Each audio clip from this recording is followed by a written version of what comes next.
Fantastic. Wonderful. How do I change my main avatar? That's part of your actual Roll20 account. 3, 2, 1, let's go. Welcome to Gnome's Tavern. I'm sorry, I do way too many shows. Welcome to Gnome's Tavern, and this is what? Not teens in space? What are we doing here? Are we not being teens? Are we not in space? I mean, you are in space. You're probably not teens. You're probably gonna die. We're probably But gonna that's all part of the fun. die. You're probably gonna die. I like that. I mean, I was told that when I was a teenager, but today we are running Planet Mercenary. You tag them, we bag them, because we can't say an English slur on Twitch, according to the rules, I guess. Man. Let me first Damn introduce English. that I am the Gnomes. I am not GMing this game. Let me introduce you to your GM. Nye, tell us, what the hell are we doing? What are we doing in space? So today we're going to be doing a slightly different thing. We're going to be doing a one-shot of the game Planet Mercenary because we're not going to be here next week, unfortunately. So we're giving you guys an extra thing this week, so you guys have something to do. So Planet Mercenary is going to be set in the Teens in Space universe. We're going to be a fair distance away from Sol System, so we're going to be playing around there in a place where war is still very much there and mercenaries are everywhere. We're going to be some of them. So your other three, so Gnome's actually joining us as a player. We got Rusty, we got Wolves. All three of them are going to be officers in a mercenary company that they run. And they and their fire teams are going to be dealing with a mission. We're going to see how well it goes.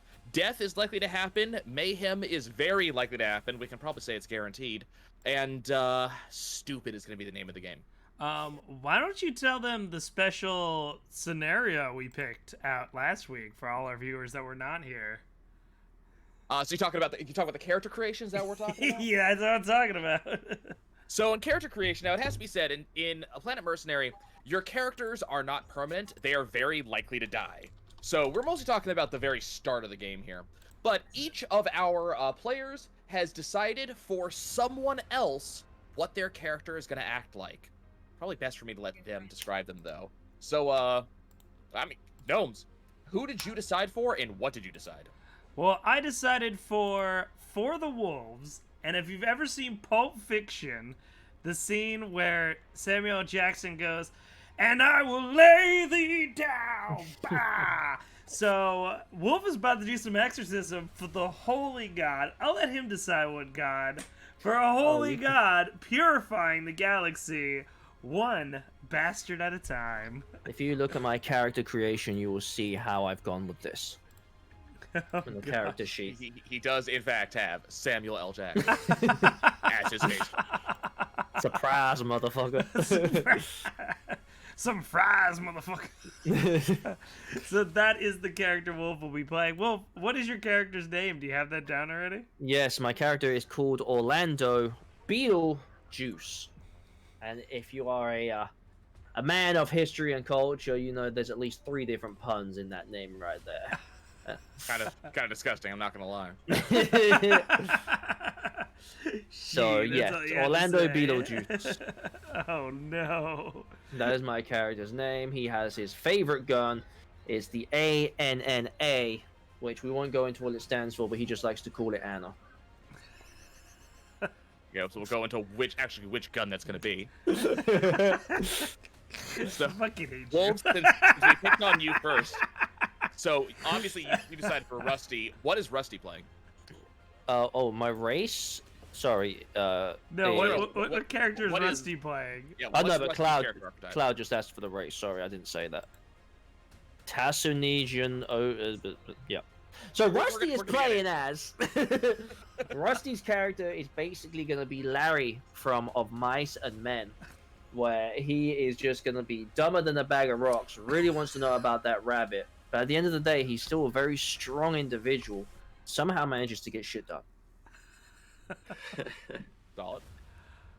And Rusty, you obviously chose for Gnomes. What did you do? What is Gnomes playing? Yeah, basically his characters had probably some history of always sort of serving himself before his men, sort of like his objectives, or basically his Definitely men are opposite. sacrificial to him, so he can throw them away basically like nothing. But he almost has this sort of winning streak, so people still want to like side with him. They're like, they know sort of the consequences, but at the end, like they could get paid off. So maybe there's some sort of background where he's like really brutal about sacrificing his men, or maybe taking the glory when like he had them go do something else that they thought was important. So Man, Rusty, it's kind of like you read the rules of this game before you decided this. oh, I don't know if I got that far. I just thought that would be really fun. There was No, reading. no. I did see You some of you the, kind of really understood how this game works. There was Awesome. reading shit. Okay. So let's A talk little about bit. rules real So quick. Zap Brannigan is in the game. Oh, you have no idea. Let's talk about the rules real quick and talk about what makes Planet Mercenary unique and interesting that we're going to be playing with before we jump quickly into character creation. Talking about the same amount of time, hopefully, that our normal games run. So Planet Mercenary has a couple things that it does. It is a 3d6 system. What that means is that whenever I have the players roll skill checks, and I will, they'll be rolling 3 6-sided die. This is one of the reasons why Gnomes is going to have the game up most of the time, because we need to know what those die look like.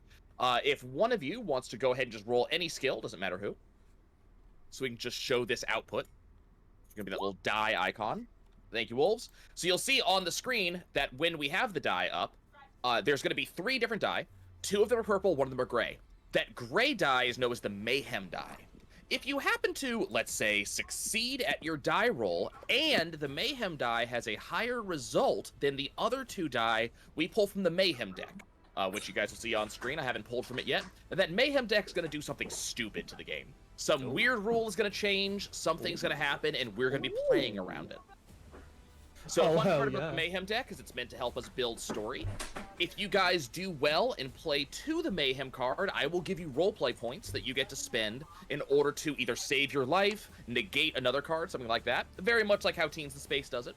If you guys decide you do not want to play against a Mayhem card, you're allowed to spend a roleplay point in order to negate it. Now keep in mind, if I'm feeling especially mean, or if I think it's going to make the game roll really well, I can counter you, I can veto your roleplay point, but in return, I have to give everyone an extra roleplay point. And roleplay points are kind of important because of the other main rule we have. It's called the ablative meat rule. So what that means is that you guys are going to be running this game not only with your main character, but you have a fire team, a group of 3 grunts that follow every order you give and help you out in the field. If, for whatever reason, you get shot at, likely going to happen, and let's say the shot is actually going to connect, you are going to take damage, one of your grunts can throw themselves into the bullet and take the shot for you. At this point, we get to roll a die, a 2-sided die, flip a coin, really. Heads, they live, tails, they die. If they die, we're going to put them on a list of the memorial of all the guys who died for you. And unfortunately, dying makes your fire team a little bit less effective. If they live, however, we're going to name them, we're going to give them a background, we're going to put them on the reserve list. Because if your main character dies, one of your grunts takes over, and that's your new character. And every time they survived a Blade of Meat, they get 10 extra skill ranks just for doing it. So your character's actually going to be stronger coming out of that. Here's the problem, though. You can only use the Blade of Meat rule if you happen to have a roleplay point waiting in the wings.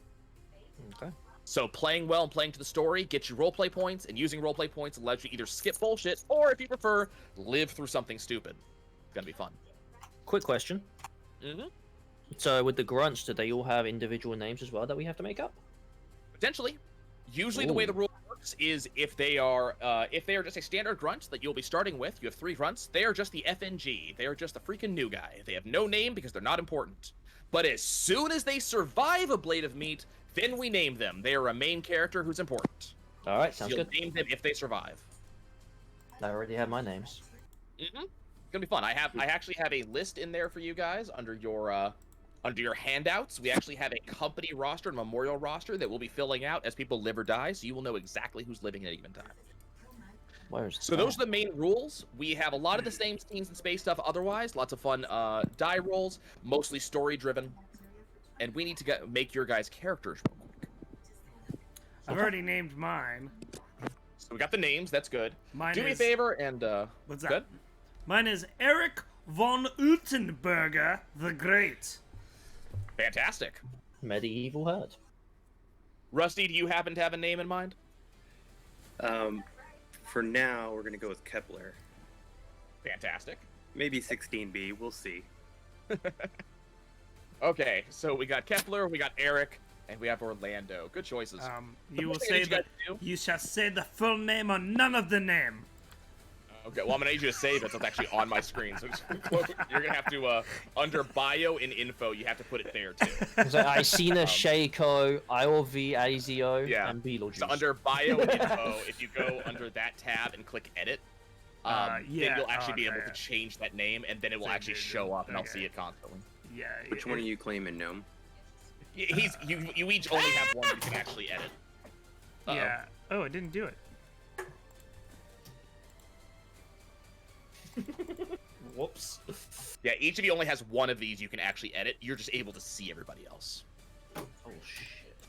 Oh shit. Hold on. I had to copy and paste. I forgot how I spelled Utenberger. Probably with a U. No, I did it like 2 O's, like ooh, There you go. Utenberger. Utenberger. Okay, so it's a Roman Reigns character. Your, Ooh, Antenberger. your mama's a Roman Reigns character. So let's start sprinting through character creation so we can get to the fun parts. If you guys want to go ahead and open the book, the book actually does have links. So just go find character creation, click on it. It's gonna skip you straight there. Yep. Okay. I'm sorry, guys. Discord, whenever I click off of it, it will go black, but I will try to keep it on as much as I can. Your mama keeps it on as much as she can. So under character creation, page 56. First thing we gotta do is pick a command package. If you're familiar with Dungeons and Dragons, command packages are very much like what does Dungeons and Dragons call these? I keep on blanking. Terrible, because it's a bad game and should feel bad. I hate you, Evanis.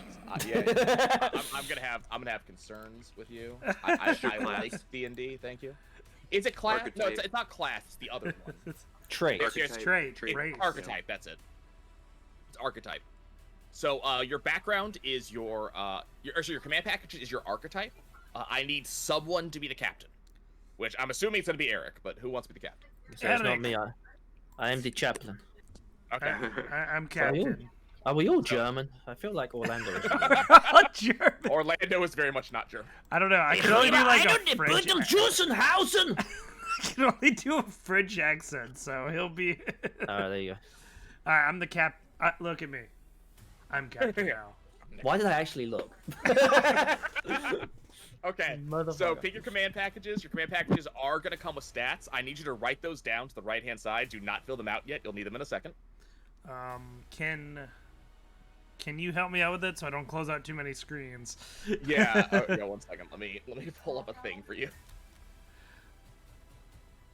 So, as the Because if this captain, was you like get this thing +2 is- to the economics skill, Okay, so I get economics. +2 to the contract skill, +2 to the history military skill. Okay, So hold military is a specialty, +2. and +2 to any combat I skill. spilled my water. And then I get, what was it, contracts +2? Yep, you get contracts +2. No, I spilled the water and then everything fell everywhere. Okay. And let's see. I feel like I'm going to do long gun, because that's like sniper rifles, right? Yeah, it's rifles and sniper rifles. Okay, yeah. Mostly sniper rifles. So we're going to do long gun because I feel like I would go charge and I'd stand in the back and like shoot. Understandable. Yep. But So I you like have focus on economics? headshots, so it takes me a while to kill one guy. Nothing wrong with that. So you got economics, you got contracts, you have history, specifically military history, Mhm. and then +2 to your combat skill, which in this case is going to be long guns. Rusty, how you looking? What are you thinking? Oh wait, no, I'm Got it. sorry. Rusty made it so I'm obsessed with explosions, so I have to do explosives. You got to do explosives? Okay, well you can get long guns from another source. Yeah, well- These are not your only skills. So we got a chaplain and we have the captain. So Rusty, what are you thinking? What are you going to be?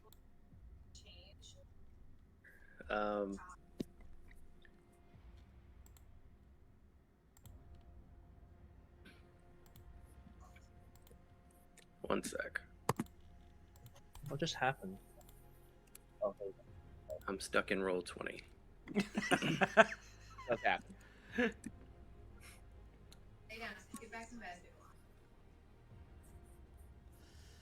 Yeah, I mean, we'll definitely peek onto this, especially if it's really successful.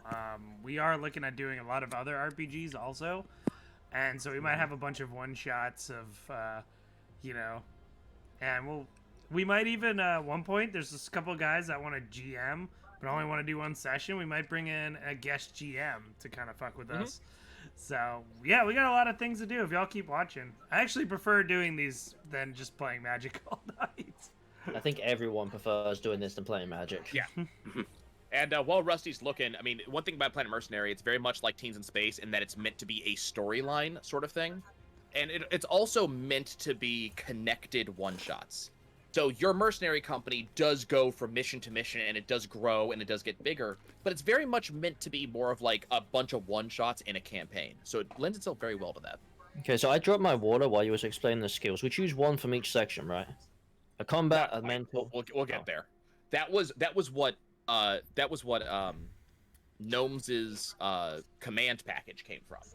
Gotcha. You go with Chaplain, so you get 2 bonus ranks into Dodge, 2 bonus ranks into History Religion, Oh, hell 2 yeah. bonus ranks in Inspire or Perform, and then 2 bonus ranks into any one combat skill. So what religion are you picking? You picking like Catholicism or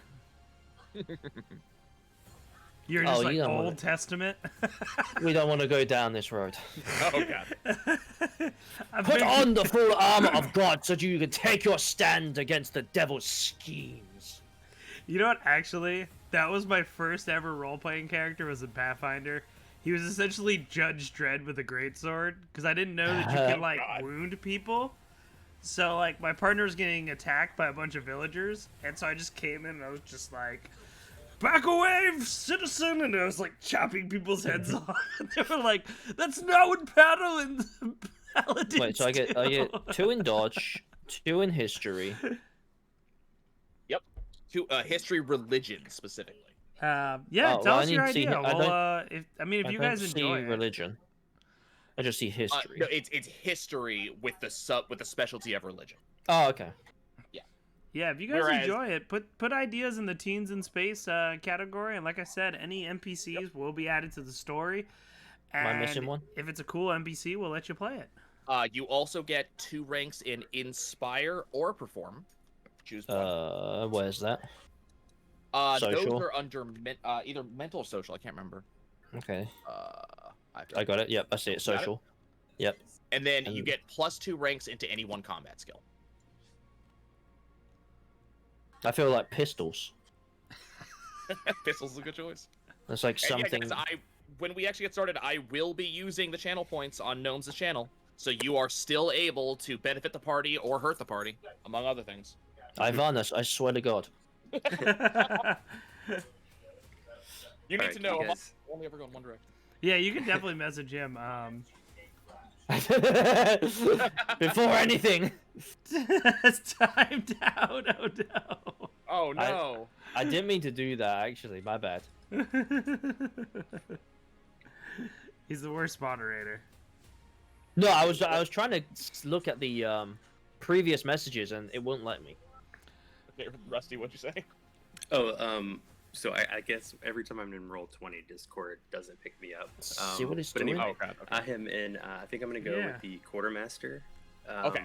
He's gonna be the guy that's like in charge of making sure guns and ammo and the Mhm. proper cleaning and everything is done. Like he's Hopefully he gets again back with my in. character, he's not gonna be very. No, he's back in. Everyone's back in. He's not gonna be maybe the Okay. smartest, but he's got a lot of brawn. He knows guns. He knows weaponry. He knows how to get in close quarter combat, that type of thing. Yeah, So trying you're to- going to be getting 2 points into chemistry, No, Cloud, sorry. 2 points into dodge, 2 points into explosives, and then an extra 2 points into any other combat skill. Okay, so yeah, definitely melee and Okay, how do something I? else close. he's Maybe- not How do very I- smart. You get 2 points in chemistry. Right. We get to blow shit Well, up. when we say chemistry, it's more which chemicals blow up the biggest, let's be fair. How the Okay. hell do I change the timeout time? Why is it at 600 seconds? Damn. You timed that man out for an hour? I untimed him out. He's good now. I was just wondering, like, Hello. Okay. Yeah, He's back. we'll source moderator. It's fine. Why is there Okay, a so permitted everybody term? has selected their command package. The next thing you guys have to select is your background. Same thing as in D&D. This is just a general idea of where your character came from, and also even more bonus points. I'm gonna give everyone their points back. Okay. What is a good background for my guy? Military officer is probably the one you're gonna want to aim at. I like it.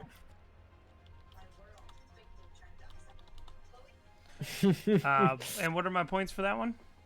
+2 to dodge, Dude. +2 to inspire, and you're gonna really like inspire when I tell you how it works. That was a And total +2 accident. to any additional combat skill.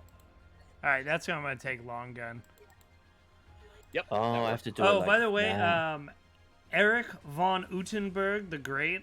He was in a movie. He was in a movie called The Unterberg and the Restless.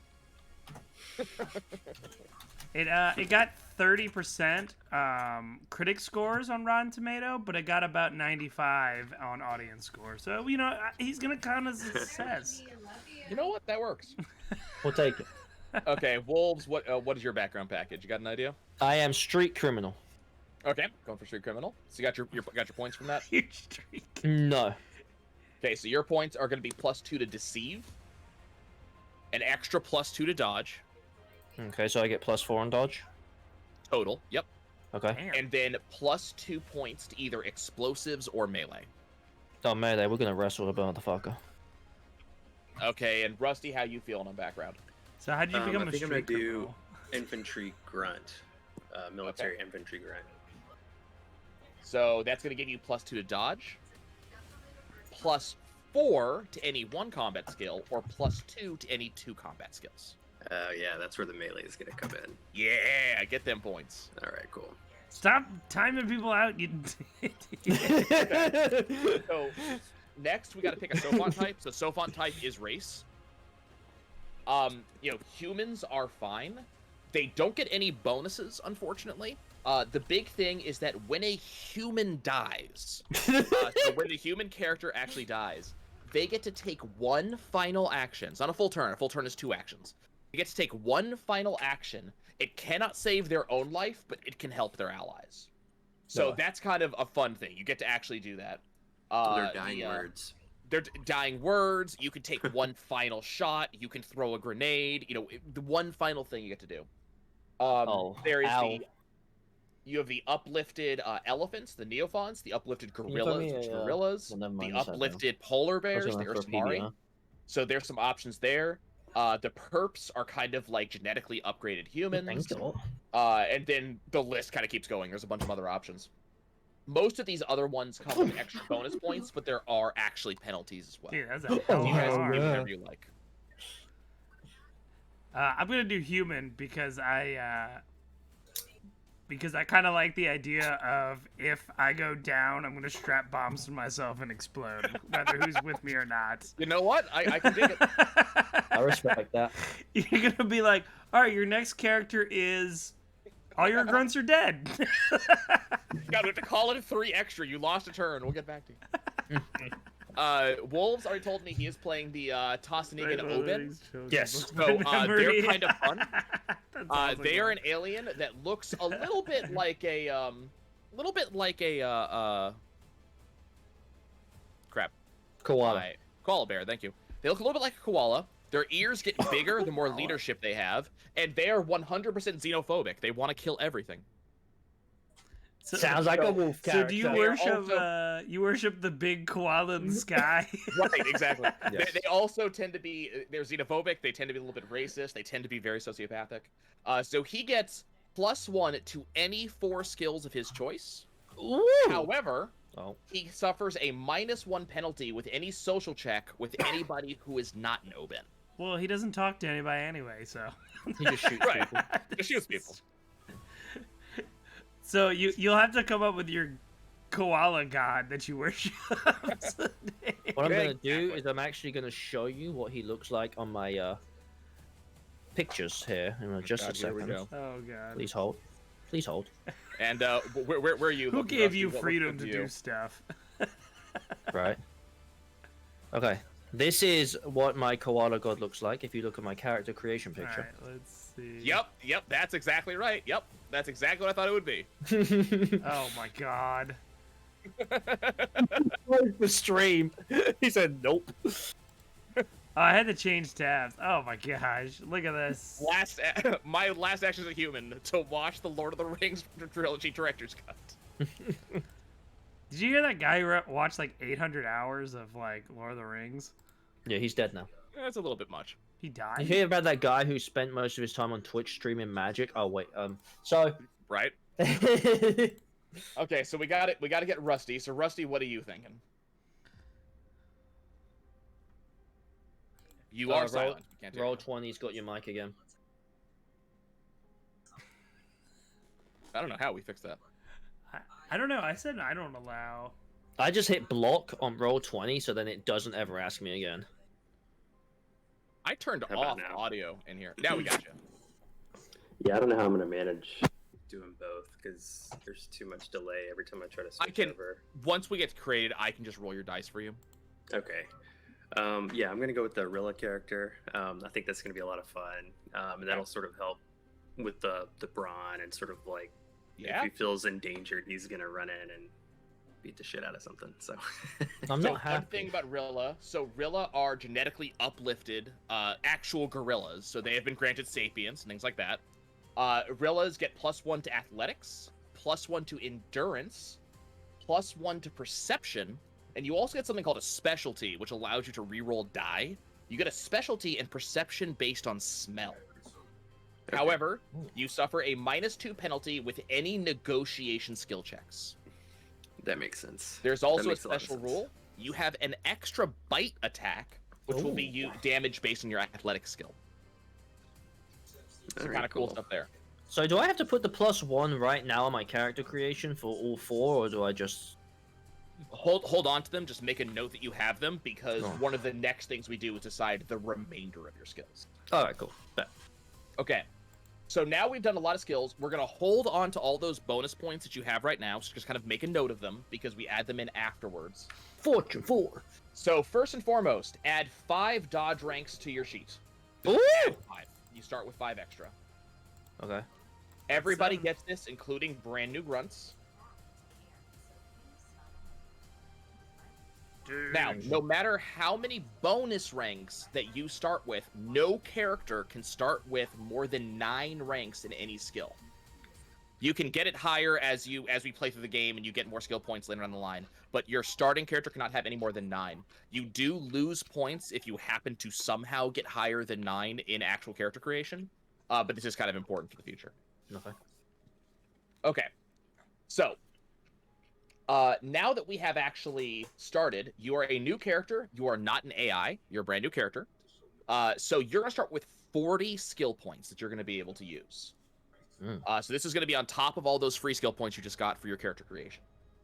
So each rank in a skill costs 1 skill point. So it doesn't get higher. It just goes up by 1.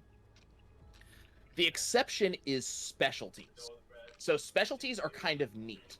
You get to buy a specialty in a skill, and if you have a specialty, you can re-roll a single die every time you roll, I believe in return for a roleplay point, in order to improve the roll if something bad happens.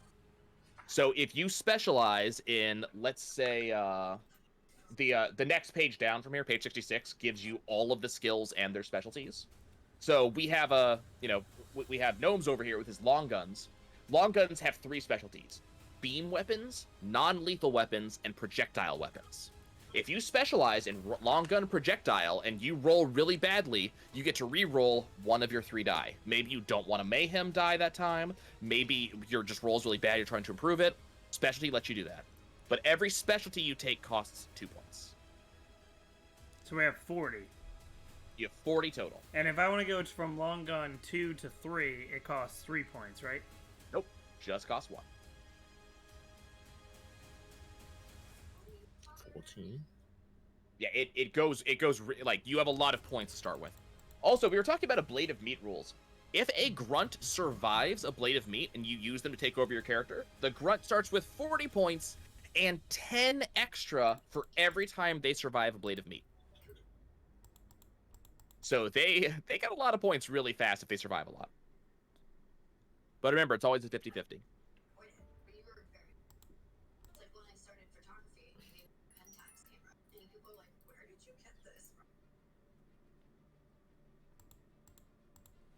So let's talk about skills real quick. A lot of these skills work exactly the way you think they do.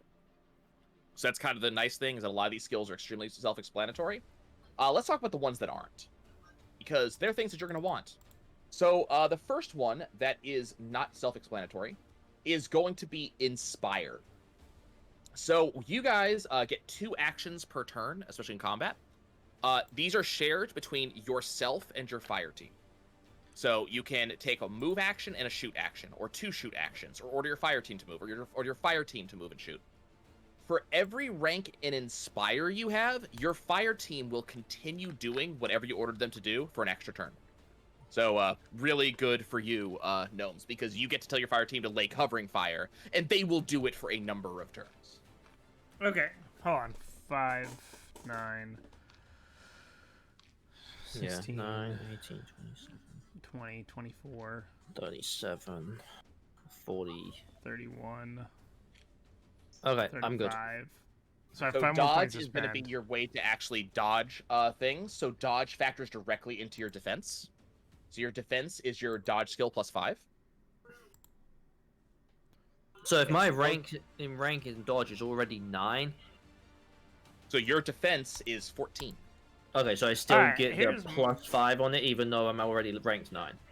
Yes. Okay. All right, here's my character sheet right now. I have a 7 in dodge, a 7 in explosives, a 9 in long guns. Let's go. Nice. 7 in stealth because I feel like I would run away when all my men die. Good choices. Yep. 9 in inspire because everyone thinks I'm the great war hero.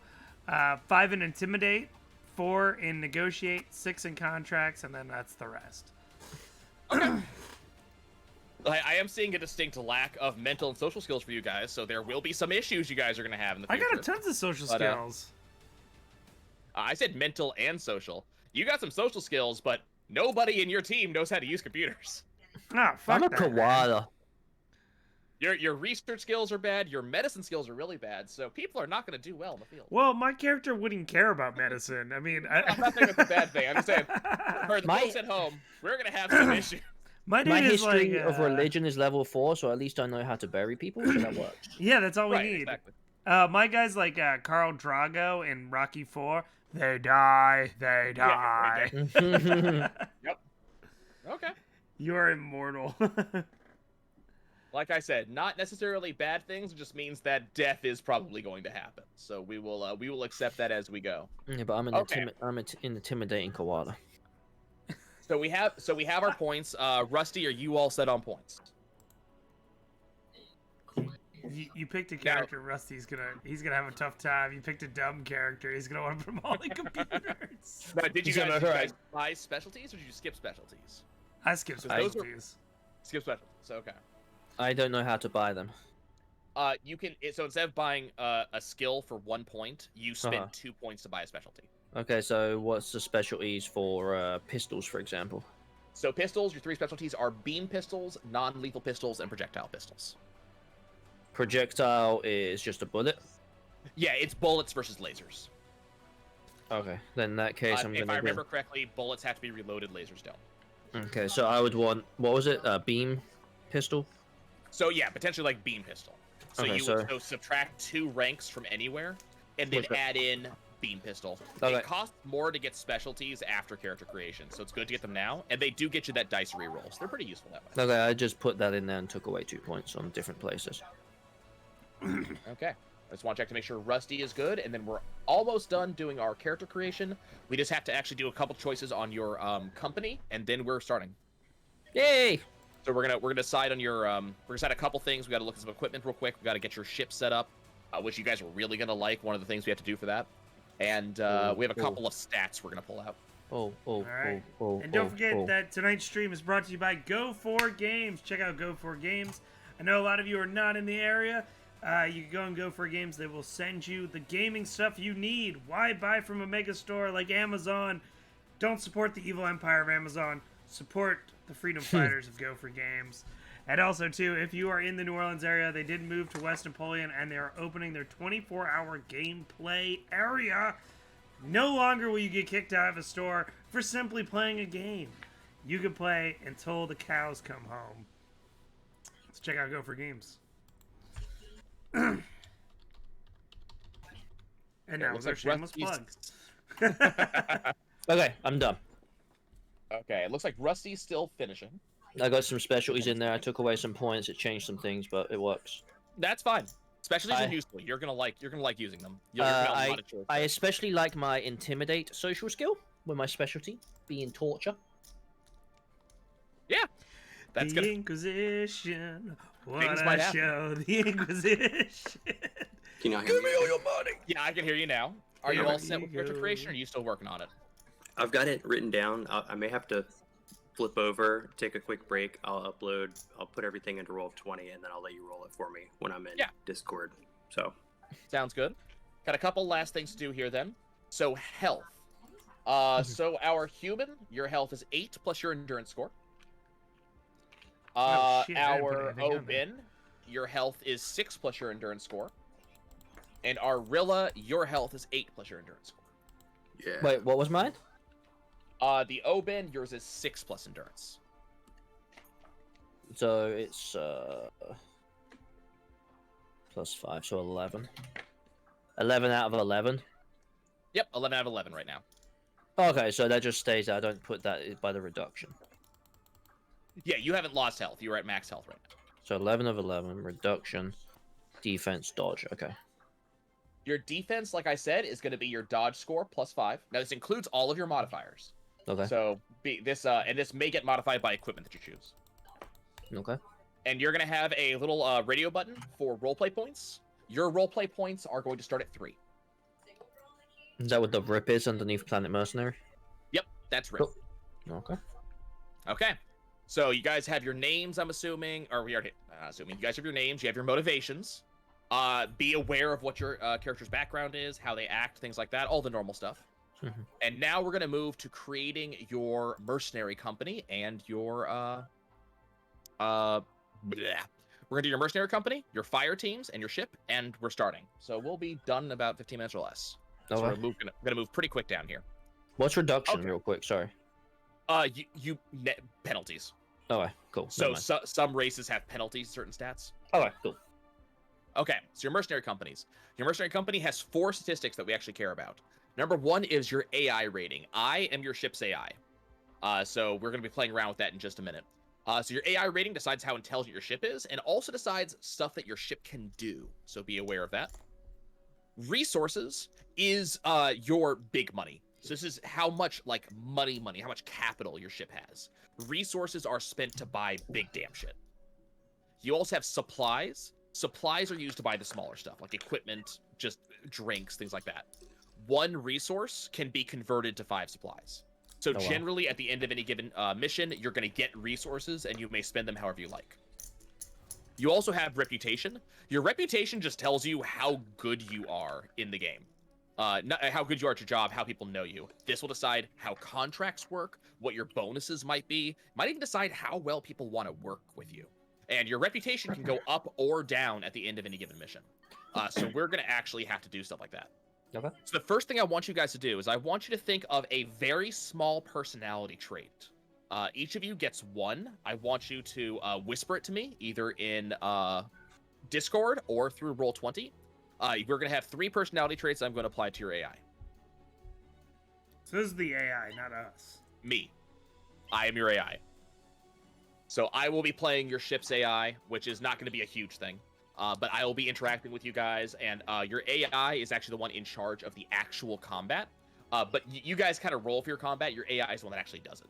I think I whispered it to you in Discord. Okay, got it. 3, right? Wait, each of you is going to give me 1. So Wolves gave me his. Spelling may not be right, but still. Nope, I dig it. Where did my Roll20? There it is. Burgundy. So it's time for a new handout. Why do I look? Your handout is called your AI personality traits. I look like a ghost today. Look at that. Huh, chat? Do I look like a ghost? Look, I'm neon white. It's fine. You look like Noel So, Gallagher. There's one. Gnomes. Okay, I can do that. Gnomes gave me a second. And we just need one from Rusty. Rusty, I need your AI personality trait, and then we move on. Yeah, working on getting over there.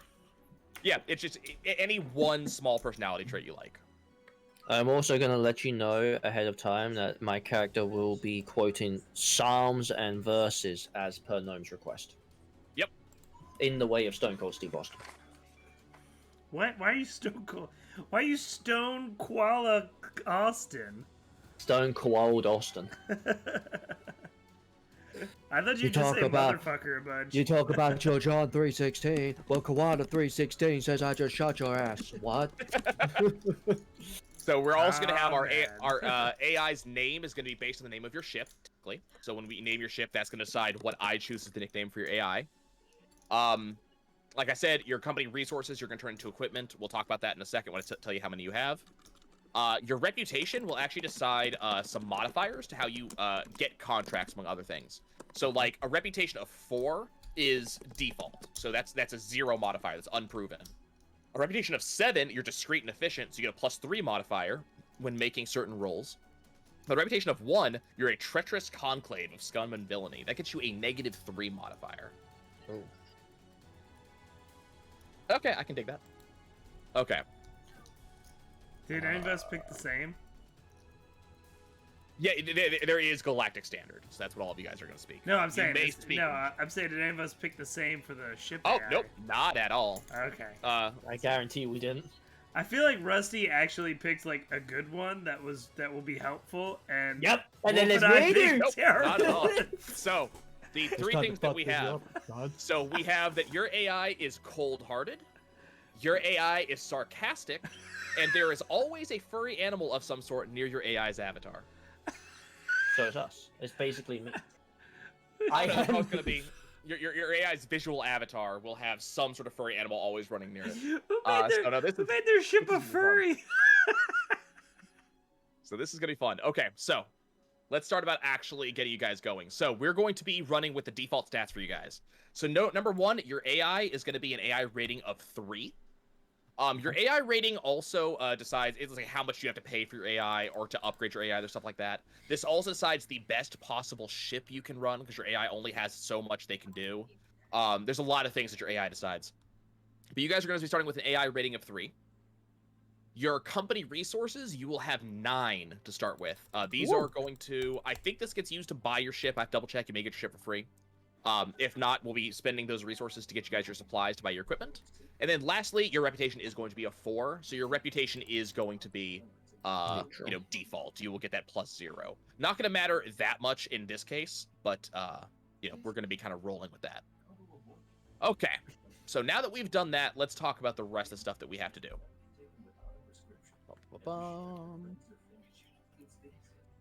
So we need to pick a ship. We're going to do that in a second. There is going to be a very specific ship you guys are going to be allowed to choose. I think there's 3 options. So you guys get to choose one. You get to spend your resources, buy your gear, and then build our fire teams, and then we're done. So let's talk about ships. How many That's going to supplies be do we have, by the way? so your supplies. So you have 0 supplies, Okay. 9 resources. Yeah, and resources are the And- big bucks. Right, but you can convert 1 To 5. resource into 5 supplies. So we technically have like 40 supplies. Yeah, you have about 45. 45 supplies if you want to do that. You could spend extra resources to get a better ship. So that's kind of how that And we all have one ship, right?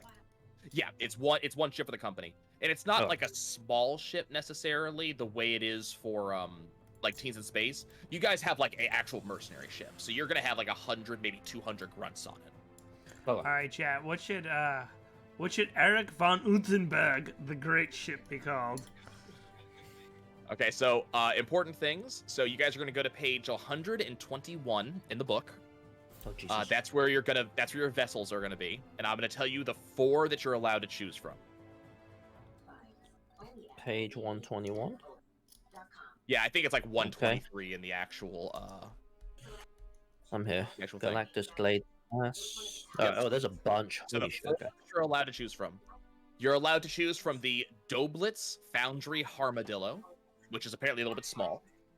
You're allowed to choose the COF Dragon Class Interdiction, the F&Y Ghost Fox Courier, or the GU Valnus Storm Rage. Which one is the cheapest? They're all about the same. They all cost about. I think we 3. go for the You- F&Y Ghost Fox on the pure fact it looks like a penis. You guys do get this for free, so you're not spending resources. to Oh, get okay. this. Well, I'm gonna go Armadillo because that sounds defense heavy. You sure? Go scroll down so you can actually see what they have on them. Because Nah, bro. The F&Y Ghost Fox So- is more defensive. So the I don't have it Armadillo. because I have to keep everything. Fox So and the Young is 9 defense. Armadillo's 4. Yeah, 7, sorry. At defense might actually matter. But keep in mind also what they actually come with. So the Armadillo comes with 8 long-term passengers and 60 short-term. That's your grunts. It comes with a AI rating of 2 required, which you guys are fine. 9 hit points, 7 defense. It has a 1d6 anti-personnel weapon, a 1 damage automatic for anti-vehicle, 2d6 ship-to-ship missiles or beams. Your anti-plant is just your not your engine, your generator. Rusty, what do you think? You have light armor, light anti-personnel weapons. So wait, light we're anti-vehicle all getting weapons. onto one ship, or we each have our own? You have 1 ship, so that you all have to agree on this. Oh, Yeah, well, that's what I I'm don't. saying. Y'all decide. I thought we were having our own ship. Nope, this is something everybody is on. Okay. Yeah, I don't have the sheet up in front of me because I have like a million streaming tabs. The you said the GUV was something we have, the Sky Temper or The not? GU Valnus Storm Rage, specifically. Not the Sky Temple, the Storm Rage. Yeah, I was gonna say that's a. No, you don't get the big shit yet. You gotta buy it. Nope, sorry. Yeah, don't even go down into expensive ships. You're not there. Storm Rage. I was gonna is say because defense I wanted 8. like Oh. dirt cheap because I wanted my gear to be good because I don't give a shit what they guys. They could rub. I mean, this- I think that they the could rub GUV mistakes. or the there's the GUV or the F&Y. Honestly, I think they're the best 2 we can go with. The F&Y is pretty solid. No, the F&Y Ghost Fox Courier. It's got good hull points. It's got a good defense. It carries 70 anti-personnel weapons. It's a mixture between a courier and a Well, gunship. those are keep in mind those are Okay, guys, the I'm gonna be anti-personnel right weapons, back real those are quick while y'all decide on compatible the ship. upgrades. So it doesn't Right actually back. have anti-personnel weapons on the Ghost Fox Courier. No, but you can but add they those can on. be upgraded. You got Yeah. the TST beams, the medium missiles, basic terraport, civilian ship locker, and the Storm Rage. 2 civilian plants. Oh, it has plants. Yeah, so those are your anti-plants, your annihilation plants. So those are your generators. So those decide how much you can actually run on the ship at once. So a civilian anti-plant is kind of okay. You know, it's not really a military thing. The military anti-plants are the big, powerful ones that can do tons of shit. No, so we should probably go with the GUV Storm Rage frigate. No. Ah, this is difficult. Fuck it. Let's go with the Armadillo. Gnome said it first. It sounded like a military thing. We'll go You Armadillo. go with the fuck it. Armadillo? Rusty, you good with Armadillo? Yes, you go with the Armadillo? Yes, he says. Okay. So on the bottom of your character sheet, go ahead and put down your Armadillo with the various stuff that you guys have. So name's gonna be Armadillo. The name could be whatever you like. The actual ship is the Armadillo. Well, that's what I'm saying. So it says ship name model. The model is the Armadillo. Alright. Yeah, we do not hear you, Rusty, right now, but we'll get you in here once we're at a roll 20. So AI is a rating of 2. Yep. Class is YFO. HP is 9. Defense is 7. Defense versus beam. What's that? So that's defense versus beam attacks. So it's 7. So if you don't have a special one, then it's just defense is just 7. Alright, Like you so- may have special defense against a certain attack type. Gotcha. Yeah. So defense versus everything is 7 then, because. Yeah, you just flat defense. And what's the DR? Your DR, I don't think you have a special one. You don't have a special damage reduction. Alright, cool. Yeah, so some stuff might actually just say flat 2 less damage than you would normally be assigned. That's DR. but your ship is not that good. Damn. Yeah, you gotta have big shit to have DR. Yeah, we don't have that yet. Yet. So you're damaging. You do have a 1d6 anti-personnel weapon, which the Ghost Fox did not have that, by the way. So it couldn't actually attack like ground units. Oh, so we have to add that. So this is one of your weapons for your ship. So weapon damage is what we add. Yeah. So it's 1d6 anti-personnel. So type 1d6 anti-personnel. You also have a 1 hull anti-vehicle. So it just flat does 1 anti-vehicle. You don't have to roll that one. Okay. And then you have a 2d6 ship-to-ship missile or beam. It's your choice. Okay. You're also going to start with 1 civilian anti-plant. It starts with light armor. It starts with light anti-personnel weapons. And light anti-vehicle weapons.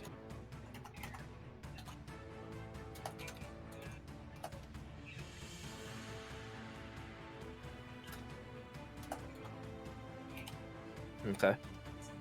Okay. So that's your ship. I just put all of that under weapon damage. Is that fine?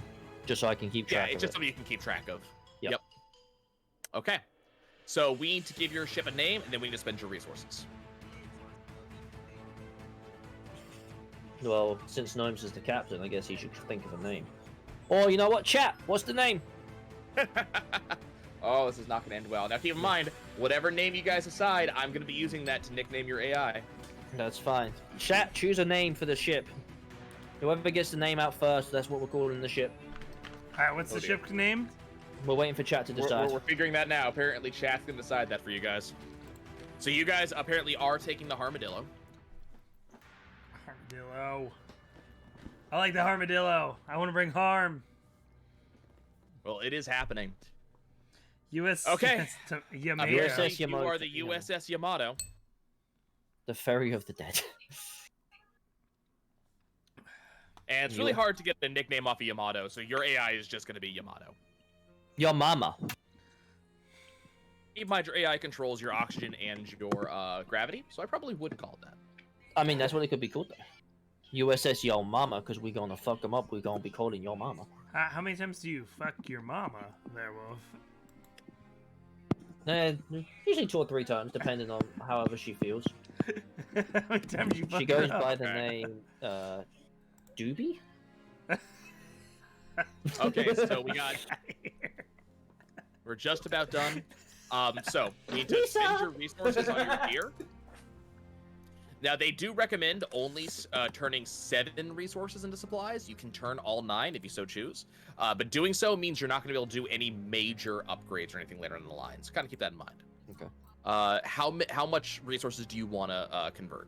Is this each? I just want to It's make sure total, I you have share them. amazing armor and a decent gun I shoot far away with. Well, there is some stuff you guys get for free. I'm gonna turn 5 resources into supplies. Okay, no, remember that's not each, that's total. So you're sharing 35 supplies With between everyone. 3. Yeah. Yes. Okay, as long as we're on the same page there. Okay, so I go down to 4 resources and 35 supplies, right?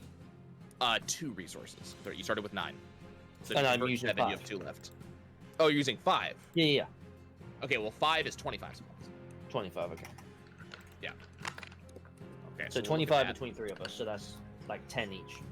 Well, if you're putting up 5, I'll put up 8 each. 0. 8 each.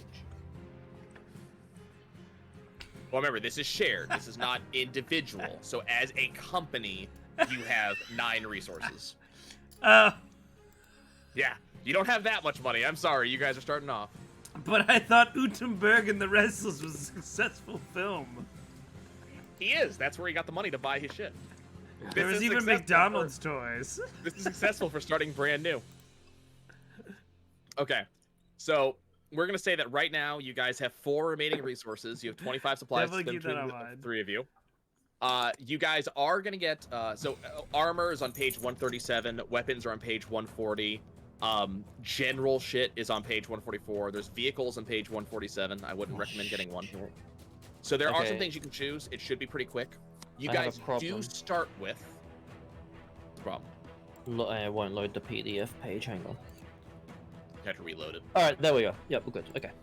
So you guys do start with either the Blackco Glass Dagger, the BFF Neuromazer, the Fubar 10 Square, or the Wamanu Arrow Model A Shafter. So that's a free weapon you start with, free pistol.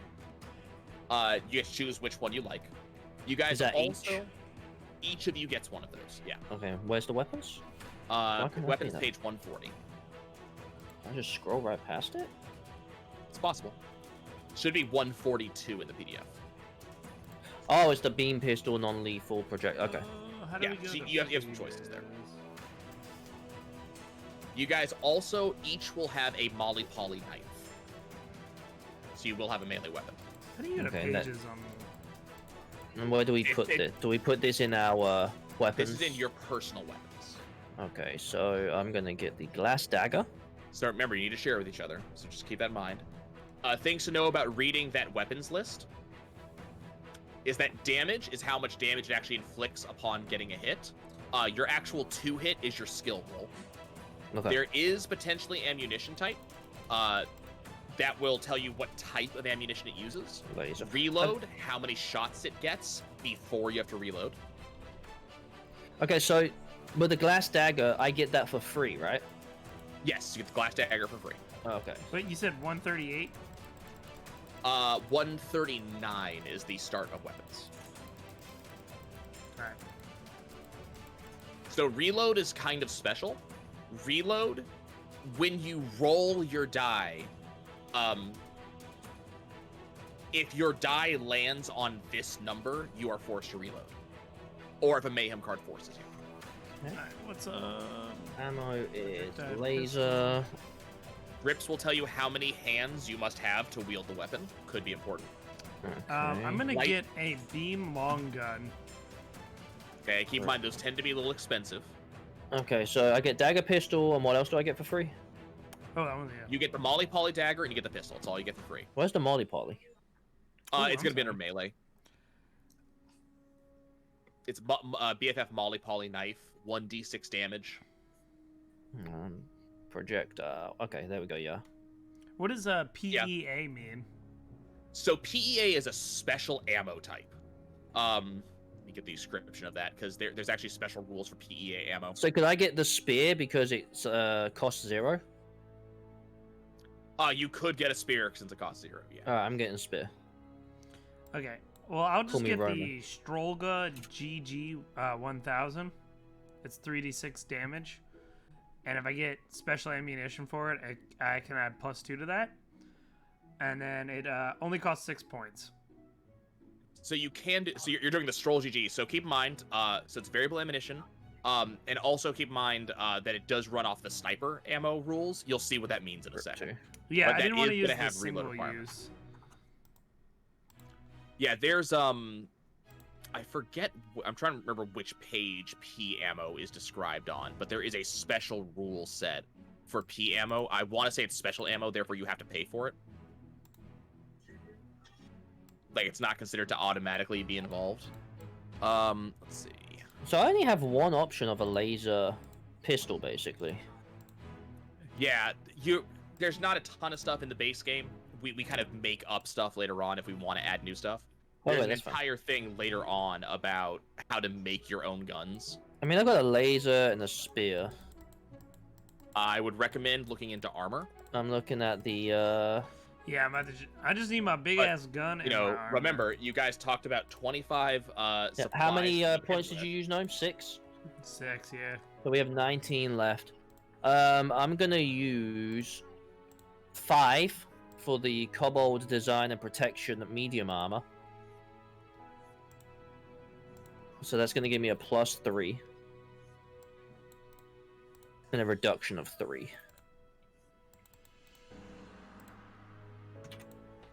Okay. Let's see what armor I'm gonna get. So that's using 5. So we have Because we also have 14. We also have left. your boy. We have 14 left. 14 left between you and Rusty because that's all I'm using. I'm only using I guess I'll 5. get the Moloch Vapor Spill, which is 4. Can fit over under clothes and stack with the armor except itself. It's a +3 defense.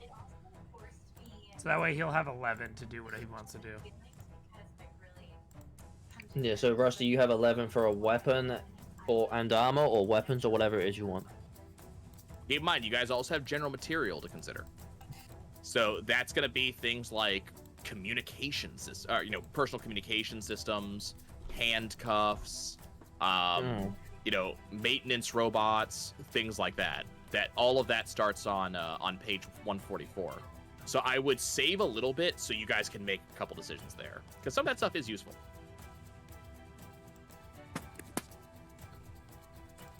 What's a good sort of starting armor then?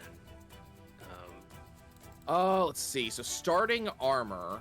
Or a big gorilla just to like get in close and like maybe beat. I something used up. the kobold. It was 4 or 5, I believe, and it gave me +3 and a 3 reserve damage. Yeah, I It's a like the medium. Malalt was 4, and it gives me Kobold +3. design and protection. Yep. +3 defense and a 3 reduction. And it cost 5. The It's got Malalt some good options Whisper there. Skin. Light armor is probably all you can probably afford. Yeah, I got the Whisper mean, I can always- Skin, so I can wear it. I under can my go shirt. to light armor if you want, Rusty, and give you a couple of extra points. No, I think that's okay. I think I'm just gonna grab something that's like 4 points, and then I may save the other for if there's a big gun or more supplies or something. So we get we'll have those points. We get the free dagger, and then the free knife, and then we have a free pistol. Yeah, I got a pistol, a knife, and a spear, because the spear was free. Okay, so I'm just gonna spend 4 points on armor for now, and I'll see what else we got coming along So that gives us, what, 7 left? left. So I would recommend that we do the Combud, which is 1 cost. Let's just get communication signals and stuff. So that'd be 1 per person. Keep that in One mind. per. Okay. Now, thankfully, combuds tend to be very useful. So I would definitely recommend combuds. Hand brains are also useful. Think of them as tablets. I would And, like to suggest tablets do simple different ones. mechanical restraints, because they cost 0. Chances are you might actually have that already, Okay. because the upgrade to your ship, I think you guys had the civilian locker on yours. Yes. That comes with some stuff. Okay, You so have I to go think to ship upgrades to see what those are, but the only thing we really need is Combuds right now. it's very possible. That way we can just talk to each other, make sure we're on good page, and then everything else we can kind of get as we go along. I want to shoot some Sounds about right. I motherfuckers. I'm know, I'm ready to go, man. I mean, Fun. took us about an hour to get here. We're ready. Ready to go. You think Combuds? I'm Are we just all- trying to see what your ship locker actually comes with. Are we all agreeing in Combuds? Is that something we can... Yeah. Hey, yeah, I'm cool with that. Okay, so ship systems. What did your ship actually come with? Do you remember? It got a 1d6 anti-personnel, 2d6 ship to ship. See, I'm looking for the extra stuff you had. Let's. Oh, the Armadillo it was. You had Printel Systems light armor, Okay, so you actually you can get the civilian ship locker. Yours didn't come with it. If you choose to get that, I'm trying to see. Okay, a civilian ship locker. 4.8 ship locker. So civilian ship locker comes with it would cost a 1 resource to have that, but civilian ship locker comes with first aid kits, emergency rations, life support suits and EVA suits, tools to to work on your ship. Okay, so is that 1 each or just 1 total? 1 total upgrading the entire ship. Okay, so we have 1 total left, so should we just do it? We all on board? Well, you guys only spent. You said you spent 5 resources, so you have 4 left. This would be one of them. Oh, it's a resource, not a Yeah, supply? this is a resource. It's upgrading your entire ship. Okay, are we agreeing on upgrading the ship just for Let's do the it. safety? Alright, let's do it. Fuck it. Safety. Okay, so we'll grab you that. And then supplies equipment wise, things like simple mechanical constraints, definitely, one of those for each of you. Those are fine. You know, also potentially looking at stuff like I said, hand brains tend to be very useful, especially if you're gonna try to hack or anything like that, and they just have information on them. They're kind of like a multi-purpose tablet. You know, there is stuff like cryo kits to keep people alive. Slapsticks are your basic healing items. You know, there's kind of a lot of different things that you might want to consider. But if you guys are ready, you guys are ready. I'm ready. I'm ready. If you go to page 156 on the PDF, that's a fantastic image I'm of scrolling what down. my creature would look like. Oh yeah, absolutely. Hold on. Back, Theo Ben. I know what they're called. For the Okay. viewers at home, there we go. God damn it. Fucking Discord. The viewers at home. I picture you in like a little Pope outfit. Yep. Yeah, you know, just with the white collar instead of a... Hell yeah. Perfect. Okay. Let's do it. So let's go ahead and get right in. Everybody ready? Rusty, is Ready. all of your stuff loaded in? My weapon and armor are not, but all my stats and skills are. Okay. But I think I'm just gonna do the glass dagger, and I picked that blue collar armor. Don't tell him he's kind of cute. It'll go to his head there, Cloud. Now, we do have to do one final thing, and that final thing is your fire teams. Thankfully, this is an easy one. Mhm. Let me pull up the deal here. Okay, so your fire teams. Your fire teams are going to be a set of 3 units. You order your fire team around as a unit, not as individuals. Let me grab the deals here. Okay, so you get to build your fire teams. Your fire teams are pulled directly out of your grunt pool. Your grunt pool is just something that your company happens to have, so you will never run out of grunts unless I tell you otherwise. Your fire teams, you can issue orders to them. They can do stuff for you. But fire teams only have basic stats. They have combat, they have mental, physical, social, and damage. That's all that they have. Okay. Fire team members, everybody has one. Your fire team starts with combat, mental, physical, and social of 0. A Mhm. base damage stat of 1d6. You may choose one of the following roles for each grunt on your fire team. These are permanently assigned. The only way you can change them is to have the NPC leave it, which will cause issues. So you can and you can have any combination of 3 of these. So you can have a diplomat, which gives which has a +1 to social and a +1 to one other skill category except for damage. You could have a heavy weapons gunner, which gets +1 to combat and +1d6 damage. You can have an infantry, +1 combat, +1 physical. An officer in training, +1 to any 2 different skill categories, which may include +1d6 damage, or +2d6 if you spend them both in damage. Or you can have a specialist, which gets +1 to mental, or +1 to any other skill category, except for damage. So these roles are permanent. The only way to change them is to have the NPC leave your fire team, which you cannot do on a mission, but will happen naturally when a fire team member dies. So be aware of that. Okay, Specialist was what? Specialist was +1 mental and +1 to any other skill category, except for damage. So I picked infantry, officer in training, and special. That's +1 combat, +1 physical, +1 to any 2 different skill categories, and +1 mental, +1 other skill. Oh, so we get to pick 3? You pick 3 of these, yes. Oh, So fuck. officer was +1 mental, +1 social. Okay. Infantry is +1 physical, +1 combat, right? Yep. Okay. And then So combat would be specialty is 2d6? +1 whatever I put it to, right? So specialist is +1 mental, and then +1 to any other skill category except for damage. Okay, and then what would there was what was the other one you said, Gnomes? It wasn't officer, it was the other one. Infantry. Infantry. So that's Infantry. 2d6 instead of one physical, 2d6. So an officer in training gets +1 to any 2 different skill categories. So you could spend both of those into damage, and they would have a 2d6 damage die. Where's damage Oh, on there? Under combat, I'm guessing. I'm not 100% sure. They're physical, where it mental, is on that. social, and combat. Yeah, it's combat. Okay, so No, Alright, my dude's a big combat guy. physical, social, combat, mental, and damage should be the 5th one. You guys should have five total lines there. We have name, physical, mental, social, combat. Toss under team qualities, I think, because it just gets added together. No.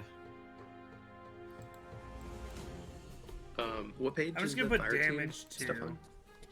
Say again, Rusty. What team? What page is the fire team stuff on? 104. Okay, thanks.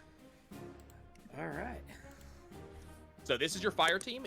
Their stats are all added together, so they act as one cohesive unit. And when you give them orders, they use those stats.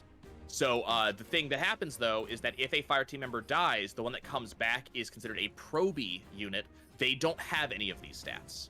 And if you have to have someone else take another shot for you, the probie costs 1 roleplay point. The any other person costs 2. So it's not as easy to just power level a character. And once you guys upgrade a decent amount, your fire team can actually get upgraded qualities, which increase how good they are. So kind of cool stuff there. Let's do infantry, 1 combat, 1 physical. And last thing we need to know, what is your mercenary company named?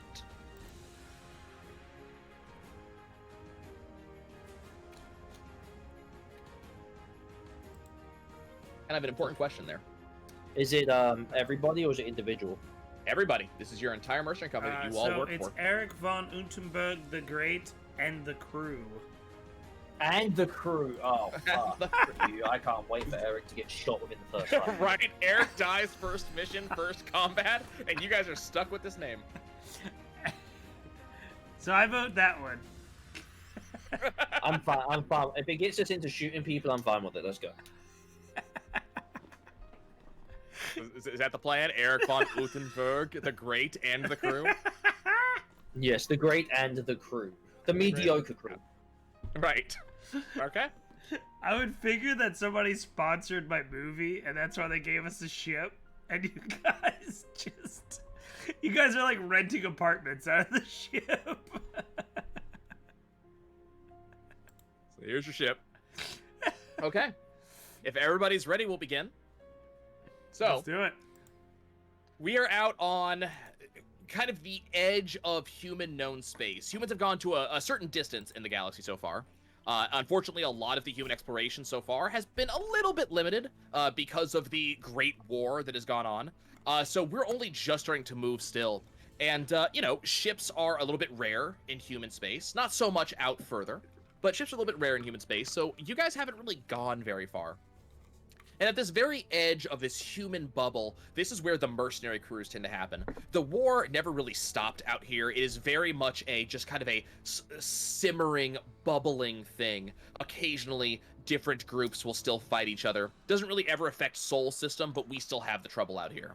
What this means, though, is that some enterprising individuals do get to become mercenary companies, and they do get to make money by putting their bodies and their lives on the line to fulfill someone else's needs. And that's you guys. So Eric von Utenberger the Great and the crew.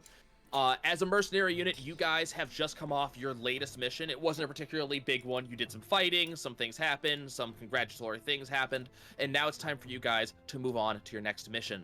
And you guys have learned recently that in a nearby space station, there's going to be the Great Mercenary Convention.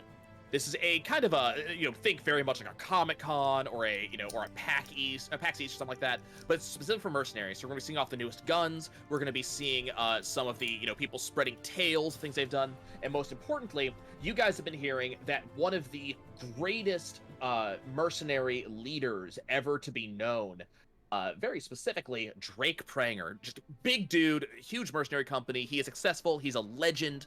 He's going to be speaking there, and that just kind of grabs your attention. So you guys are going to be flying on in, and as you guys kind of approach the space station, what you'll find is that it's a little bit different from what you were kind of expecting.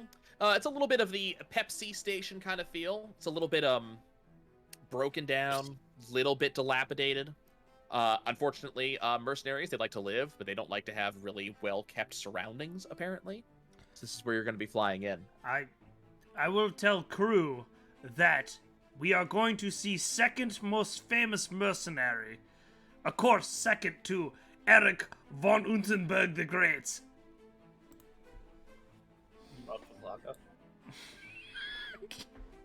So as you guys fly on in, you will notice that, especially if you happen to pay any attention to the system, or if you bother to actually look at your information in your handbook, you're coming in towards the space station of Highport, and Highport it's dilapidated, it's falling apart, it's a bit of a piece of junk. It rotates for gravity instead of having gravity generators like even your ship has, and all of its annihilation plants and generators are kind of falling apart. So there are actually like permanently scuttled spacecraft that are attached to this space station that it's actually tapping their generators just to keep itself going. It's just kind of a very not amazing space station, but good stuff going on in there. So it's not too hard for you guys to dock. There is a good space for you guys, space for everybody. Thankfully, this place has a lot of docks. You are able to get in there. The door off the docking system actually sticks for a second, and you hear from the opposite side of the door a bang, bang, bang, as like a engineer smacks it with a wrench to get it to open. And then you guys are into the space station. And thankfully, it doesn't take too terribly long for you guys to actually get to the great place, the big show floor. Wait, hold on. Who's this guy smashing our fucking side of our ship? It's not you. It's the door of the actual space station, the actual airlock. Oh, Yeah. The way you described it, I was picturing somebody with a wrench hitting our ship. No, I was like, not on you. It's whoa, the airlock. motherfucker. The airlock's stuck, so the engineers like beat the shit out of it to get to open. Oh, okay. I thought he was hitting our ship with a wrench. I was about to say, roll for initiative. Thankfully, no. Okay, so you guys do actually get to the show floor. So this is MercCon, the 713. As I said, semi-annual thing. Very festive atmosphere. Like, it's not a very tense place, thankfully. This is a big party. These are all of these mercenary companies. You may even know some of them. From reputation, you might recognize an old friend. You guys and your grunts, you're like 12 to 15 of 2,000 attendees. So you're a drop in the bucket. The entire central concourse of the station, I have a map there for you, has been taken over. The lighting is bad. So, some of the lights are guttering above you. You see some kind of flashing going on here and there. But thankfully, the actual stalls themselves taking care of themselves. There are vendors everywhere. There are guns over here, armor over here. There's some food to the side. There's some dancing girls off to this side. Just everything that a mercenary group or an individual mercenary would want. What do you guys want to do? Does anybody recognize me? So far, no one has recognized you just yet, but to be fair, you're coming off of the docking port, and everybody's kind of quick to want to get in, so it's kind of like being recognized in line. Someone may glance at you, but that's about it so far. I will turn to Intern A, which is my specialist officer, and I will go, Intern A, go find me something good to eat. Intern B, go see if there's anything cool to report. I shall be here with Intern C. Okay, so the two interns, Intern A and Intern B, kind of take off. Thankfully, you guys did have a chance to kind of look at a map before you came in boarded the ship, so they kind of have an idea of where to go, and they just kind of push off into the crowd. You get an idea it's going to take them a bit to actually push back towards you. It's kind of a press as you immediately enter onto the stage. They're interns. That's what they do. Yeah, this is what they do. Kepler is going to talk to his... pull up his information screen and pull up the schedule for where they're gonna make way. Okay, so you guys do have some time. The big thing that you came onto the space station for is going to be to go see the keynote species from Pranger. You actually kind of do hear from nearby, like, kind of reinforcing the thought that you guys came here from. There's a nearby attendee, talking about how he's given the keynote. He's a legend. Even before you actually get to read, this guy's been prattling on about how big of a deal this is. You still have like an hour or two before the big keynote happens, and that's the big reason that you came here. So you got some time to schmooze a little bit and to look at some of the fun sites. Do I see any like mercenaries that I know are like newbies? Plenty.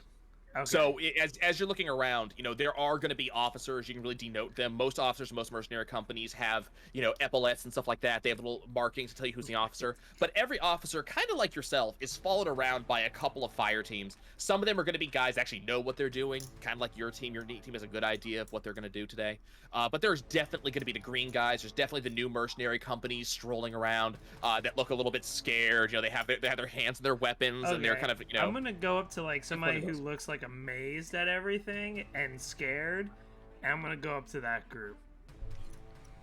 Okay, so it shouldn't be too hard to find one. I mean, as I said, you guys are just kind of pushing out of this landing zone. So there's this huge crowd that, toward the edge of the crowd, towards the, kind of, think about going into like a big sports, a big sports complex.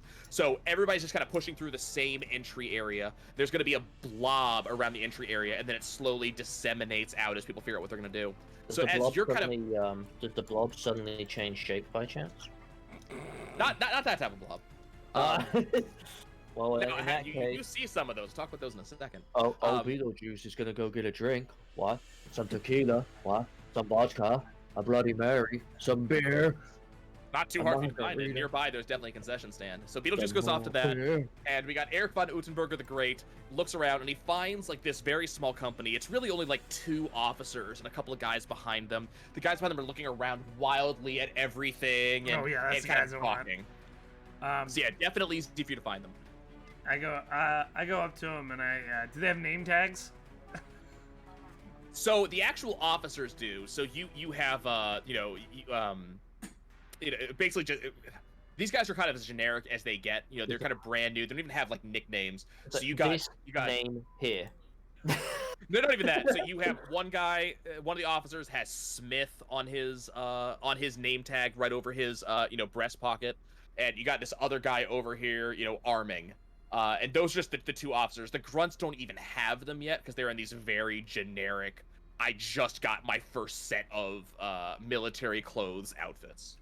Okay.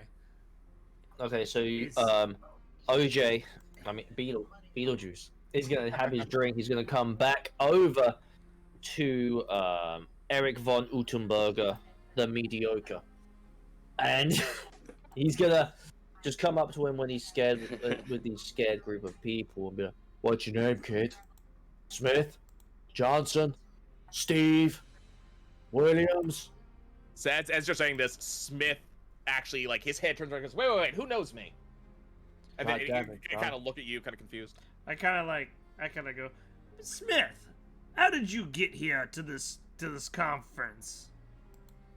Well, I took my ship. They just gave me one, for rewards for doing that one guarding function the other week. You were part of that. A garden function? Did you really become a mercenary to be guarding stuff? Well, I got to shoot a couple of people when they came in. That's the thing I was guarding. And I kind of like scoff at him, and I tap Beetlejuice. And I'm like, a couple.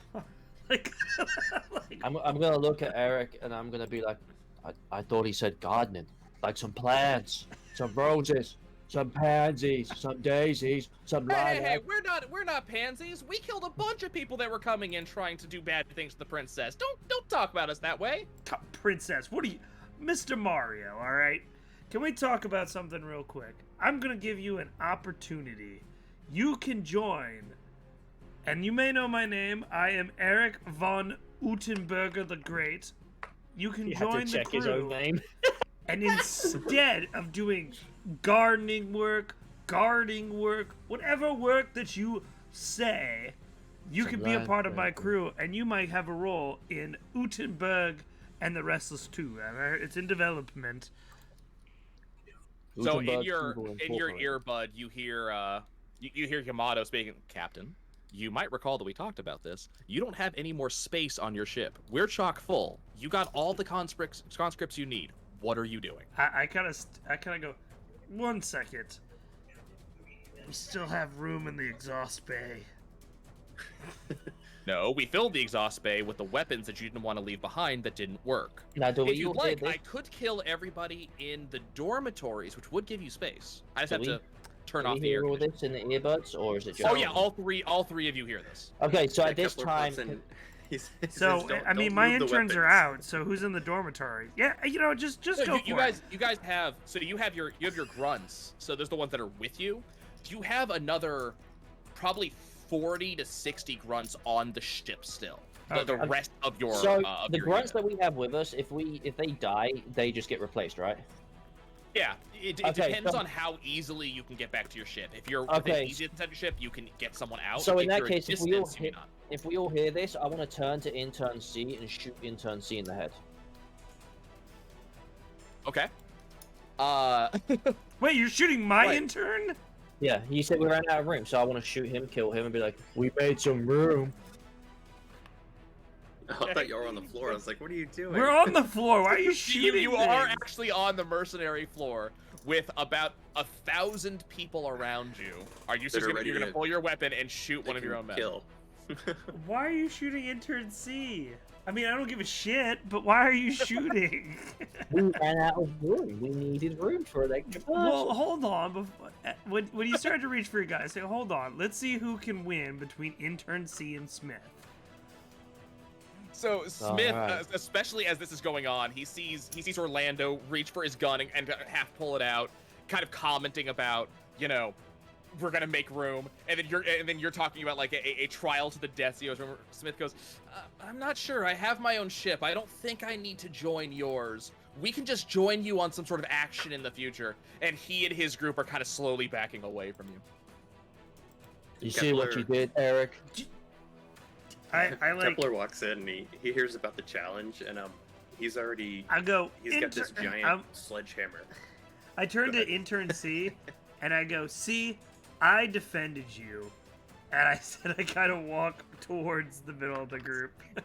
So about this time, you guys do hear there has been some ongoing intercom messages over kind of a crackling and a little bit tinny intercom system, you know, above you.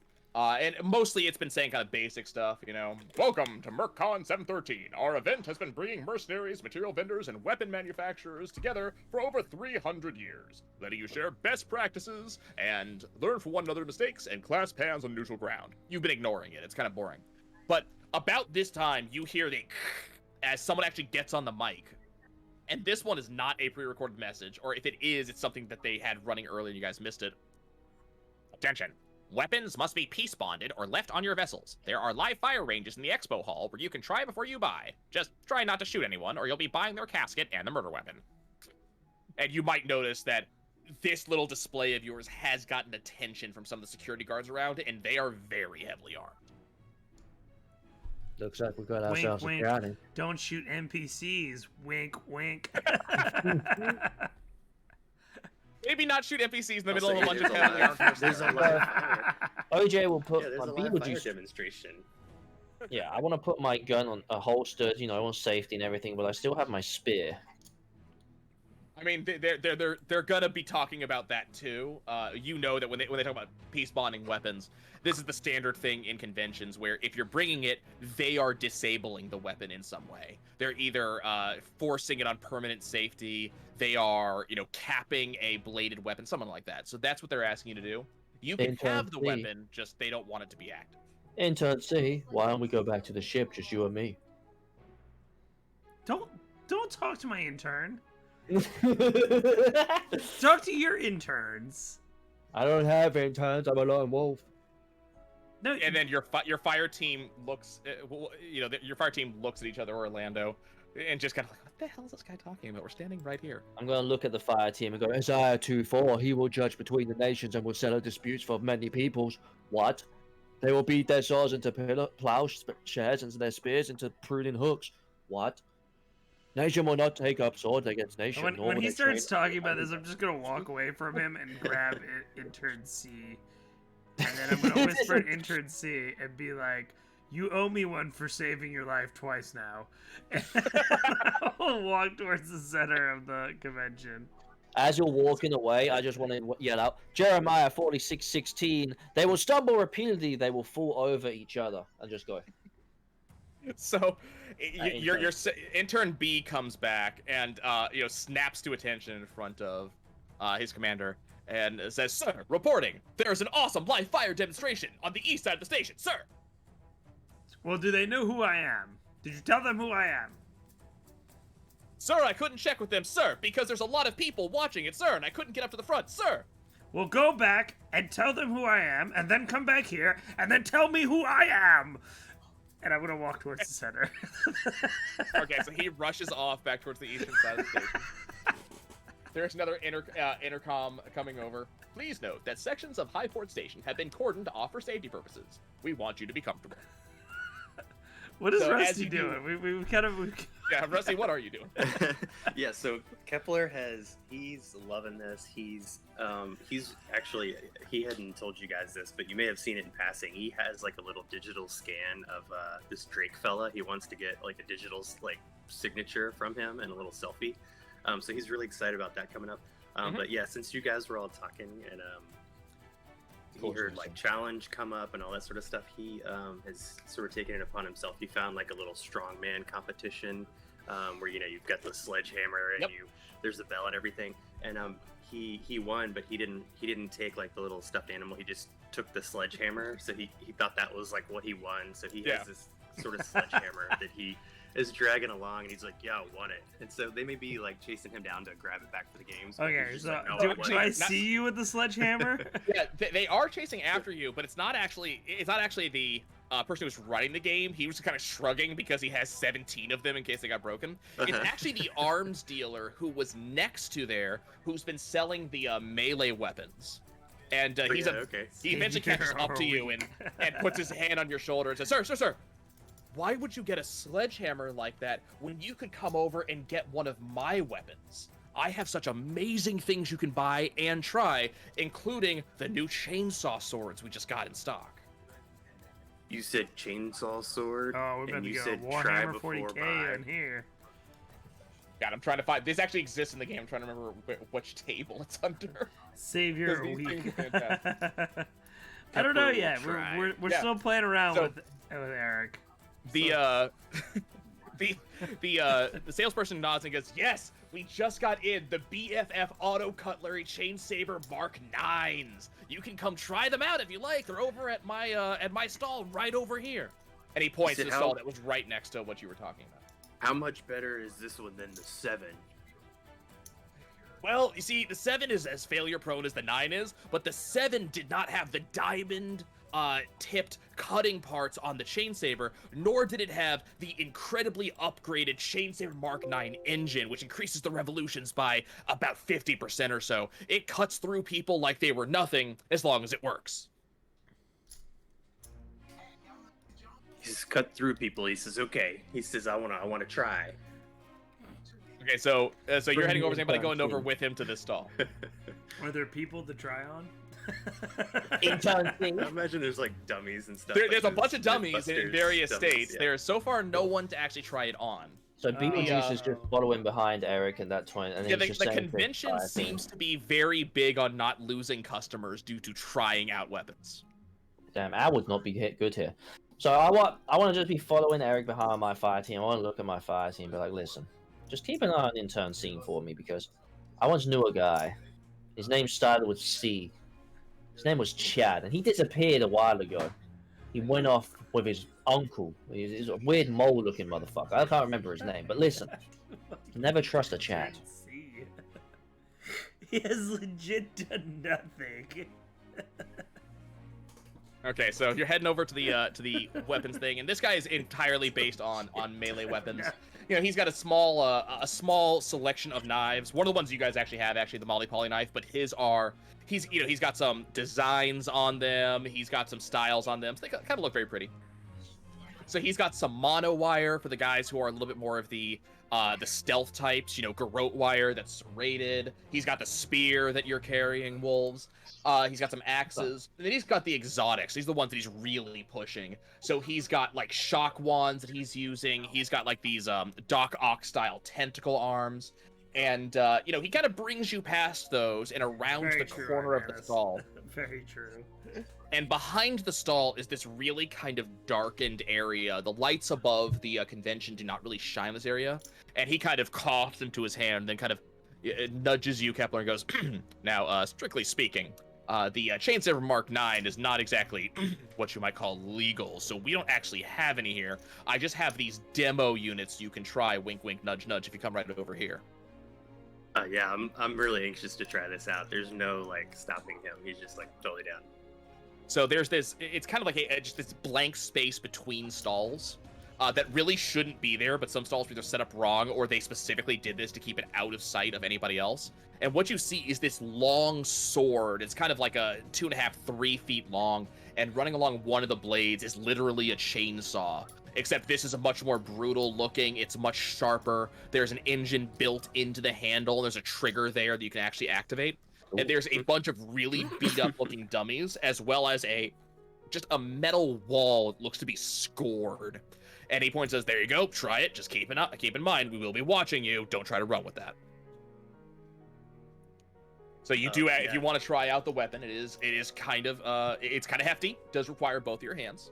Okay, yeah, I'm gonna have him sort of help me sort of stabilize it, like I'm, into my shoulder, and like maybe put the strap on to secure it. And then yeah, I'll ask him if I can, can I just sort of go forward and try it out? I'm gonna crank it up. So while you're doing that, Orlando, there's a kind of a shifty looking character who's also back in this area. This area feels very much like a black market sort of thing for you. But he kind of comes over and kind of nudges you in the shoulder and says, hey, you guys into bounty hunting? What are you doing here? Orlando's gonna look at him and be like, depends what kind of bounty that we're supposed to be hunting, son. Yeah, Kepler, give me a melee roll. And Can you hit so that up for me? Yeah. oh, right. Yep. Yeah, sorry. Right, I forgot. Let me get that set up for you. I can roll real dice, but I don't know how. I know you said there's 3 different dice. Yeah, we have to identify if there's a thing there. It's easier. I can roll dice, but it's probably easier for you to see it. Okay, so Kepler, you kind of take this thing in your hand and you twirl it around on your finger and you start squeezing the trigger and kind of getting a feel of how it goes. But you really like the weight of this thing, you like the heft, and then you just haul off and just swing it at this dummy and literally cut the thing in half. Like there's very little in the way of defense. There's very little in the way of resistance. It cuts through it like butter, and you can see that there was a steel pole in the middle of the dummy that was meant to hold it up. You're slicing even through that. You got this amazing swing on this thing with your 23 that you rolled. Oh, nice. And so while that goes up over there, Orlando, the man says, well, I've gotten word that there's a bounty that's going to be around here that hasn't been announced yet, but I haven't been able to get any details on it. Any of your crew have any experience with hacking that might be able to get the information earlier for me? I'll split the deal with you 50-50. Maybe if we go 75-25. I'm no good at hacking, but I can torture a motherfucker. I may be interested in that, but you're going to have to do a little bit more of the work. You might have to actually go hunt down the bounty if I'm giving you that much. I'll just be getting a finder's fee for giving you this tip. Shit, I'll take down the hunt. It's more about the thrill. Okay, so the man introduces himself as Benjo Taberlin. He looks like a weapons vendor, but the way he sounds to you, he doesn't really sound like one. Sounds like there's a little bit more going on to this guy. And he starts giving you some details so that you can start potentially hacking into the system. Now, the problem is, hacking is not always a particularly solid thing. This could end very badly, so you've got to decide, are you actually going to go for this, or are you just going to kind of leave it be? Bad hack could result in very bad things for you and your crew. He's giving you enough details that you think you might be able to pull it off, but it's still going to be a bit of a struggle. So I'm going to go over to Eric and be like, yo, I got a proposition for you. We got a bounty, we got to hack some shit, and we getting some money. What's your thought? Yeah, go hack it over there. We'll wait over here.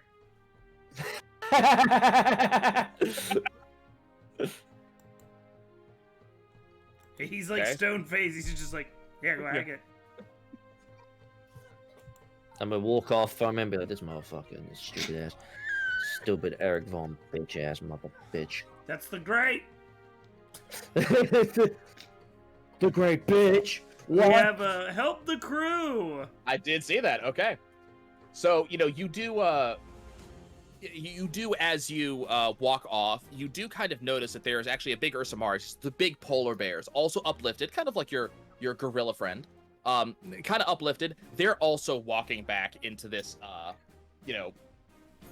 into this back area, and they also seem to be looking for help. Their ship seems to have been disabled while in the dock. You don't actually really know what the disabling is, but they've been seeking help on the space station. Don't seem to have had a lot of luck getting it. Decisions. Why are you squeaking at me so much? Be like, okay. So I'll go up to him. Who's aware of that? Just Al, or just just Wolf? So Wolf Fair sees enough, them as Ivana. he passes out of this like back area, this kind of black market area. But they are actually going back into the black market area with you guys. They seem to be aware of it, and they're just looking for anybody's help. So any of the three of you guys will be aware of them. You, Kepler, have not heard about the hacking attempt just yet because you're too busy swinging this this chainsaw sword. I want to around. see them coming in and be like, you guys look like you need some help. And I need some help too. So the main polar bear is this kind of big, hulking, pure white bear. They've got a big set of heavy armor on. There's a gigantic rifle on their back, very similar to Eric's style. And they turn to say, yeah, our ship's been damaged and we need someone to do some repairs on it. We're looking for anybody who has extra crew that might be able to assist. I need some bottles of Coca-Cola, but I also need this thing hacked for me. If you can hack this for me, I got a couple people who can fix the ship. So the bear looks a little bit unsure. Listen, we can try, but hacking can cause problems. What am I hacking into? We have a very special, it's a Sorcon. And you gotta hack into the Sorcon. So you know that what your contact told you, what Benja told you, is that you're actually hacking into a government database, which is where they tend to aggregate information about various bounties, various lawbreakers before it actually gets disseminated out to the mercenary camps to see who will actually take on the contract. So you are actually asking them to hack into a government database. Whether or not you tell them this is up to you. They will know it as Sorcon. SAWCON. Sorcon. All right, 1 second. So the polar bear looks a little bit unsure about this, and they say, "I don't know that one, but we might be able to help you. I'll see what I can do." And I'm And gonna look. they kind of gather their crew to the side, and they kind of step to the side, and you see that one of the bears pulls out a handbrain and starts typing on it rather rapidly. But it looks like it's not something to be instant. They kind of look a little bit frustrated. They're looking for the data that you're looking for. They're looking for the server that you're looking for. Alright, so as they're doing this, I'm gonna turn and I'm gonna, yo, intern C! I got a little task for you, buddy. Make sure these bears don't do anything stupid. Now, is this your intern, or are you trying to get Eric's intern? Oh, I'm getting Eric's intern. Fucking turn C. I like Completely holding ignores back. you. Completely ignore. You're not his commanding officer. Completely ignores you. Very well. Eric, get your bitch ass over here.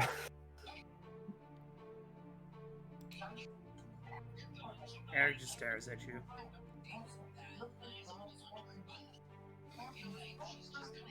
In silence. And you guys do hear over the intercom, ladies and gentlemen, the keynote speaker, Drake Pranger, will start his new speech in 15 minutes. Please get ready to go to the Belku Theater lobby. Eric's still staring at you, exactly the same like this.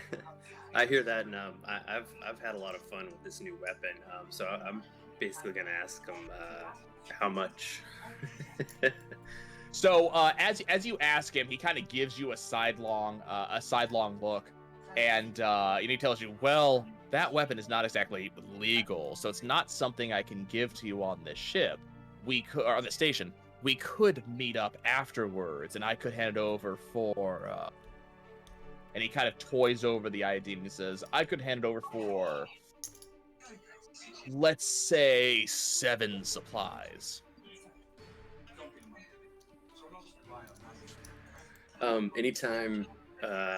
anything comes up with negotiation, Kepler sort of defaults to his diplomat. He has like a diplomat that sort of helps him on these things, so he would probably be close to him on this, and he would look So to you him have and an ask if this is accountant? like a good deal. Basically, Yeah, it's like so he that knows is- that he's not. That is what your Not fire able to team sort can of- do. Your fire team does get to supplement you.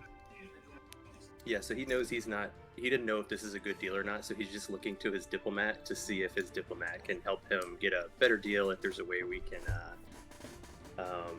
basically negotiate. If there's a way we can get it a little cheaper, or if that's a good deal. He just doesn't know. So the I don't know the how we play diplomat fire looks. teams or. So your Go ahead. diplomat fire team, your fire team member kind of looks at you and kind of leans in and lets you know that that is incredibly overpriced. That is Okay. almost double the usual cost of these things. He also lets you know that because it is an illegal item, you'd be hard pressed to actually use it in most civilian places. This would be something you'd only be taking on actual missions. So he can try to negotiate, doesn't know how well he's going to be able to do, given that this is like a merchant in a convention. He's looking to just snap sales. Right. So he can Um, make an attempt. That's up to you.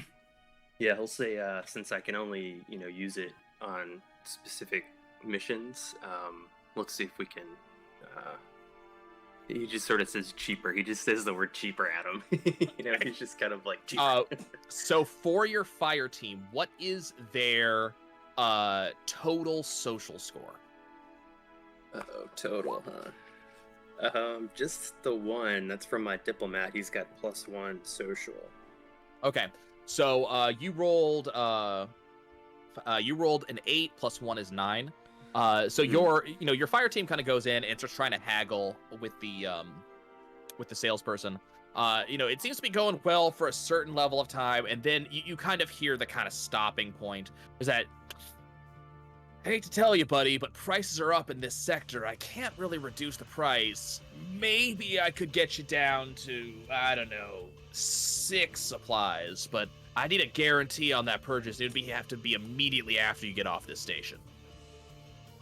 Yeah, he'll turn to his diplomat and he'll say, he'll confirm that it's cheaper, and he'll shake his head yes. Like he's So like, this that's is- fine. Yeah. So this is cheaper than he initially offered. It is still higher than the normal price of this thing.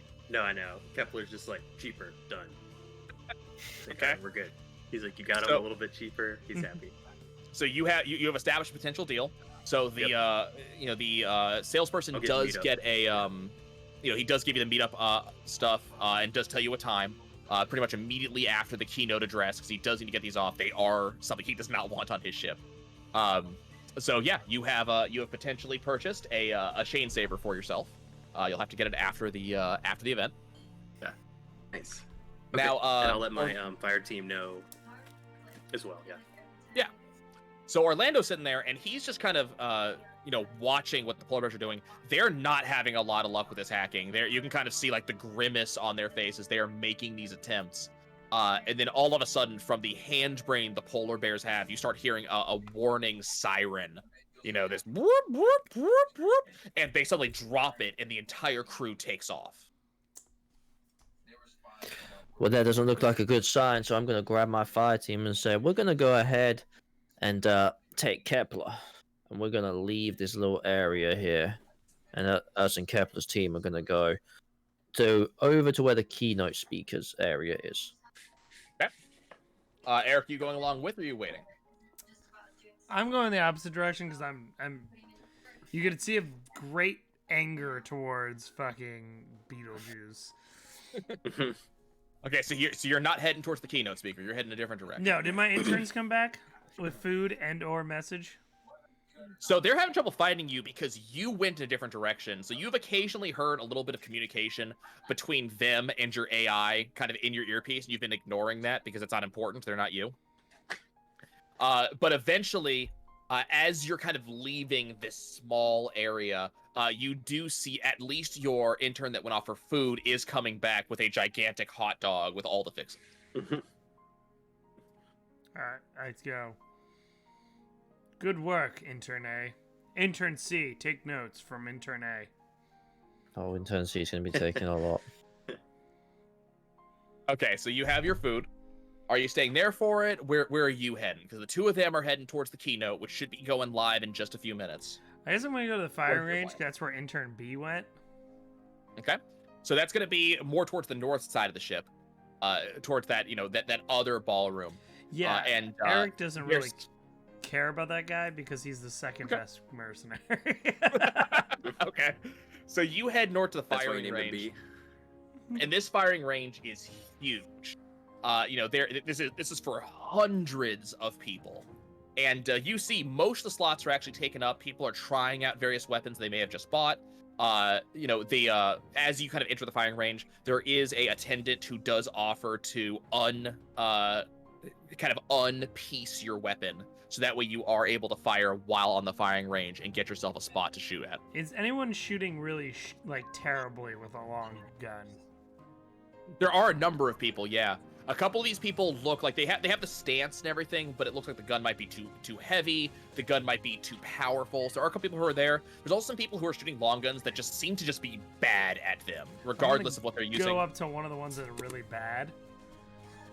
So you do see this one guy, and he has placed the barrel of the gun actually on the stand. He's kind of crouched behind it. He looks like he saw how to shoot out of a movie or something like that. The gun is not braced against his shoulder. You can see the actual butt of the gun is like 4 inches in front of his shoulder. And he seems to be having trouble aiming at the dummy this is a long gun dummy. So this thing is, a good 500, 600, 700 feet down the range. So he's having a hard time. I'm gonna go up to him and be like, "Can I teach you how to shoot there, young sir?" So the guy turns around and says, "What do you mean? This is how you shoot a gun. This is how you shoot these things." That's how I shot in Fast and the Furious 297. But that is not really how you shoot. Please, let me show you a trick or two. And then I kind You're of no good at shooting these things. Let's see you do it. Come on. And then he kind of picks up his gun, and he's holding the gun over his shoulder. The barrel is actually pointing at a couple of people down the row, and he kind of steps away and kind of gives you space at his spot. Oh, okay. But I have the gun now? He doesn't give you his gun. You potentially have your gun if you brought it onto the ship. Now your I'm gun was peace bonded, but they did offer to re-enable the gun at the firing range. Okay, so I'm going to settle down. I'm going to get my thing, and I'm going to aim. And I'm going to shoot. Okay, go ahead and give me a long gun. Okay, so I can just click on my sheet, huh? Yeah, you just click on the little die right next to the long guns. Okay, so as he's aiming, the two of you actually get into the theater, and the theater's very full. Like, there's probably 2,000 attendees at this convention. Like 1,500 at least are in this room right now, just streaming in. Most of the seats are taken. Honestly, most of the fire teams, most of the grunts are actually standing at the back, letting their officers actually take seats. And you can see the lights are starting to dim as people get ready for the keynote to start. I'm gonna play off of Kepler's want to get this digital autograph of Drake, and just put a bug in his ear and be like, "Hey, these chairs over here, they look like we should be sitting in them, not these two people." Okay. Are they closer seats? I mean, they're way off to the side, so the view is going to be really bad, but they are a lot closer to the actual stage.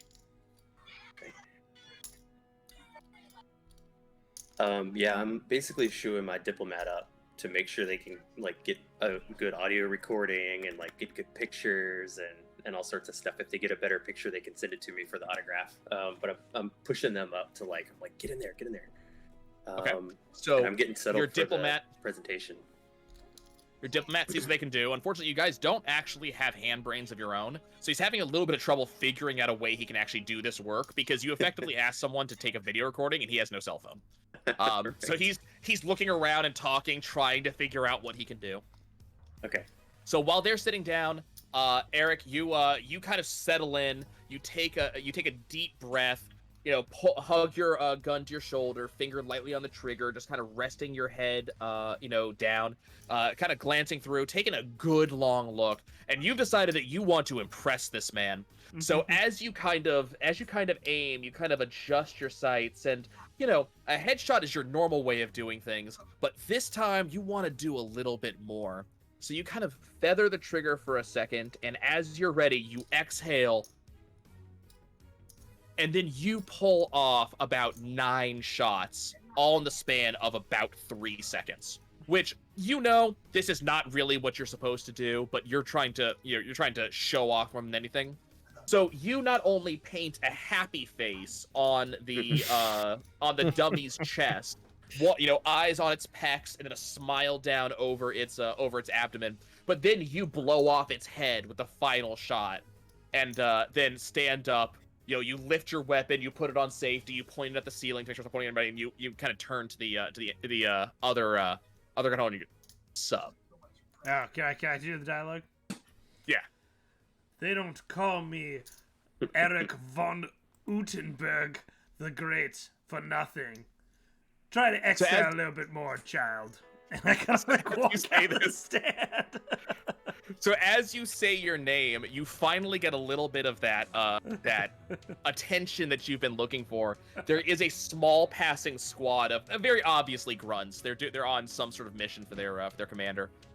But all of a sudden, as you say your name, all the heads whip around.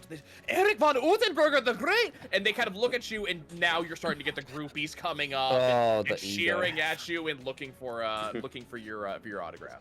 I go, Intern C, start collecting names.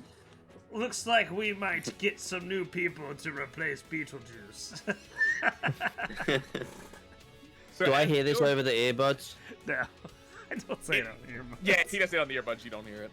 So as he's getting autographs kind of straightened out, as he's doing stuff like that at the firing range, the two of you have settled into your seats inside of the auditorium. The lights go completely dark, and a spotlight comes down on the podium.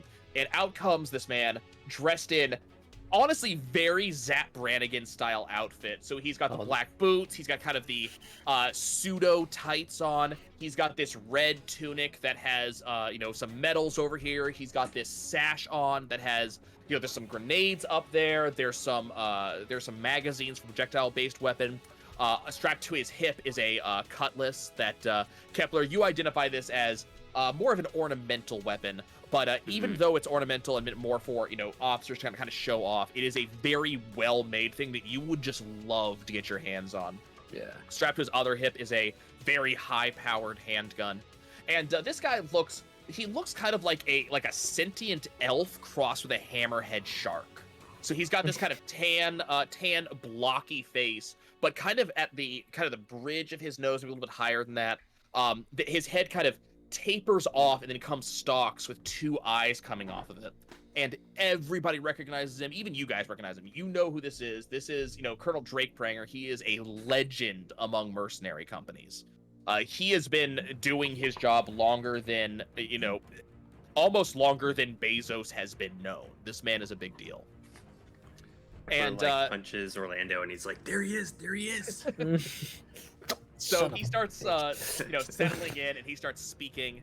And the keynote is a very generic thing. He's congratulating everybody on their recent campaigns. He names a couple of names of people that he maybe knows. But he's kind of talking very generically about how. Does he mention Eric's name? He does not. No. Keep in mind, he's kind of naming. These are more like personal friends. Towards You're a long ways away through multiple bulkheads. I don't know about that. It's a very long gun. Yeah, it's a very, very long gun.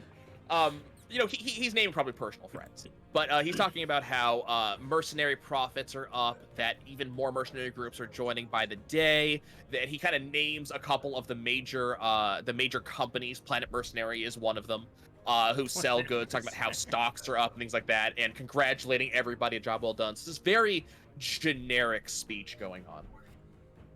As he's speaking, Kepler, you're too busy paying attention to him. This is a dream come true. Mm-hmm. Orlando, you notice that there's some sort of commotion going on towards the back of the room, near where a lot of the interns are, near where a lot of the fire teams are. But you do see that there's something going on towards the sound booth. So I'm gonna look at Kepler and be like, "You stay here, buddy. Take some notes for us.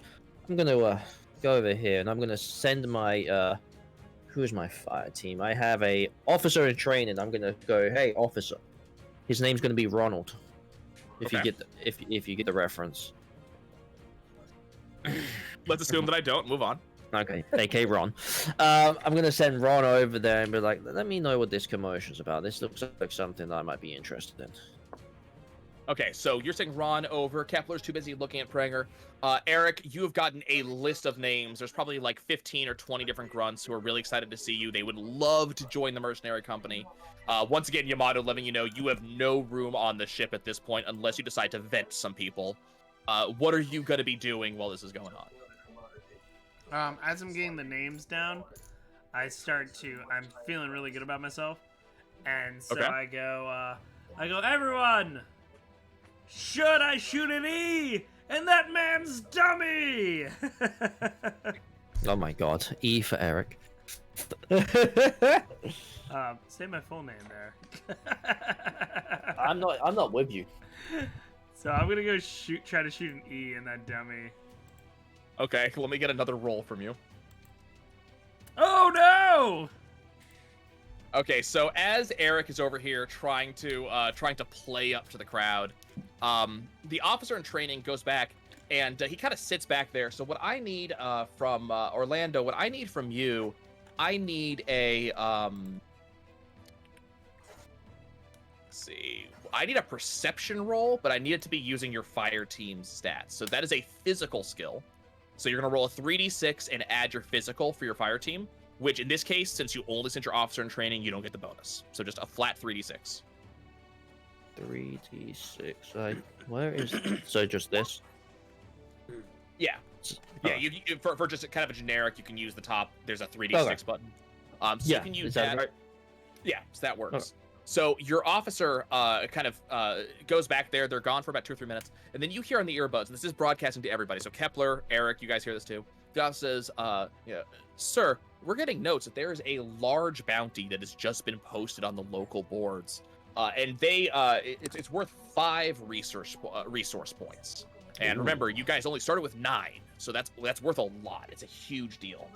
And they're letting you know that this has not actually been posted to the boards yet. It's about to be, but some of the people in the crowd back there apparently knew about this ahead of time, and rumors starting to get out. And the officer's letting you know that if this news gets out, or when it gets out, more like, there's going to be a gigantic exodus of people trying to get to their ships to go chase this bounty. Alright, so I'm gonna be on the comms and be like, alright guys, you heard that shit Oh, just as well as I do. So, Let's go. So Nye, when I hear that, I immediately just like fire and like hold my ear to hear all the information. When I hear 5, I'm just like what? Like, So when you fire, you were incredibly distracted when you fired. And so you kind of aimed and you feathered the trigger the way you're supposed to, but you kind of feathered it as the hand supporting the weapon went up to your ear to touch the earbud. So your gun goes wild, and you don't so nice. much as shoot an. You don't really shoot an E. Only one of the shots you actually fired even hits the target. Not that you care right now, but yeah, you did not show off very well. I fucking book it to the ship. So we're all Okay, going to the so- ship. So you're running the ship, but as you start to run, you are noticing that news is now getting out. So it is kind of clogged getting to the ship. It's going to take you a bit at this present time to actually get there, and you're not going to be the first ones off the ship. So you can keep trying Beetlejuice. to push through, or you can try to come up with some other strategy to get to make way. So in order, like, to try and get Eric to run a little bit faster, Beetlejuice being himself and being able just to get under Von Utenschmert's skin, he's gonna be like, hey, by the way, this Drake never mentioned your name, like you said he would. And we'll continue running towards the ship. Is Drake's I guess presentation completed? He's finished? Not everybody at all. started Like he's going so crazy? Drake was talking while this is going on. So you're kind of listening to Drake's talk. You're kind of hearing, but the quiet in the auditorium starts to. You kind of hear that hubbub, that some murmur, that susurration that's growing. People start talking to each other. They're getting alerts from their handbrains, things like that. And then it starts getting louder and louder. And at this point, Drake seems to realize what's going on. His hand goes to his ear for his earbud. And he is and then as soon as he realizes what's going on, even he's interested in this bounty. He starts very quickly wrapping up his speech to get the hell out. And you do Okay. notice Drake's fire team is about twice the size of yours. They're much better equipped than yours are, and they start approaching from the wings of the stage to grab him. When that's going on, I'm gonna call for Al. You can call me Al, RAI, and I'm gonna be like, Yamato, okay, yep. Yamato, dispense the boys to help clear a way for us and get the ship ready with the other half. Okay, so you want half of your grunts to try to make way. Yeah, I want half of the So- grunts to run out and like make. What do you Do want we them to hear do this? exactly? So Yamato goes, that may cause problems with the ship, sir. What would you like them to do? What do you mean? I want half of them to get the ship ready. Yes, I understand that, sir. What do you want the other half to do to make way for you? Start pushing people and creating a hole. They're Okay. grunts. They got arms. They got legs. Okay? I want Do an we- inspire roll off of you. Let's see how well this works. Do we hear this conversation? Yes, this is on your your global network for your ship. So yes, you are hearing this. It's like we could have a small receiving party, but I would say most of the I got a grunts 5, a have 3, and a 5, best to do. and I'm ranked 9. So, God, you guys and your rolls. So Is that You, good? I don't know what's good and He's a bad. very inspiring motherfucker. okay, so to give you an idea, so let me just Okay. go to Yeah. real quick to give you guys an idea of what we're looking at. So there's targeted skill checks, which are very much the old school like D&D style of hit this and you succeed. And then there are graded skill checks, which are a lot more like the style that we see in Teens in Space, where the better you do versus the target, the more likely you are to succeed. So generally speaking, target number of 10 is easy, 15 is moderate, 20 is hard, 25 is very hard, 30 is essentially impossible, and 35 really is impossible. So you just rolled a 22. So yeah, my thoughts were like 20 to 25 to give you something to struggle against, because a lot of people, you hit 22 with your inspire roll. So are we Well- able to help him in that with You not in this case, but you don't need to. Alright. You hear kind of this resigned from Yamato. Yes, sir. And then you do hear some very rapid fire orders coming from the AI passed along on that. Not really anything you guys really care about because these are for grunts. But then all of a sudden you do hear this as you guys are rushing towards the docks. You're hearing this big hubbub from the front as for a second all of this push, this tide of people stops because they're just not able to get through because your grunts are pushing them backwards. You are hearing the sounds of maybe a fight up front, and then you do see some grunts shoving their way through to make a lane for Eric. And I kind of like, I'm hip to lip, and then when there's a clear emptying, I slow down and I kind of like walk as if. Yeah. Well, as you slow down, you start noticing this lane's not lasting long because Oh, and then I hip to lip. Hip to lip. So give me an athletics. Let's see if you make it. Oh God, I don't think I put points in that. Oh shit, I didn't. See how you can make your way Yes, through we a got crowd. one. Okay, we finally get to use the mayhem deck. Okay, so you rolled a 13. Now, a 13 is going to be enough to get you into that lane. However, let's see what happens. So, as we roll, you will notice that he did succeed. So that is a 13, which is a success for us. The 6 is the mayhem die. The mayhem die is higher than either of the other 2 die on the success, which means we get to deal a mayhem card. Whoops, that Whoa. is not what we wanted. Hold up. 1 second. That was not supposed to go to everybody. It was supposed to go to just one person. So let's try that again. It may be asking you to let me steal the card. Just say yes. Just say let it go. Yeah, just let it go. Let it Because go. it was not supposed to, we're only getting 1 mayhem card. Have you have? Yeah, I'm discarding. It's 1 is supposed to go to Richard.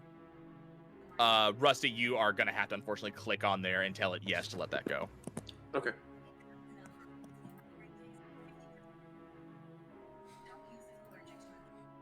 Okay, so we're gonna skip that nonsense.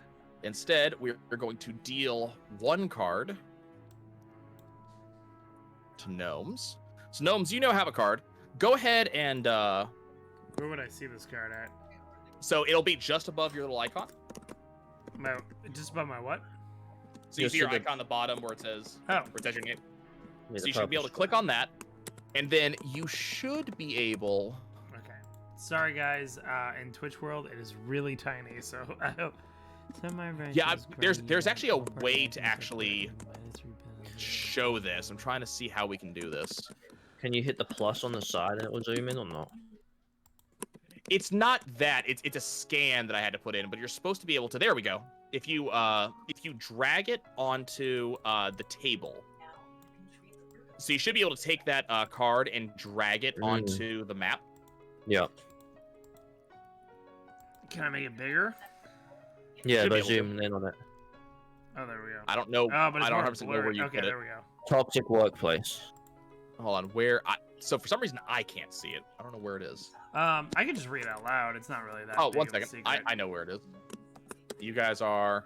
That's why I never moved you guys here.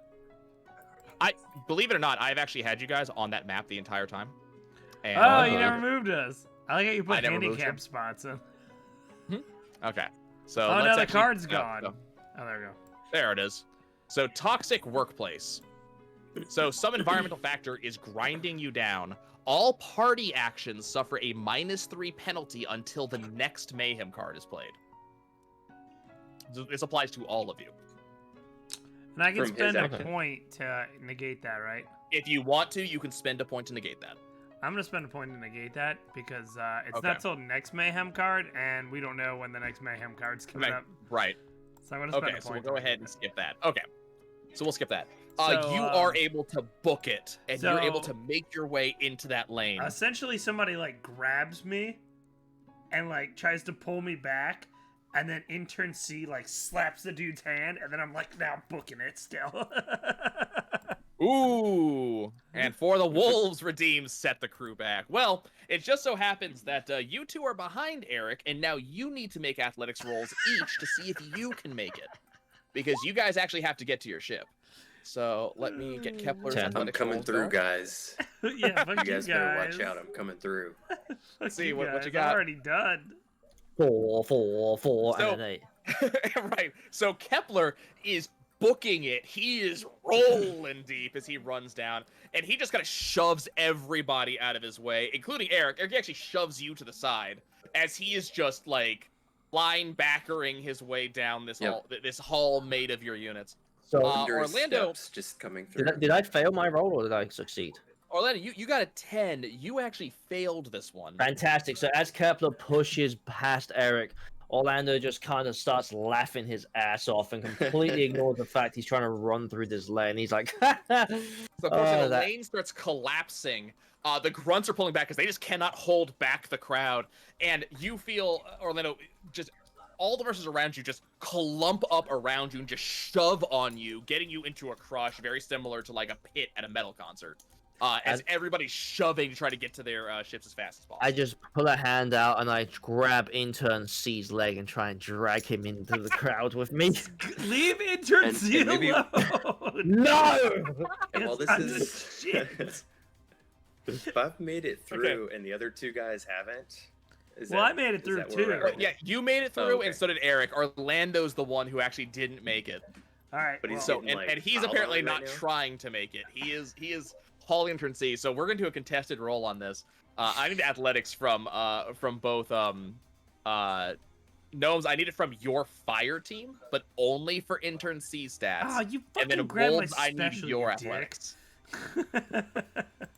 Can I do anything to assist? Oh. Okay, let's see what we got here. No, Oh Oh my you're god, we you're too tied. far We ahead. tied. So intern C gets a 10. We tied. And wolves also gets a 10. However, intern C hits mayhem. Oh, yeah. I'm gonna So fucking this kill you, could Roland. change I'm something. gonna So kill you. So, gnomes, there is your card. Let's see how this Alright. works. Oh, it's a red one too. What are we doing again? Maybe it was head trauma, the flashing lights, or a nascent tumor, but you've forgotten the plan. Play it well to earn a roleplay point. So your intern has actually, because he got grabbed, he got beat on the head by someone's arm as Orlando starts hauling him back. So he actually momentarily forgets what the hell he's doing. So how is this going down? To be fair, he didn't really know what we were doing. He just saw me book it. So now He's completely lost the plot. He doesn't even remember that you were booking it. He's just kind of like, ugh. He's kind of looking and going, do I take orders from Beetlejuice? Beetlejuice. And he salutes to you, Beetlejuice, and he's like, next order, sir. Okay, so apparently intern C is with you, Orlando. So you get to decide what you want to do. Eric and Kepler, you guys have made it through the crowd. The grunts are behind you, and you are sprinting to try to get to your ship, going down various hallways and various docks. And you're able to get to the Yamato without too much of an issue. I want intern C now to survive more than This is intern C like this. Beetlejuice. Intern C saluting. I turn him around and I use him as a battering ram, and we just push through to try and get to this ship through these lanes. All right, I agree with that. You can do that. That's fine. Okay, so we're, That's fine. okay, so Eric gets a roleplay point. That was fun. Orlando, I need an athletics check from you. Let's see if you can pull it off.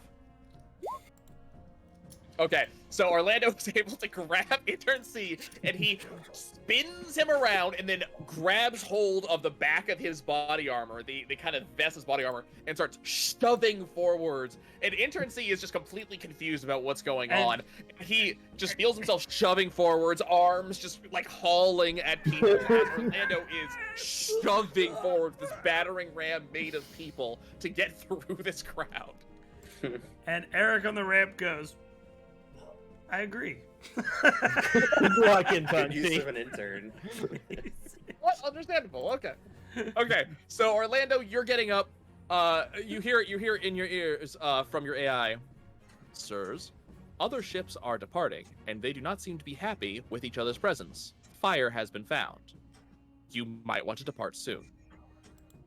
Depart now. Orlando's yeah. not on the ship yet. You want to depart now? I'm gonna He tell still has to get on. Yamato- You just hit the boarding ramp. How far away am I?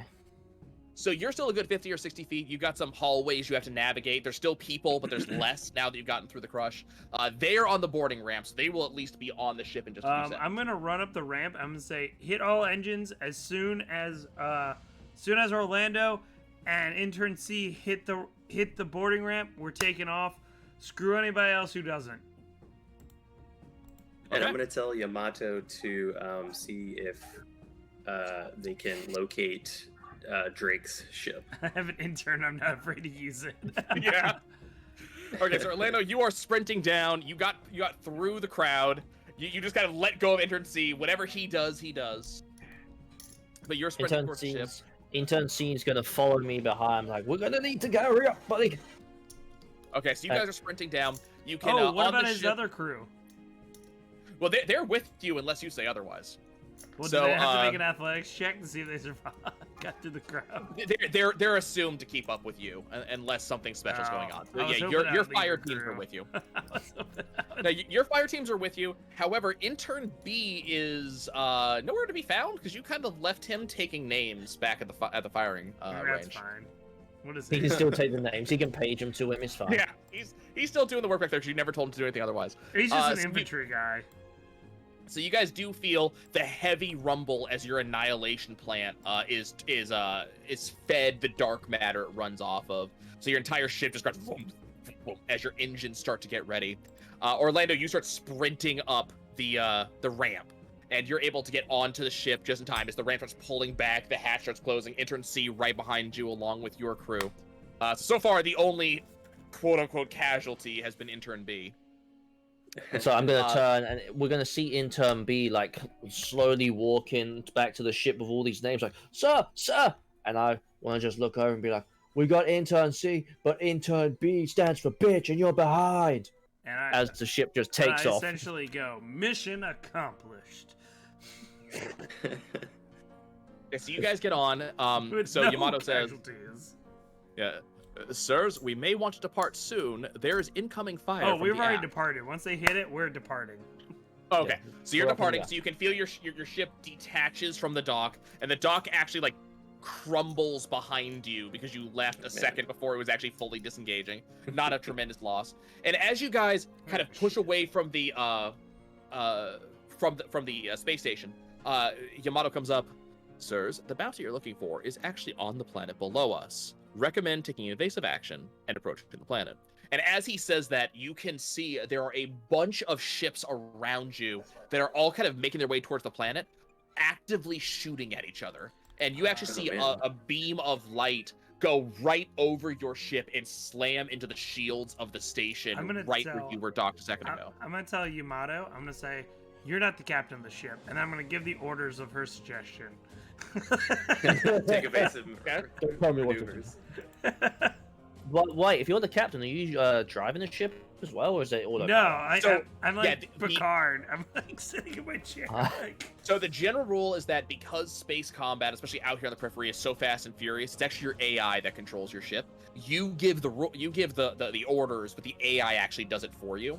Okay. There are some exceptions, but generally in combat, it's too fast for you guys to keep up.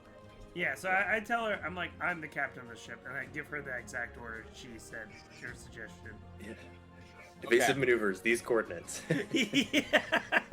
So we are getting into our first combat. So combat is it works on the first person to talk, the first person to take action rule. If you guys do not take an action, I go. Otherwise, we go in order. Each person who actually does speak first, go first is the rule. So we got gnomes. Eric has decided that you guys are departing. So your ship is going to start to roll and start to angle towards the planet. Gnomes, I do need a 3d6 from you. So this is just going to be just a 3d6, and we're going to add 3 to it because your AI's level is 3. Where's the 3d6? Oh, rolled 3d6. Okay. Let's see. It's a 9. Okay. So as you in 9 plus 3 is 12. Oh, okay. You get your 3 for your AI. So you feel the ship rolling and it's starting to turn towards, and then all of a sudden you do see a bunch of missiles coming in your direction. Your ship tries to blast its engines to get yourself past the missiles. Unfortunately, no such luck. They were well aimed. They kind of knew you were leaving. Probably payback for that grunt bullshit you just pulled. So you guys do feel the entire ship rock as the missiles punch through your shields and smack into your ship. Let's see. Because of that, you guys are going to getting the stats off this thing. What was the defense of your ship? Defense against beam or missile? These are Defense is 7 across the board. Beam, missile, these are missiles in this case. Yeah, defense is 7. So just trying to get the details here. Whole point's 9, defense 7. Okay, so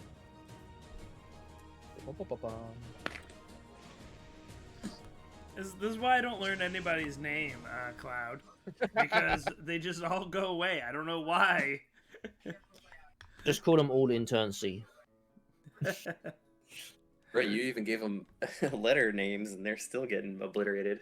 You know, these interns, they come fresh out of college, they think they know the world, and then they just disappear. Now they're used as a human shield. I'm telling you, Okay. it's millennial, it's the Generation Alpha, man. They're lazy. Not like my generation. So you feel the missiles impact, and they got a very square hit on you guys. You guys are actually ended up taking 5 damage off of that. As a reminder, your when ship that has 12 happens, less. Fuck, so we're already dropping down. Yeah, you guys already took a fair amount of damage on this one. So who's Rebels going next? firing at Oh. us. So in ship-to-ship combat, basically your main actions are going to be, unless you want to do something specific, your main actions are going to be to attack, to escape, or to evade. I'm going to say It's just- Kind of escape. depends on what you're going Escape. Yeah, escape. Computer, Well, escape. Eric, you already went. Nope, your turn's done. Someone else. Escape! Wait, he shot at us. What the fuck you mean? our Yamato, turn? escape! Yeah, your Escape action- immediately. your We action have was- 4 health left. Escape, Yamato! Your Our action action was was to get effectively in a- shot? Your action was effectively an evade action. So Oh, you took okay. the action to fly off and to evade To be incoming fair, damage. that his sounds damage like fire. something Eric would perfectly do. Get shot and be like, ha! Yeah. I knew that would happen.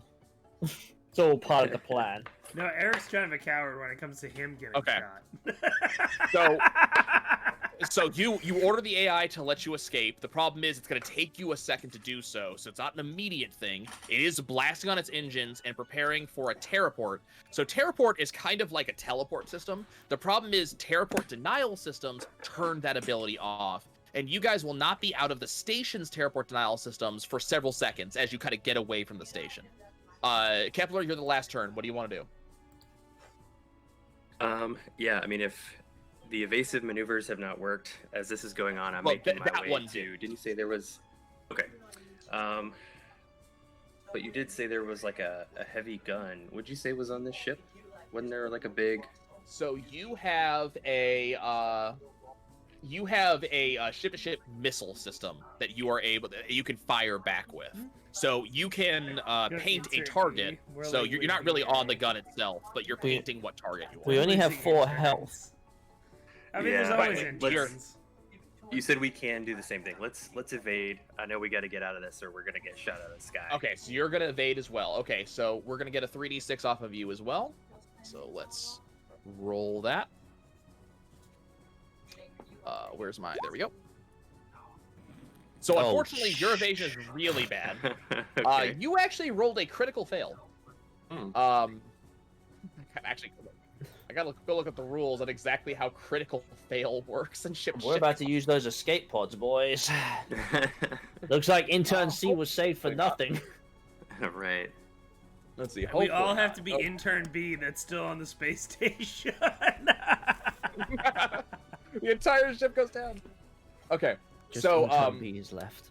So you try to get more evasive actions going. You try to go and punch in some coordinates, and unfortunately, Kepler is not the most technologically adept person. Right. He's got So really when fat he's fingers trying to- too. Yeah, he's trying to punch in Sort of coordinates. He's punching just with his punching in a bunch of fists. bullshit. And unfortunately, you end up screwing with Yamato's tracking systems. Oh, no. So Yamato actually fails to track an incoming attack because you were messing with it. And I'm just punching the screens, and I'm yelling, "Evade! Evade! Yeah. Evade!" Evade, evade, evade. So you're punching the system. You hear some glitching coming out of the audio system that is Kepler. That is Yamato. And then all of a sudden you hear the blaring, sirens rah, rah, rah, coming in as another attack comes in from a different ship this time. But you guys are effectively blood in the water, and the other ships understand that, so they can take you out and not have competition. So they end up shooting at you guys, and you can feel the attack come in, and it hits the side of your ship, blowing open a hole. And you hear this just kind of deadpan comment from Yamato. Well, thank you for that. Critical damage has been achieved. We are now accelerating towards the surface, and I have no control. Well, isn't that where we wanted to go? To the surface of the planet. Planet. Good job, Yamato. Mission accomplished. So you feel the ship vibrating in a very unpleasant way, and the ship's like rocking back and forth as you guys are going in. You're having trouble kind of keeping your seats. The engines keep on accelerating you, and there's you guys get a certain distance away from the station, and there's a momentary feeling of like disassociation, kind of like a momentary blackout. Well, we should have been on as you Star guys- Trek, man. We're rocking these Yeah. segues. You're rocking in the seats. So, Something guys- is wrong with the ship going down. you guys are able to teleport and get away from the fight. The problem is, because of the damage dealt to the ship, you guys were not able to actually aim your teleport all that well. So Oh, when you come out of this momentary teleport, you come out in atmosphere. So you're on the atmosphere of the ship, and you guys are starting to rocket down. One of your engines actually comes off the ship, and your ship starts to spiral its way in and then crash into the desert of the planet you had been orbiting. Well, damn. Well, Yeah, imagine I was successful looking at the landing, engine crew. flying away. Only Captain Eric von Ukenbergen the Great can prepare such a great landing. So you Prepare guys my crew, hear this. machine. Great for what? We shall. As all of you wake up from the momentary unconsciousness that happened because of crash landing on the ship, the first things you hear are Eric. If you And are wake up. alive, then you will thank God Himself. If you are dead, well, Sucks to be you. Alive Kepler people. comes too. He Figure says- out he how we says- can fix the ship. Dead people, get out of the way. This is your captain. Boop. Yeah, Kepler said gets that. up and he's like, Can I not roll an dead. And he's inspire for that? Punched coordinates. Yeah, let's roll an inspire. Let's see how much of your crew is actually crew ready. Let's see who's actually ready to go. You better get a high roll. Oh god, it's a mayhem. So it is a success. It is a mayhem though. Let's see. Let's go ahead and. Dude, I've gotten every fucking mayhem. You've gotten every single last one of them. Here's your next one. Like, you might as well just Let's see what pass you the got. deck to me and just let me Just pick. get the deck to you. Pull off the top. Okay, so what did you Oh, get? it's another red one. I guess they're not compatible. You may be abusing this thing. Make an inch. I don't know if this actually necessarily works for us. Oh, okay, fine. Yep, I can roll with this. If you want, give me another so- one. Yeah, just give me No, another we're running one. with this one. I like this one. Okay, with a failure, your primary weapon loses an upgrade and gains a failure. Or gains failure prone. So as you are kind of getting your crew together and kind of getting people together, you notice there's a lot of damage around, and you decide to check your weapon to see, are you ready? And as you're fussing with it, you notice that there's kind of like a little bit of damage on it. You impacted it kind of hard. Make that engineering check. Let's see if you succeed here. Oh, there's no way. Watch him mayhem again. You know what? I did. Okay, yeah. I mayhemmed again. Well, no, the luck of that's- the owl. no, you don't mayhem on failures. That's a failure. So yeah, you don't mayhem off a failure. You do notice there's like this hairline fracture up the side of your weapon, and you try to fix it. It's not working. So you kind of conclude the weapon is serviceable, but you probably don't want to use it all that often. So put down on your sheet that your weapon is now failure prone. So this is a specific thing. So failure prone means that any roll of triples when attacking with this weapon causes the weapon to explode instead of firing. The explosion inflicts the weapon's normal damage on you and anyone nearby, and the weapon is destroyed in the process. Beetlejuice is about to wake So up, he and his so he team- like looks at the hairline. He kind of like plays with the trigger, and he just goes, it's in God's hands now, and he like puts it back in his sleeves. Right. Beetlejuice is about to wake up, and his fire team's just saying, "Beetlejuice, Beetlejuice!"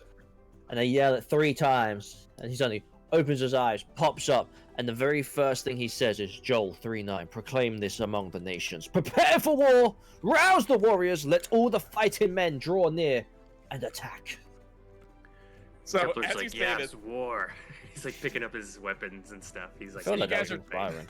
I'm just saying. you guys are taking stock, and you'll notice that the ship is in really rough shape. You lost an engine. There's a gigantic hole in the side of it.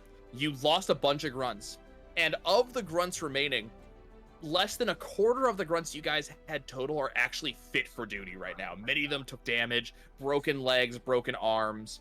Your fire teams were with you and strapped down the way they're supposed to, but most of your grunts were actually in their various, in the bunks and things like that, and they actually gotten damaged. So Did we lose like you half guys of them really only pushing have. people?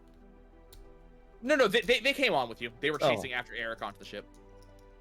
But you guys probably lost a quarter to a half of your grunts through the gaping hull wound. And of the remainder, really most of them are not fit for duty. You guys have your fire teams and maybe a couple extra, but most of your people are out of operation. Do at I the get time this being. report? Yes, you will get this report as people start calling in. As the call in, I turn to intern A. I go, a lot better than I thought. Find me that bounty, intern A. So intern A runs over to the computer system and starts typing in. He says, "Sir, we have another ship that is tracked to be the bounty about 7 kilometers southeast of us." We need battle music. Gnomes is too we busy need trying to a- think out what music he wants to play right now. Did how far out? 7 miles? That's 7 kilometers, yeah. No kilometers? So about I 6.5 miles. We need All to right, make our and way I there, kind of 'cause like they look at a pile have of tracking. I look at a pile of like injured people, and I go, "You guys guard the ship." And I like start walking towards that direction. Okay, so your intern's trying to actually get the exact location. I do need a computer's check from you, or perception, either one. But it needs to be your fire team's check. Yeah, the list of names is really useful now. Oh, I also too promote someone who's not dead to intern B. Oh, unfortunately, because you're promoting like that, intern B is now a probie. They have no skills. You just have a body in your fire team. Fucking wolf! That's all you need. I didn't leave intern B behind. That was you. left intern B behind. You Yeah, left but intern if B you would behind. pass a goddamn roll, we wouldn't have to leave intern B. Wait, no, intern B was taking names. You never brought it with you. Intern B was taking names for autographs and to join the Look, company. I'm back just to gonna Fire say, Range. it's your fault. Because I almost lost 2 people on a fucking going to the supermarket mission. So as you promote someone to intern B, I'm gonna look at intern C and just say, "That could have been you." I swear to God, if you kill fucking intern C and I have 2 people that have no skills. It's okay if he survives the blade of meat. He gets promoted. I mean, he already got promoted in 1 day, so he's He got moving up promoted the from corporate nothing to ladder. probie. He's moving up in the world. Yeah. Okay, so I need like I said, I need a computers or perception roll from your fire team. For my fire team? Yep. Hold on, it did something fucking weird. Come on. What is it doing on my sheet? Why did So it minimize it? computers is mental and perception is physical. So how do I do their test? Just click on it? So you roll on so you look at their stats, so whatever their total is. So one. So for yours, you have +1 to mental and nothing for physical. So there's a 3d6 at the very top, and you just hit the 3d6, and then we add the number. Okay, so add a 1 to that, because I have C has So +1 9. mental. Okay. So you're the fire team kind of looks and says, so they're supposed to be 7 miles southeast. I have one of 7 different locations it could be in that area. And that area isn't good enough. I'm Well, gonna how say close to is my the area? Like, they're 7 all kilometers away. blocked from each other. Like, what are these? He said 7 miles. They're not able. The area that they could be in is 7 miles away. He was unable to get you any more. Like, potent so if information. so the area they are is 7 miles. But how big is the area that he thinks it is in? Like, is it a 30-mile radius that he thinks they're in 7 miles? About a 10 to 15 kilometer radius. Okay, that's not so bad. Considering you're going to be hiking through a desert to get there, How is it not so bad? It's 7 Yeah, I guess miles we to could figure out split where up. they are, and then 10 miles potentially where they would be. That's a 20-mile radius. Yeah, but it's 7 miles and it's 10 miles in like a circle. That Yeah, we should split up though. Like, we can send each one of us can bring our teams, in 3 different Well, directions. if we all walk 7 miles, he's in a 10-mile area 7 miles from here. So we all walk together 7 miles, and then we look within 10 miles. And I turned So, intern C. I was like, the is it a open land. city? so there's there's 7 potential landing sites. The edge of the potential area landing sites are in is 7 miles from you. So it's 7 miles or 7 kilometers to get to the border of this 10-mile radius or 10-kilometer radius zone. Yeah, that's what I'm Okay. saying. So you could potentially have to walk 17 to get there Right. Yeah. if it's on the far side. Yeah, but we don't have any. Is that a town? Nope. it's just Yeah, open was You there land. are anything in else on the the ship? middle of a desert. And nothing else on the ship, like rover-wise, that we had. You guys didn't buy one. Okay. Because somebody Let's told start us not hiking, to. DM. I did say not necessarily, and then you guys got hit by 2 things that knocked out your ship. Yeah, it might have gotten destroyed You anyway. fucked us. So yeah, I guess we Definitely are possible. hiking unless another ship comes by that we can. I'm gonna turn to the computer and I'm gonna say, get us a rescue ship. I will be able to pay. Fuck the bounty. So the computer says, which ships would you like to rescue you, sir? All of the other bounty hunters that would rather kill you than rescue you, or all of the other bounty hunters that would rather kill you than rescue you? I would like to send my specialist over to the computer system and be like, look, you know more than intern 8. Try and figure this out for me. And I want them to do. So what do you want him to do? I want him to check the computers for me. My own team. Check it for what? What are you trying to have him do? Trying to lower that radius down so we have an idea where it is going to be. Tracking. Okay, run computers or perception for your team. Okay, so that is a 9 plus 1, so 10. You're really not getting much more. I'm going to look at Eric von... what's his full name? Eric von Utenberg. The The great. Great. Bitch, I was finishing. And I'm going to be like, alright, Eric. None of our teams can figure this out. So... we're going out there. 7 miles, let's do this. Kepler has already been packing up. He's got like bags full of weapons and explosives, and Kepler's he's got his ready, team me. ready. Yeah, he's like walking out the Alright. ship. He's got gear all loaded out on tables and stuff. I'm going to Ammo yell at my everywhere. fire team then. Fire team, follow Kepler! And we're going to run right after Kepler. He's like ahead of us, looking like fucking Drax from Guardian of the Galaxy, and I'm Baby Groot just running after him. We're gonna let the other crew go in front of us, and then we're gonna follow. Okay, so you guys head out into the desert. Now the desert, you guys are on a planet known as Belston and Lead. This one's kind of special because their desert is not just a desert. There's light sand and dark sand, and the dark sand is actually known to be a connected organism. It will the sand actually does not support people's weight. It actually sucks them down, and then the sand is an organism that then eats them. This is how this particular organism hunts. So you guys are gonna have to deal with that, which is gonna make the hike a little bit less pleasant. Because you guys are going over dunes, and then every so often you will see these gigantic patches of black sand that you have to kind of navigate around. Mhm. So it's taken a bit. You know, not only do you have 7 kilometers to go through on sand, but you also have to go around this. This has taken you a number of hours to get out there. So kind of a big deal. Let me get a perception from everybody. Did I put points of perception? Probably not. I'll let you roll for me, but I don't know if I can use this specialty. I don't think smell would really, unless there's just something funky. But I mean, at this It point, might actually. In this case, smell might actually work. Where's I'm just looking perception for at? other. It's under physical. I got 14. Okay. Yeah, so I'm just smelling for other life. I got a If 6. it's Okay, lifeless so in this area. so Kepler, you got That matches the character. Kepler, you got 12 base.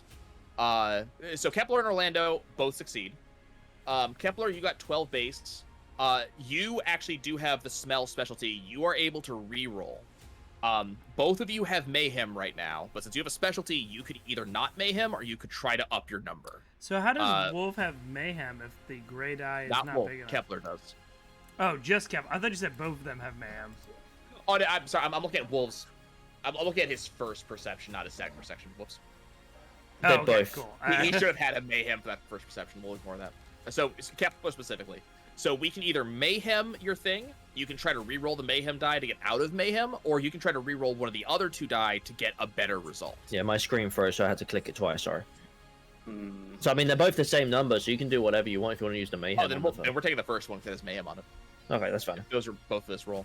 All right, Yeah. I'll be right back. They were real both quick. this roll, and my screen froze like halfway through. I'll be right Yeah. back. Okay, so I'm gonna go ahead and deal a card. So And Wolves is mayhem- getting 1 no mayhem. matter what. And it can help you or hurt you, or usually Yes. just hurt you. Yeah, you guys have gotten negative Yeah. ones. There are positive mayhems. Okay. Is the deck shuffled? It should be. I'll shuffle it again. Yeah, so I'll go for the so if I do use the mayhem, I can try and up my perception. Yeah, we could try to increase the number to make it even better. Let's try that. I mean, right now you're rolling with 12 plus 8, but we could try to do it better. Okay. So we'll re-roll that 3 and see what we can get. Upped it by 1. You got a 4 instead. Still mayhem, but you got a total of 21. So I'm gonna go ahead and take your card myself. We'll add think 1 my to. think my screen froze. You may need to just reload. Yeah, that's what I'm doing real quick. 1 second. Okay. That doesn't really apply currently, so we're gonna hold on to that. Alright, I'm reloading. Alright.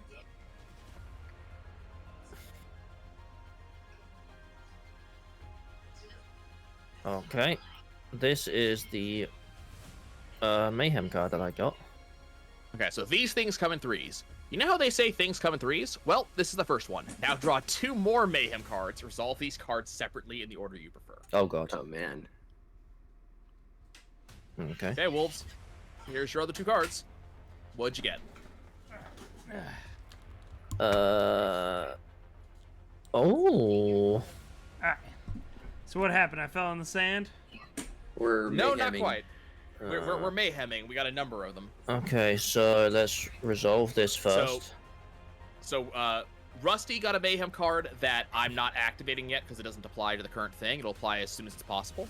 And then Wolves got a Mayhem card that actually draws 2 other cards. He has to do all of them. So these So are first, he got I am the best.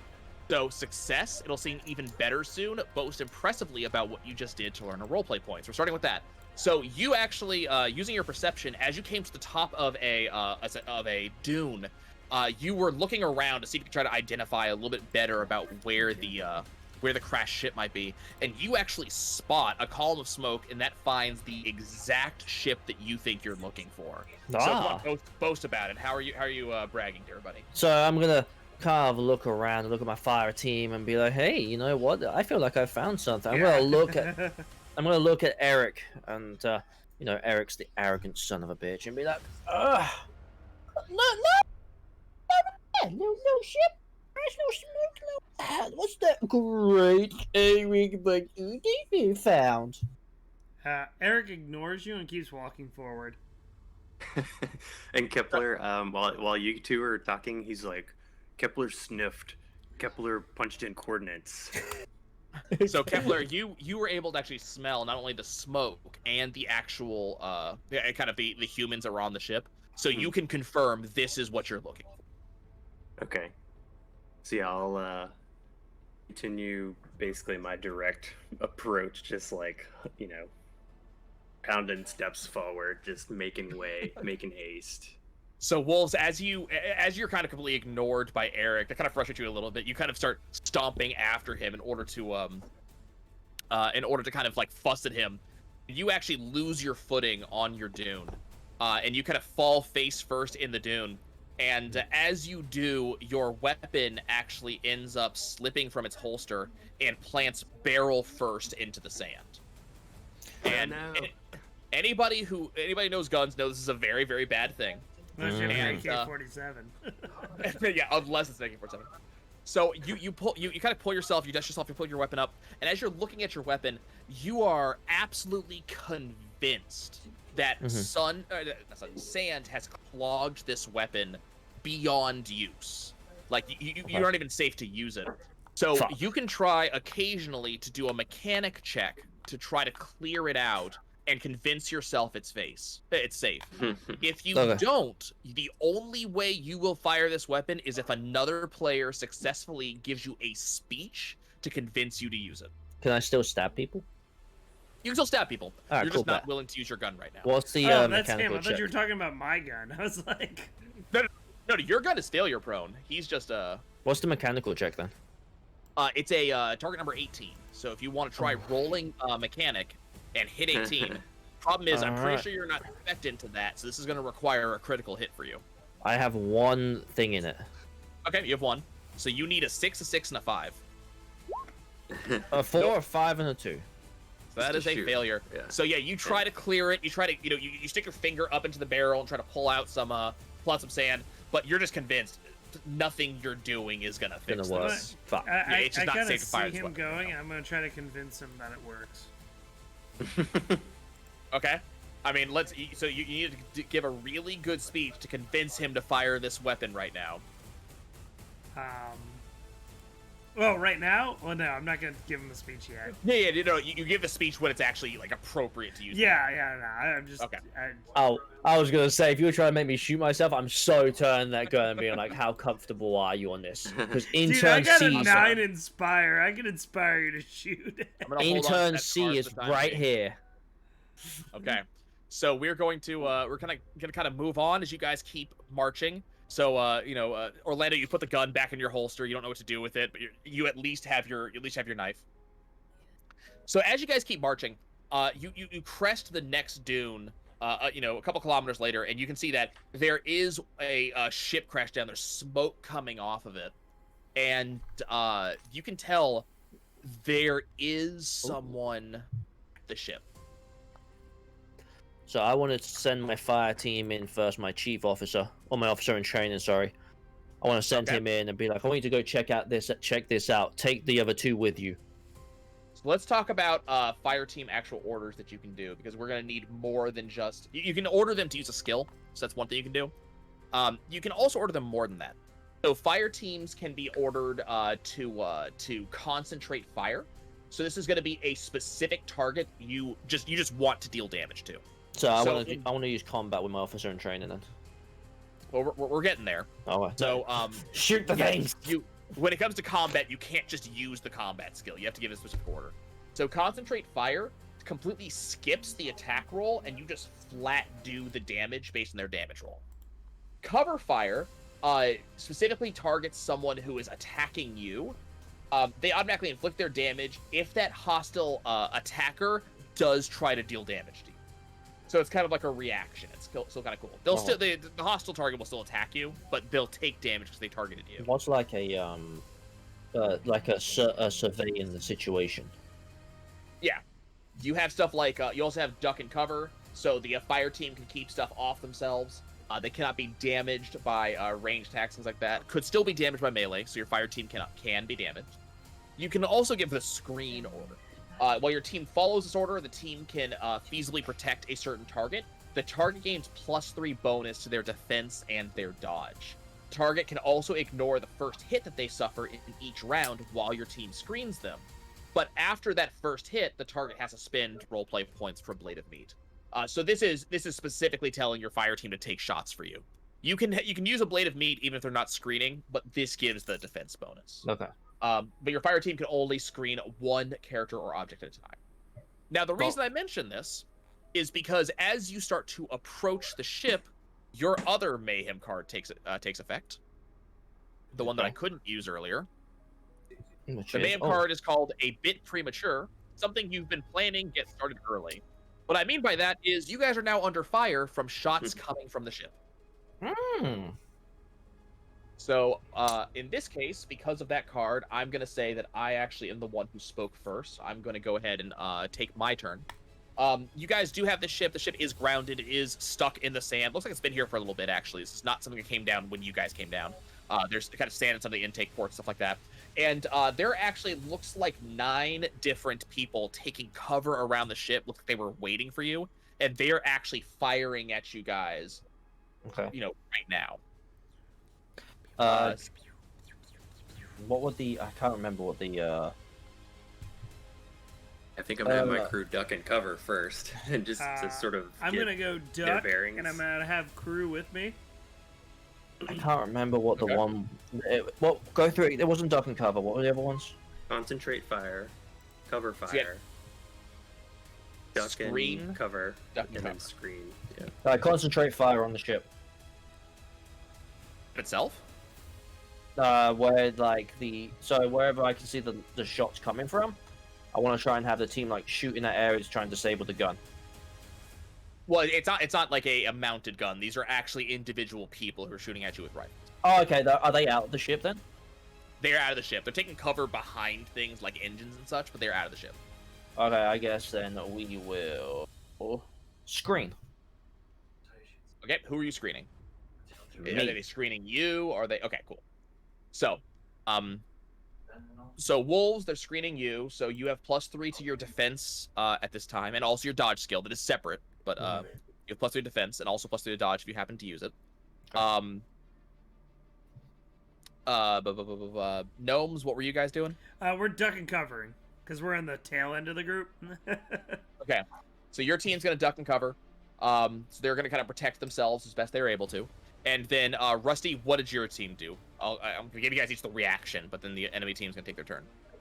I mean, I was gonna duck and cover too, just to sort of get our bearings. Yeah, so I'm gonna do that while fire's coming at us, and then we'll return fire. Okay. So as I said, there are 9 of these units.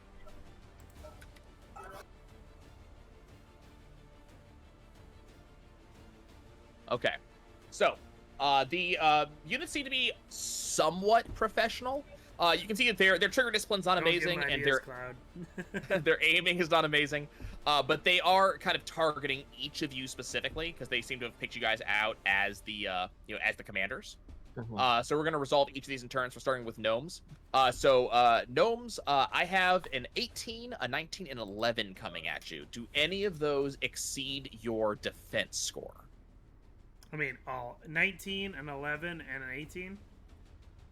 Yeah, 19, an 11, and an 18. Well, so my do any armor of those... on +3, so my defense is a 15. So 2 out of the 3.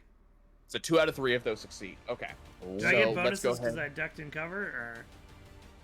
Not in this case. If you had had a turn first, you could have actually taken a dodge action, which would have increased your defense. But they got the jump on you because of the mayhem card. Okay. So 2 of those succeeded. Okay, so your armor... Wow.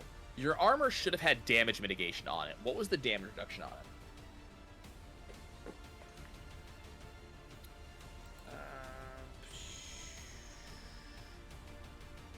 And how do you figure out your defense? What is that? So your armor defense is your dodge plus 5. Oh, wow. Okay. And then your armor adds on top of that. Okay. So, Gnomes, which armor did you choose? Oh, I'm pulling it up right now. I think it was the Armor Whisper became skin? before weapons, right? Yeah. Armor is before weapons. Yeah. Reduction 2. So reduction 2. So you were... So what's your dodge rating? My dodge is a 7. So you have 7 plus 5 is 12 plus 3 is 15. Okay. So both of them hit you really solidly. So right now you're actually looking at 16 damage coming through. And dead. Which, not quite. That's not how this game works yet. How many roleplay points do you have? 3. So you are able to spend a roleplay point to activate the Ablative Meat rule, which one of your guys will take the shot for you, and then we roll to see if they live. So if you'd like, you can spend a roleplay point to soak one of them, or you can spend 2 roleplay points to soak 2 of them. Yeah, we'll spend 2. Okay. So what I need you to do is I need you to type /roll 1d2. I need you to do that twice. Which person is taking? Well, so the first person that has to take it is your probie. So he's gonna be the first one we're checking. You said backspace roll 1d2. /roll space 1d2. 1. Okay. Oh. So the probie takes the shot, and unfortunately, it is gonna kill him. So we have lost one of your guys. Now your second intern takes the second shot. Go ahead and roll again. Whoa. 2. Oh, This is a success. Okay, Which so intern? good news.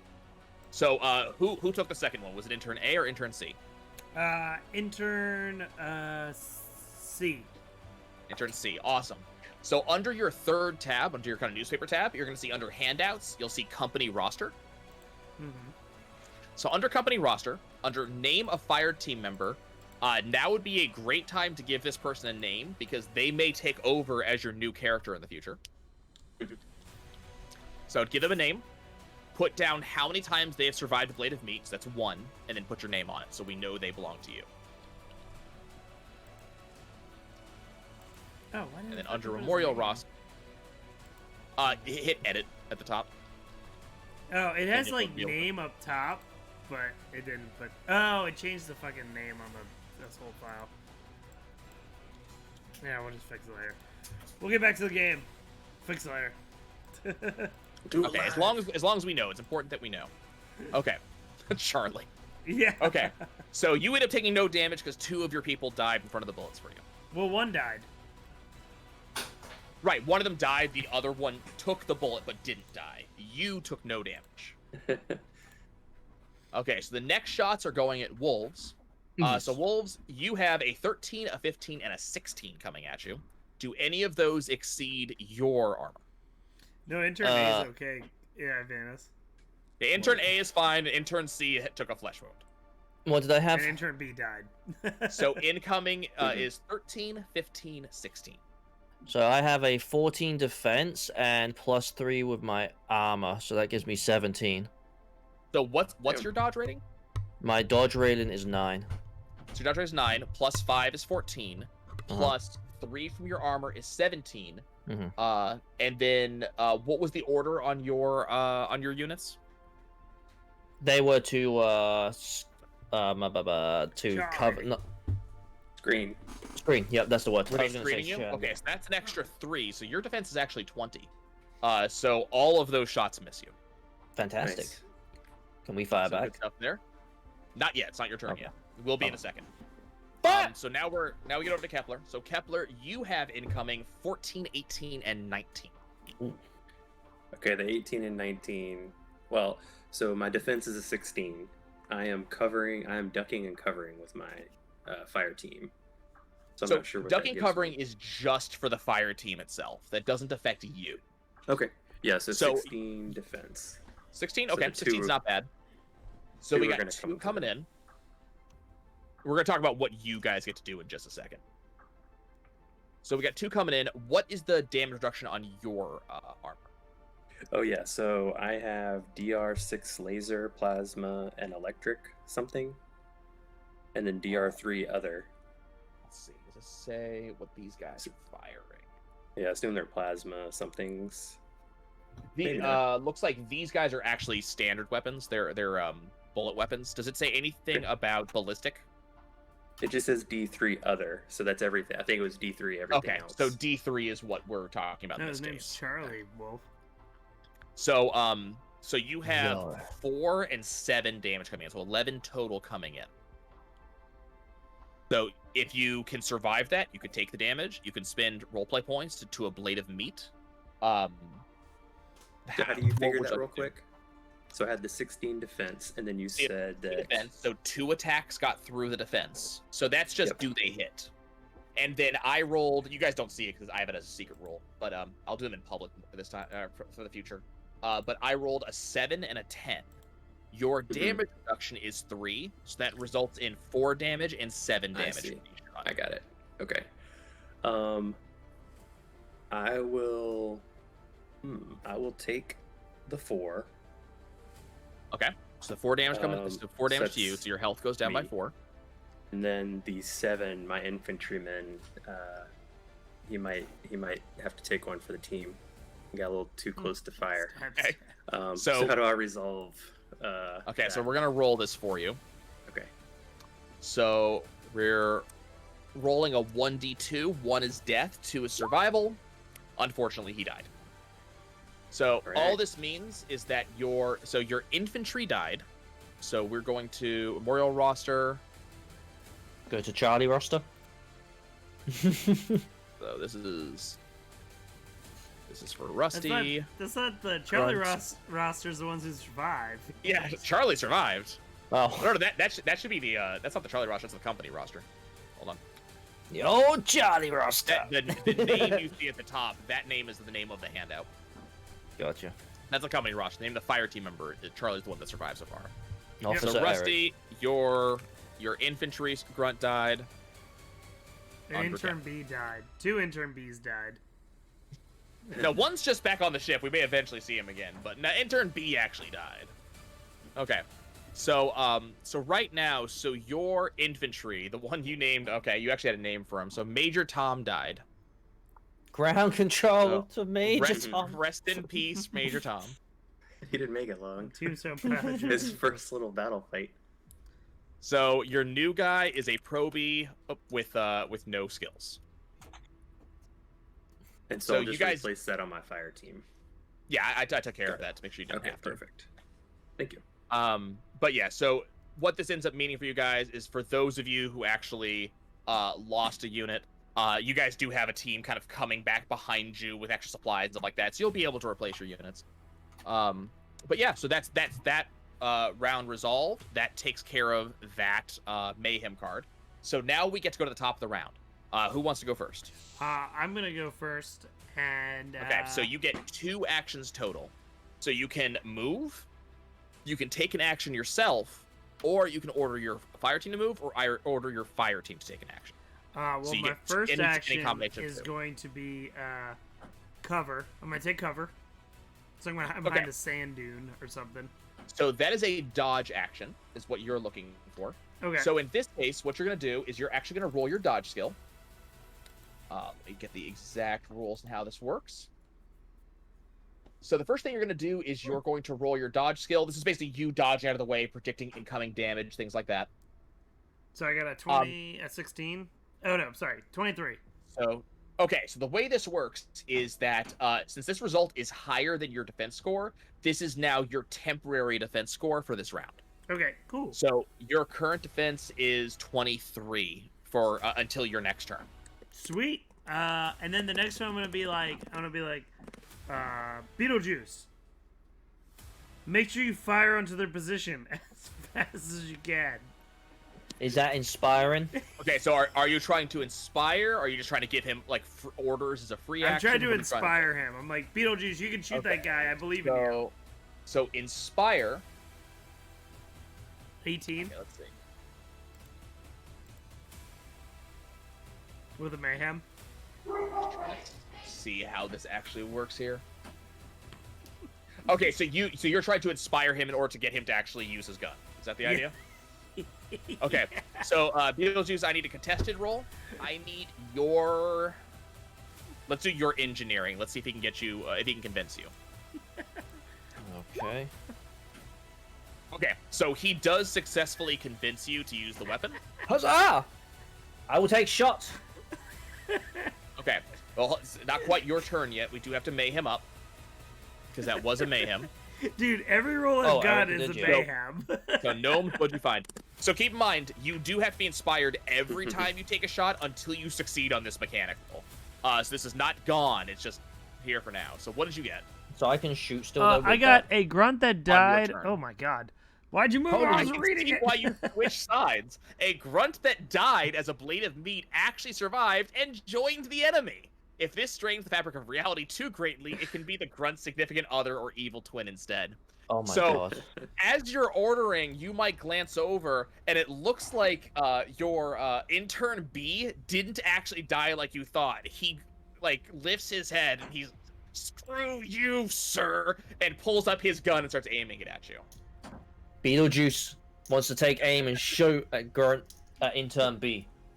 Okay, so that is a currently active thing. This is currently active. Let's go ahead and pull that out. Okay, so Beetlejuice, I need you to go ahead and roll your pistol skill. Okay. Okay, that is easily gonna cover the intern's armor. So good job there. So now you're gonna roll your damage. So this is gonna be based on the actual weapon. So which weapon did you have? Pistol. Does his which gun one? suffer anything? The knife, the dagger knife. No, the gun is actually just fine. He's just convinced it's broken. No, it's the glass Okay. dagger pistol. Okay, so so you get 2 choices. You can either use the normal mode, which you're rolling 2d6 plus 2, or you can use an all-in mode, which is 5d6 plus 5, but then the gun explodes. Let's do normal mode, 2d6 plus 2. Okay, so you're gonna in the chat, you're gonna /roll 2d6 plus 2. Backslash off. The one next Backslash to roll. Is that forward? That might be /. No, it's above enter, right? No, the one next shift. That. Yeah. Uh, That okay. one underneath the question That one. mark. Alright, so Maybe that's roll, /. Yeah, it's one underneath the question mark. roll space 2d6. Yeah. /roll space 2d6 plus 2. All as one code. Yep. Okay. 10. Okay, so you pull out your gun, you aim over at that man. You are kind of pissed because it's intern B that you're shooting, not intern C, and you haul off and shoot. and your laser bores a very precise hole through his head. Now he is dead. I'm just gonna So you take were the able to shot. get the freaking out. Look I'm at him gonna- pissed can I- because it's in turn B, not C. Can And I look at radio Air. and be like, mission accomplished? Yes, you can. Okay, so you killed said the mission intern. There are still 9 other men still shooting at you, and you have 1 action left. What do you want to do? Shoot again. Uh, Don't be a bitch. Shoot again. It obviously works. If the gun works, you kill the guy. Go I kill another definitely guy. want to take. I definitely want to take another shot. So roll your inspirational speech. You're good for the turn. He already has you for the turn. Okay, then I'm gonna That's what I take a keep shot. whispering. I'm like, He's don't be just a egging I'm bitch. you gonna take on. a shot at whoever's the most threatening to us at this point. I mean, all of them look kind of. They're all just very kind of like guard type armor. None of them particularly good. A couple of them have good shots though, so you could have tried to take out one of those guards. Yeah, let me try and take out one of the ones with a good shot. Yeah, just shoot them all. I mean, all this is in Okay, character, so- by the way. Come on, just shoot them. Shoot them all. Are Okay, you go ahead and roll Orlando? your, Or... Oh, your pistol again. Roll 2d6 plus 2. No, that's damage. Pistol is your actual skill. Oh, sorry. you gotta hit the guy first. I hit the guy. That's very much a hit. Okay, so you rolled a 7 for damage. His damage reduction 1, which is 6. So that's just enough. You kind of aim, aim nicely, shoot, and you just put a beam straight through his heart, knocking down one of your opponents. I'm just gonna. Nice. So 2 shots, 2 kills for Orlando, and now there are only 8 remaining. You So he's got that. So now we get to roll over to Rusty. So Rusty, you are outside of melee range right now. You're kind of a distance away because they Yeah. kind of started you coming over. So you can take an action to move in closer. You can, if you have a ranged weapon, you can use that. What do you want to do? Yeah, I'm gonna have my fire team lay down cover fire while I move in closer to melee. I don't know if I can do that. Well, Okay. Yeah. So let's you're a little bit more than 1 round would usually allow for. Usually 1 round is like 6 to 10 feet. But let's go ahead and do an athletics check. Let's see if you are able to sprint over and get into that melee range. okay, yeah. So I'll try to find something to dive, cover right after that athletics check. Well, wanna you hit that up get for me? one choice or the other. So you have covering That's fire, why so your I'm team's saying going to fighting shoot at them, but that Yep. just it deals damage if they take a shot. Yeah. You can either try to sprint to get there in 1 turn, which is athletics, or you can move a normal distance and take cover. Which one do you want Okay. to do? I'm gonna sprint and get up in their face. They probably Okay, won't so be there's a chance expecting you're going that. to take damage doing this. Yeah. Okay, so we have that knowledge. So let's go ahead and roll the athletics. Let's see what you got. That's our Kepler. Yeah. Can you roll that for me? Oh, right. Sorry. Keep on forgetting. Okay, so athletics. Let's see. Seems like Drax. Athletics. We'll see what happens. So we got some good athletics going. So yeah, there you go. So you kind of jump to your feet after the first kind of bullets fly overhead, What was that, and 19? you start sprinting. And as you do, you just kind of bark over your shoulder, "Team, cover me!" As you just kind of sprint down the sand dune as quickly as you can towards the ship. And you're kind of like Yeah. skating on your heels down a little bit of a sand fall. You're just kind of booking it. Able to get yourself right up in their faces. Now, of course, unfortunately, this means that you're right up in the faces of 8 men with guns. Yep. So we'll see how well this works. Does he get an intimidation check? That might have to be next. You know what? I'm willing to give you on that because of such a high roll. So let's see how All right, intimidation yeah, goes. thanks. Let's do it, because I was gonna say that's Okay. gonna be my first thing is to get up in their So- face and roar. Since you got such a high roll, we're gonna give it to you. You do get an intimidation, and you roll very well. That's a 17. So we're gonna go ahead and roll with that. You are able to intimidate. Unfortunately, it's also a mayhem. So let's kind of see what Okay. that looks like. Yeah, so imagine I try to grab one and I'm just like roaring at the top of my lungs, and then I start Yeah. beating my chest with the one free arm. Okay, so the card you flipped is the best concussion ever. Oh no, what the? So the player character who most recently suffered damage in this scene may transfer 1 skill point from any one skill to any other skill. I believe, Kepler, you are the one who took think- the yeah, I most think recent amount of so. damage. Yeah. So this is kind of a forced thing. So name a skill I'm transferring a point from, and a skill I'm transferring it to. Skills from and to. Yep.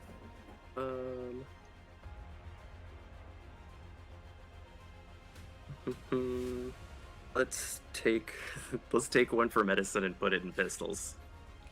Okay, so we're taking 1 skill from medicine, I like that. dropping it down to a 3, and we're putting Yeah. 1 skill into pistols, which will give you a score of 1 in there. Okay. Yep.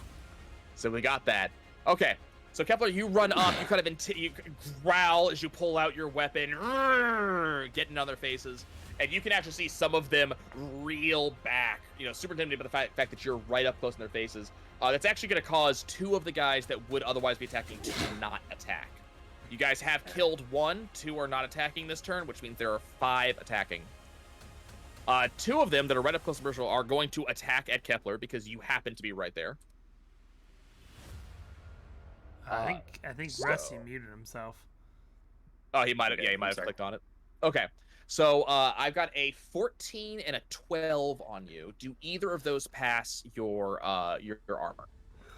No, my defense is 16, so they both just miss. Okay, so they kind of, as you kind of rush in to try to, to try to attack them, they kind of turn, try to shoot you, but their shots go wide because of how fast you got up in their Yeah. face. Too close. Yeah. That being said, your team was under orders to give you covering fire. So as they see these weapons turn to come on you, your team starts firing at the first guy who attacks. Let's try to see what you have. You have a heavy weapons unit, which I believe means that you have 2d6. I was about to be mad if he wasn't. Yep. Let's It's check either on- 1 or 2 D6. That's what I'm checking. I think it's 2d6. I'm just validating if that is correct. Where is my list of fire team bullshit? It's 1d6 per. Okay. Okay. So, per team member. it's per heavy weapons gunner is an extra Oh, 1d6. I see. Got it. Got it. I don't think, and they have a base damage of 1d6 as a fire team total.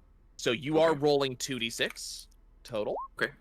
So your fire team, your fire team turns on the first one to shoot at you and kind of riddles him. Doesn't kill him, but does a lot of good damage on him and kind of knocks him back away from you. Okay. Now that you guys have not actually killed everything you shot at, I need to actually keep track of the remaining members. Health. Yeah, luckily, not too much to keep track of. Let's see. That. So I killed 2 Yeah. people, so you should be easier. And I made Right, 2 but one of stop, them was but- one of them's extra, so One you was still my have 8 crew. people left over. Okay, so that was the first 2 to attack. Like I said, 2 of them are intimidated. 2 of them have attacked, so we got 4 more. 3 of them are going to be shooting at Orlando because you are the biggest threat. Okay. I'll be right back, guys. Okay. So I have a 13, a 14, and a 19. Okay. Does I have any a of that exceed your armor? Defense of 14, dodge of 9, and armor plus 3. Well, the defense is what we care. So dodge is 9 plus 5 is 14. That's your actual defense. Okay. And then your armor adds 3. So 17, 17. is your So active 9 defense number. So 19 will get me. The 19 hits that. Okay, so let's kind of see what that looks like. So roll 2d6 plus 1. I can type. Okay, so Woo! wow, I am rolling amazingly. So with your damage reduction, you have the damage reduction of 2. Yes. Wait, 3. Okay, so damage reduction 3, that's still 8 damage coming in. Are you soaking that, or are you trying to use a roleplay point so your so team member soaks that? What do you want to do? I will use a roleplay point because I got an extra one earlier, and I will throw fire team member Anna into the fire. Fire team Okay, member go Anna. ahead. So roll that 1d2 for me. Let's see if she survives. 2 is surviving. So / Fire roll. team Anna. 1d3. Fire team Anna. Yep. Fire team. She's Anna. dead. Ah, she's dead. Unfortunately, Anna takes that. She leaps in front of the incoming hail of bullets and just. And then she kinda gets Nah, rocked fire backwards. team Anna. You can already tell by the time she hits the sand, she is a goner. So Alright. go ahead and Do I add see Anna this? to the memorial roll, and then replace Anna on your sheet with Proby. Nah, So do no I see stats this? for the Proby. You do see this, yes. I kind of like whisper to myself and I go, she was gonna have a slight role in the next Jesus Wookenburger and the Restless. Okay, the last enemy is shooting directly at Eric. You are kind of the least What? impressive person on the battlefield at the moment. Is he shooting at me? I haven't done shit. Oh shit. He That's misses a though. 19. What was your temporary dodge? It was in the 20, so he's definitely It's like misses. 23. Yeah. So he just hauls off and shoots at you, but you were ducking behind a hill of sand. So he definitely misses. The shot just whizzing over Yeah, it was your head. 23. So yeah, he. Yeah, so definitely missing. So you guys do still have 8 enemies to take out. So we're back up to the top of the round. Who's going first? I'm gonna peek over that little dune I'm on, and I'm gonna take a shot. Okay, so go ahead and roll that long gun. Sorry, I have to close out for Utenberger fire. Hey, Oh, awesome. So ooh. that's not only a success, it's another mayhem. Oh, are you fucking kidding me? You're having Dude, the luck of every Al. roll has been a mayhem. Every roll you get one. So you kind of peek over and you kind of aim and you're kind of looking at do you shoot the one that's already damaged or do you shoot one of the ones that's not been shot yet? I just pop out and I see the first guy. Okay, so the first guy on my list has not been damaged. So you kind of snap your gun over and pull off a shot. Definitely a hit. So Can first you of all, make that let's one bigger resolve for the me? card. There So, we go. oh, that's what overkill is. Hold this card, play it after your next successful attack immediately. That attack hits 3 enemies at once, and each of them suffers double damage. So go ahead and roll your damage for me. That plays so well into his character. 2 roll. It's What so is it? good. It's roll. So it's based off of your weapon. So let's go look at your weapon stats. So which rifle did you get? Got a long gun. The stroller, yeah, the stroller GG 1000, which is Okay. 3d6. So go ahead and roll. So just a slash roll 3d6.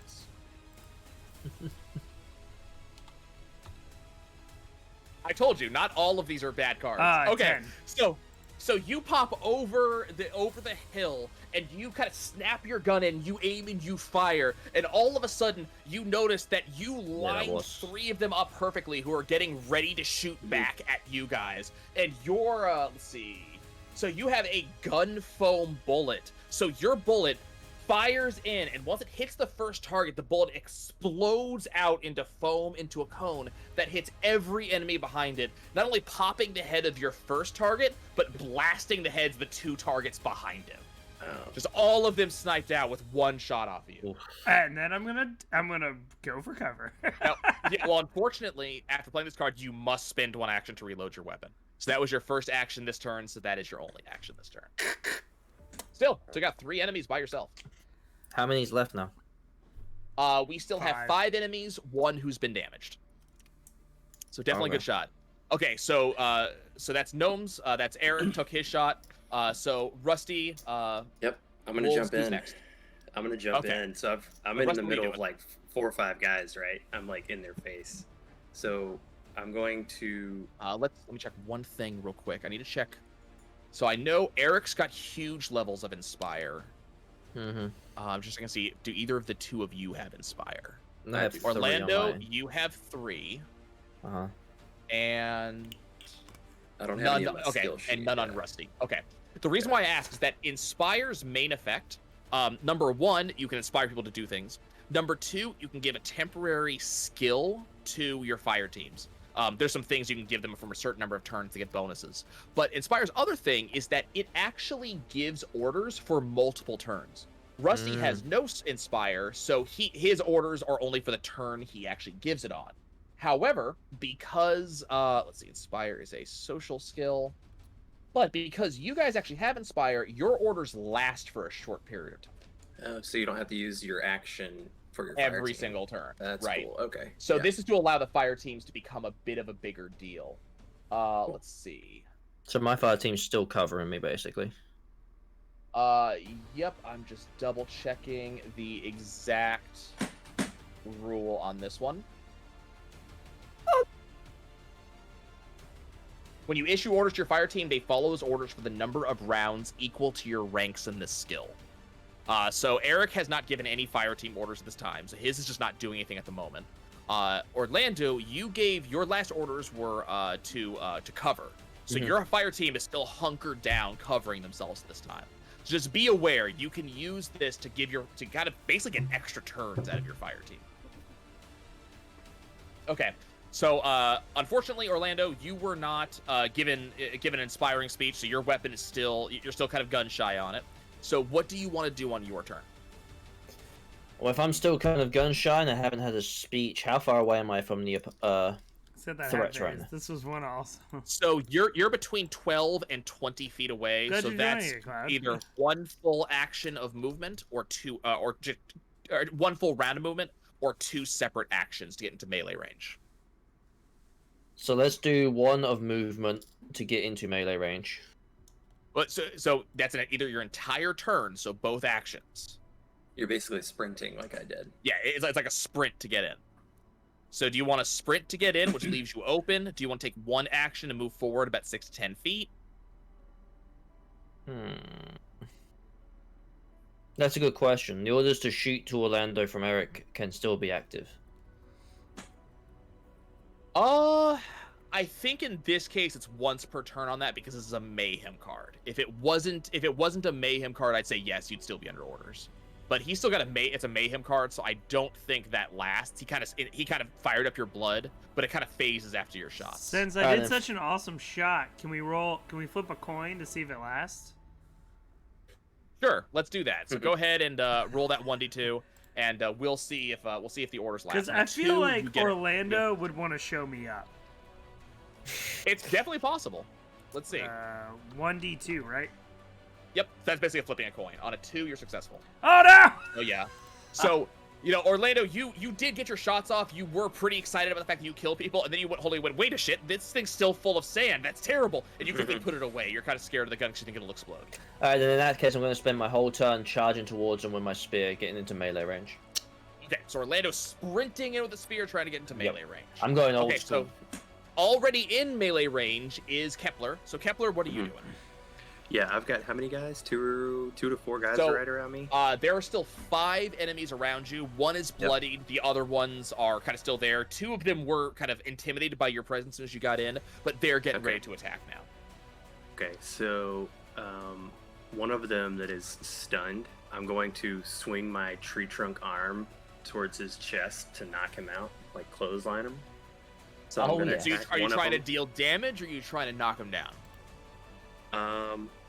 I'm trying to deal damage. Okay, so that's probably going to be your racial attack if you're trying to do it that way.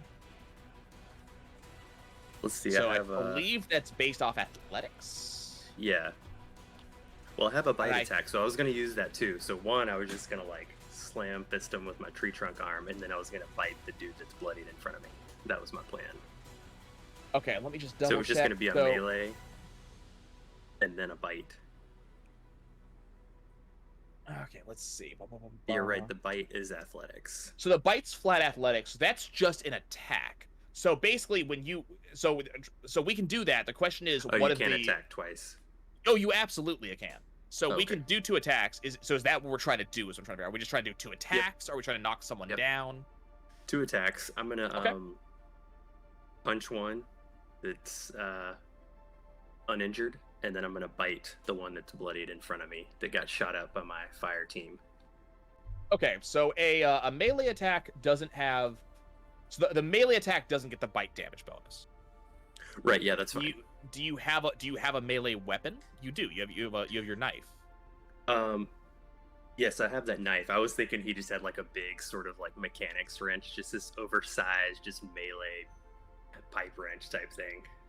But yeah, if it's that knife, yeah, Well, I'll pull we'll say knife that out. we'll say the knife is that then. Let's do it we'll- instead of we'll- the. Yeah, we'll just say that's the Same stats on damage. the weapon. He's just Okay. gonna pull out this big wrench and claw this dude. Yeah. So we're gonna go ahead. So we're rolling 2 melee attacks. So let me go ahead and grab the knife data in case. Yeah, so I you think hit. yeah. So it's 1d6 is what it is. Okay. Okay. So we're gonna go ahead and roll melee the first time.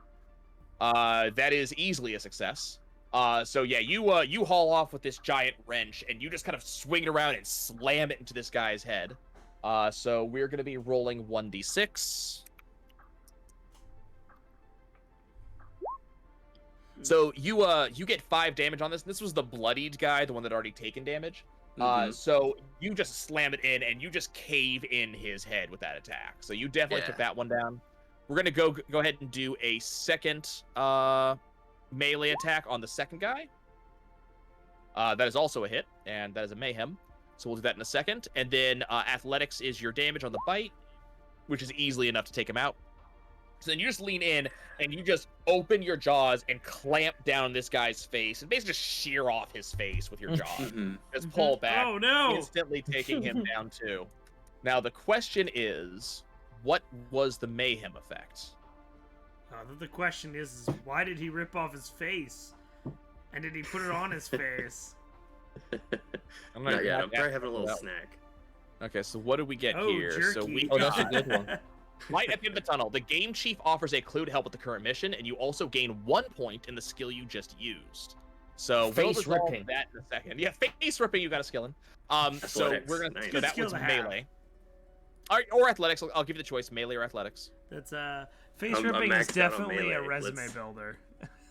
Yeah. I put that on my Yeah, resume. let's do athletics. Pop Ability to athletics rip to 9. face. Okay, so we'll be Yeah. using that in just a second. Okay, so you kind of take 2 of them out really, really fast. Okay, And so I it's look everybody's to the other turn. ones. Yeah. Yeah, But they're hey- definitely frightened Like they're of you. next. So Hey, it wasn't next. 3 though. It wasn't 3. yeah, it wasn't Yeah, 3. you're You right, didn't quite you're figure out right. 3 of them. But Some of you know, your the game, other- Rusty. So 2 of them were actually looking at you when it happened because you and Orlando kind of close. These are the 2 that were still attacking you 2. So they're both firing on you, Kepler. So let's kind of take Yep. a look, see what that looks like. Oh, So we got a Oh, 7 you're and a fucked. 9. And I think that exceeds your armor, right? I think the 19 What's does. that? I'm at a 16. Yeah. So both of them do. Okay. So Now, let's before kinda we take a look roll here the that is. results, don't forget that this mission is brought to you by Go4 Games. So Go4 Games is sponsoring Kepler getting shot right now. Yeah, Go get protection is what I'm any of your going products for. at Go for Go4 Games and check it out. Okay. So we got big damn damage coming in. Mm-hmm. So we have a your damage reduction was 3, I believe. That's a Yep. 7 and an 8. Ooh, fuck. Okay. Let's see. That I'm aware of. How many roleplay points have you used so far? Just 1. Okay, so you 2. do have 2 roleplay points available to you. We can ablative meet both of these. And that'll go to my fire team, right? It'll be That's the your same fire thing. team soaking, yeah, and Yeah. we'll see if they survive. You have It's a you risky ta- one. how much damage did you take originally? I've taken 4, so I'm at 10 of 14. I could Yeah, you're take at one 10. of those. So you could soak one of these. Now keep in mind Yeah. you guys did not opt to take any healing items, so you don't have a way to heal right now. Yeah, and I don't know what medicine gets me, but he's pretty much just like stuff, like a blanket over a wound. He doesn't know how to really do medicine. He's just stop bleeding Yeah, kind of thing. We can look at medicine. I don't think you can do it mid combat. I have to check. Okay, We'll look that so up right I will now. take What do you want to try to do? I will take the 7. so So take the I'll be at 7, so it's going 3, to drop you to 3. Ooh. and then I will use a rip point to Okay. see what happens with one of my fire team. So you've got Quasar, your diplomat, and you have Nova, your heavy weapons. Who's taking the shot? I think it's gonna have to be Quasar.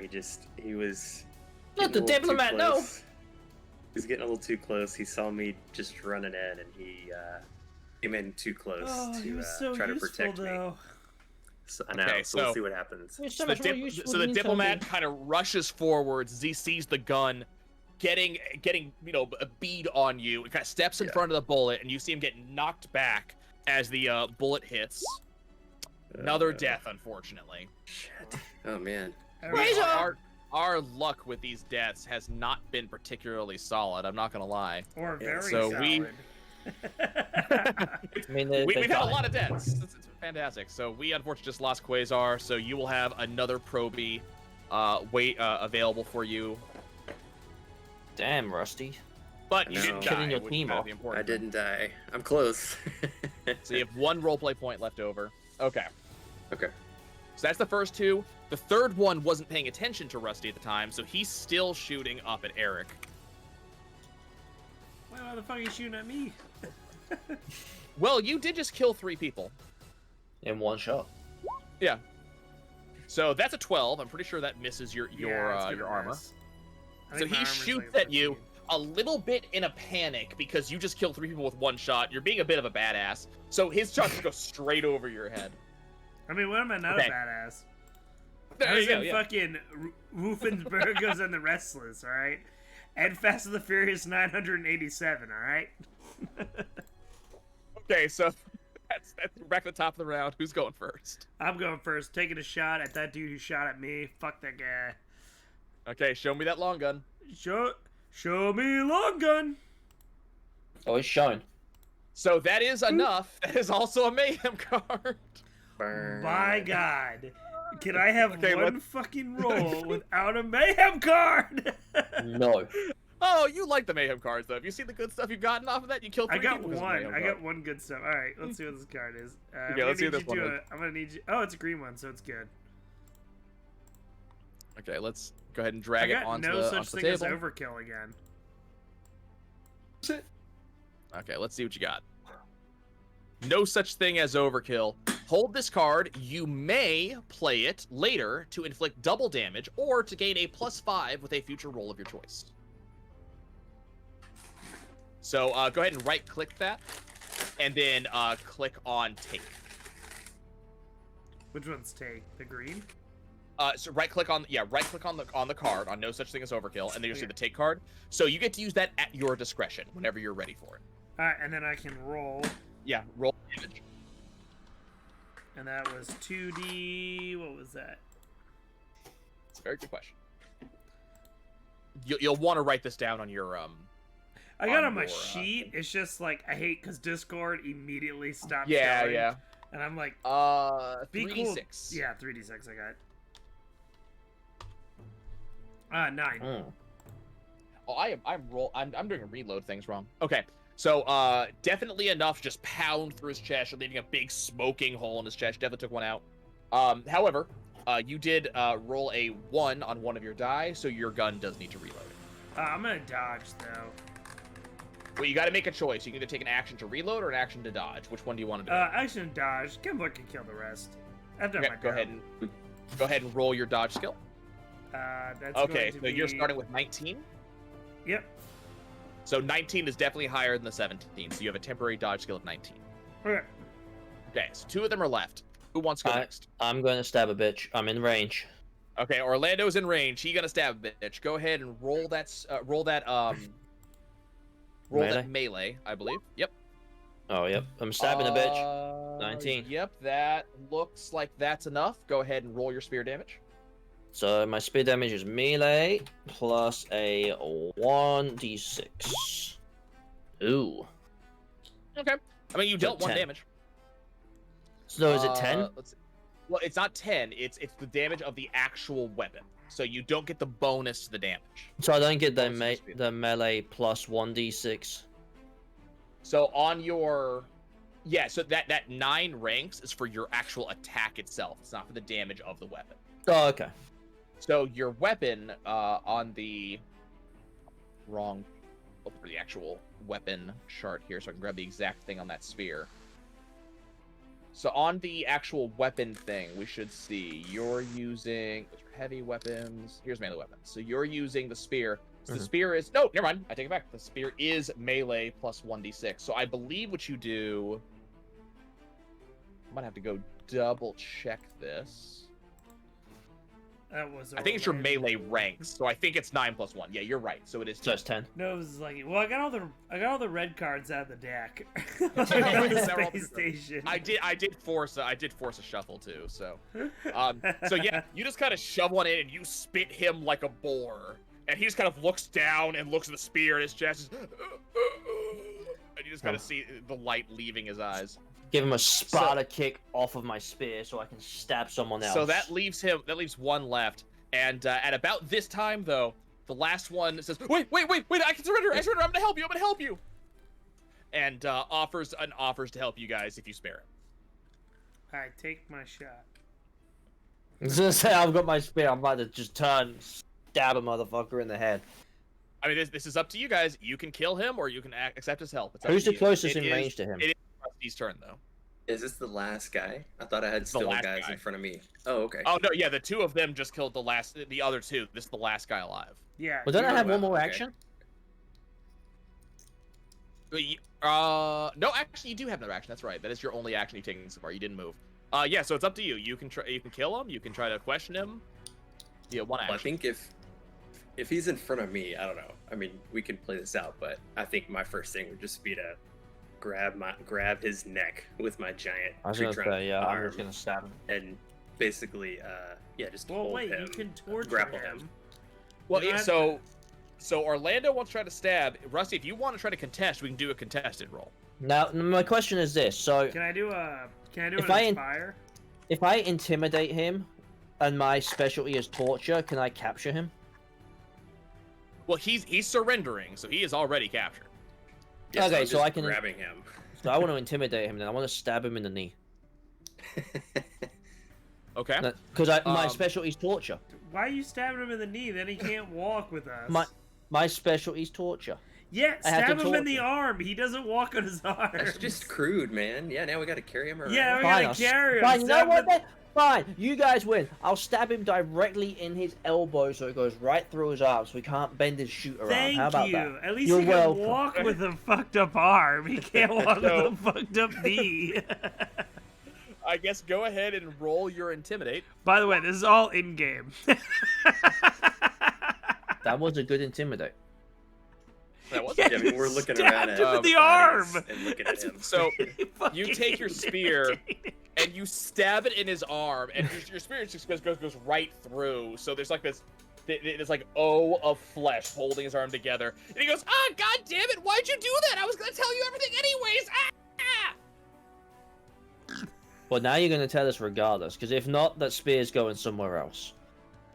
I was gonna tell you anyways. What do you wanna know? Now, are we out of combat phase killed right now? You killed. You are now out of combat. Yeah. All right, so I can grab like his fingers and rip one of his nails off. If The you torturing really of the poor want man. to, Yeah, sure. me telling him to stab his arm and not his leg because he can't walk. I will roll If another. you are, Yeah. you wanna- I'm you coming wanna- down the hill with my gun. You want to torture the guy who's voluntarily like he's actually offering to give Yeah. you information and you have well, denied fuck this guy. the He ability. shot us. I got 16. Let him tell us. Let Okay, well him hold tell on. us. You did succeed on a mayhem card, so Yeah, fuck you're gonna this somehow guy. kill this man before he even gives you the information. That sounds I'm about just right. ripping off one of his fingernails to really know he makes Okay, him so know we Wolf, knew you him. have a mayhem card. Let's see it. Okay. How do I make it bigger? I just drag it on, and I'll make it bigger. Oh, there you go. So we have a big bag of premonitions. Each player draws a mayhem card, looks at it, and places it face down in front of them. The next time a player rolls mayhem, they use the card that's face down in front of the player to their right.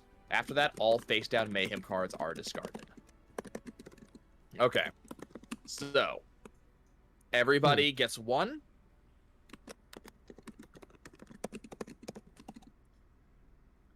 Go ahead and look at your card, and then what you're going to do is you're going to drag it on and then just right-click on it, and they'll see an option to say flip cards.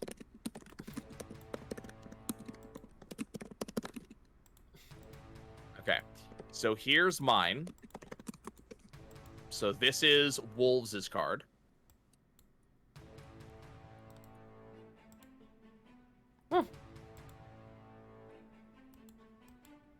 Oh, so I just put it here?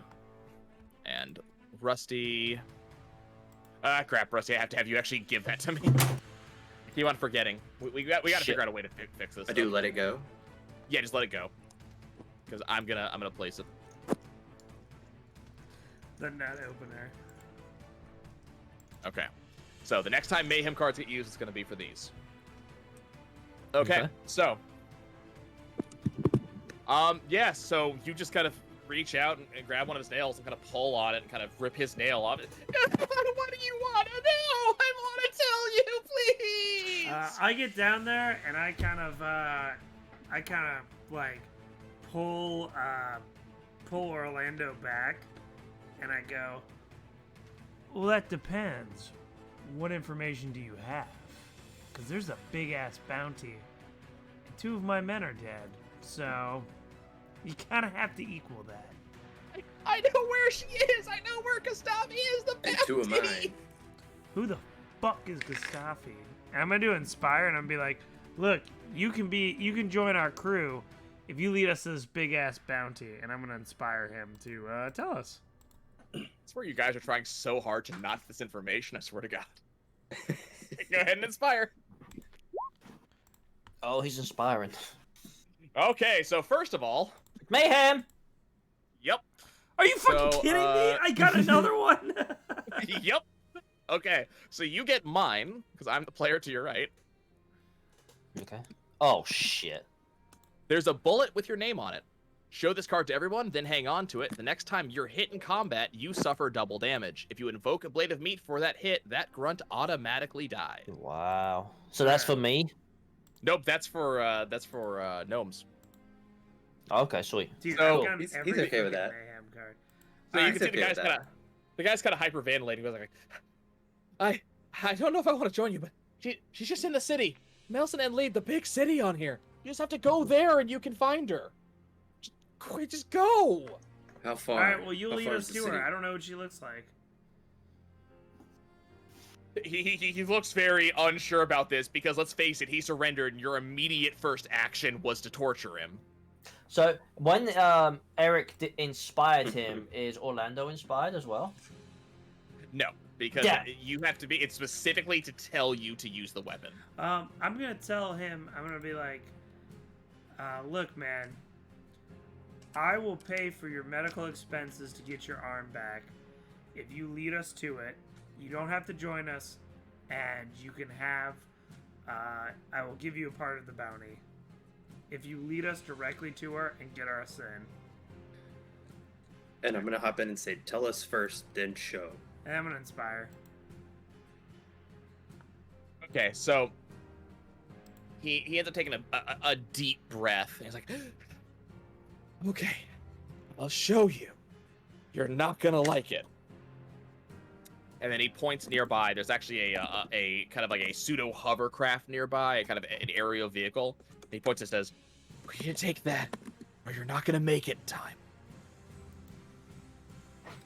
I grab him and then I like tap on his good shoulder, and I go, "You earned yourself an autograph, kid."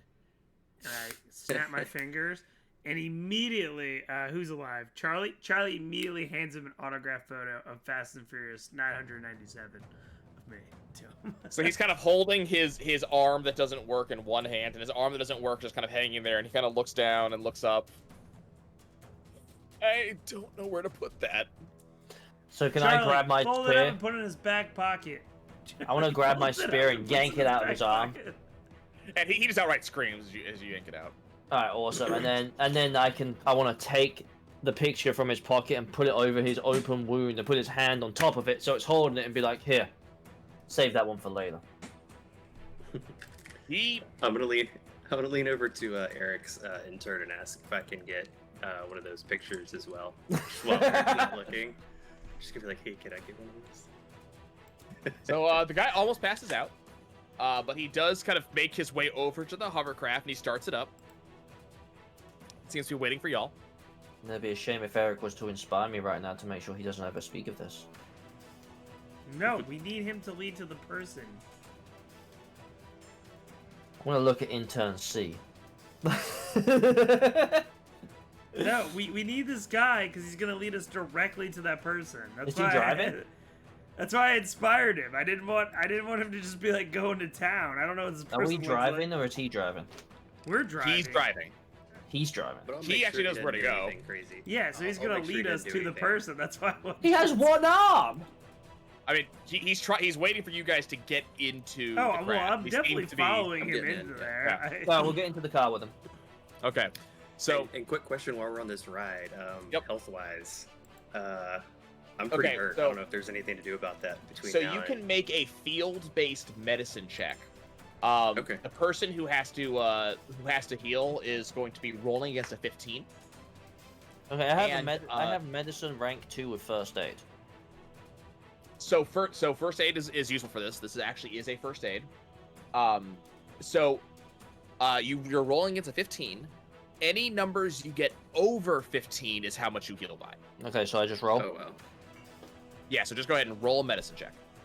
It's still going to be hard, right? Oh shit. Yeah, you take a look at Kepler you and you just get realize that he's been damaged beyond your ability to help. Can I do a mechanical check on my gun? Yeah, you kind of back away as you guys are taking off in this atmospheric vehicle, and you can try to make the mechanic check as well. Do you want to pause No it such there luck. because it is almost 11 o'clock?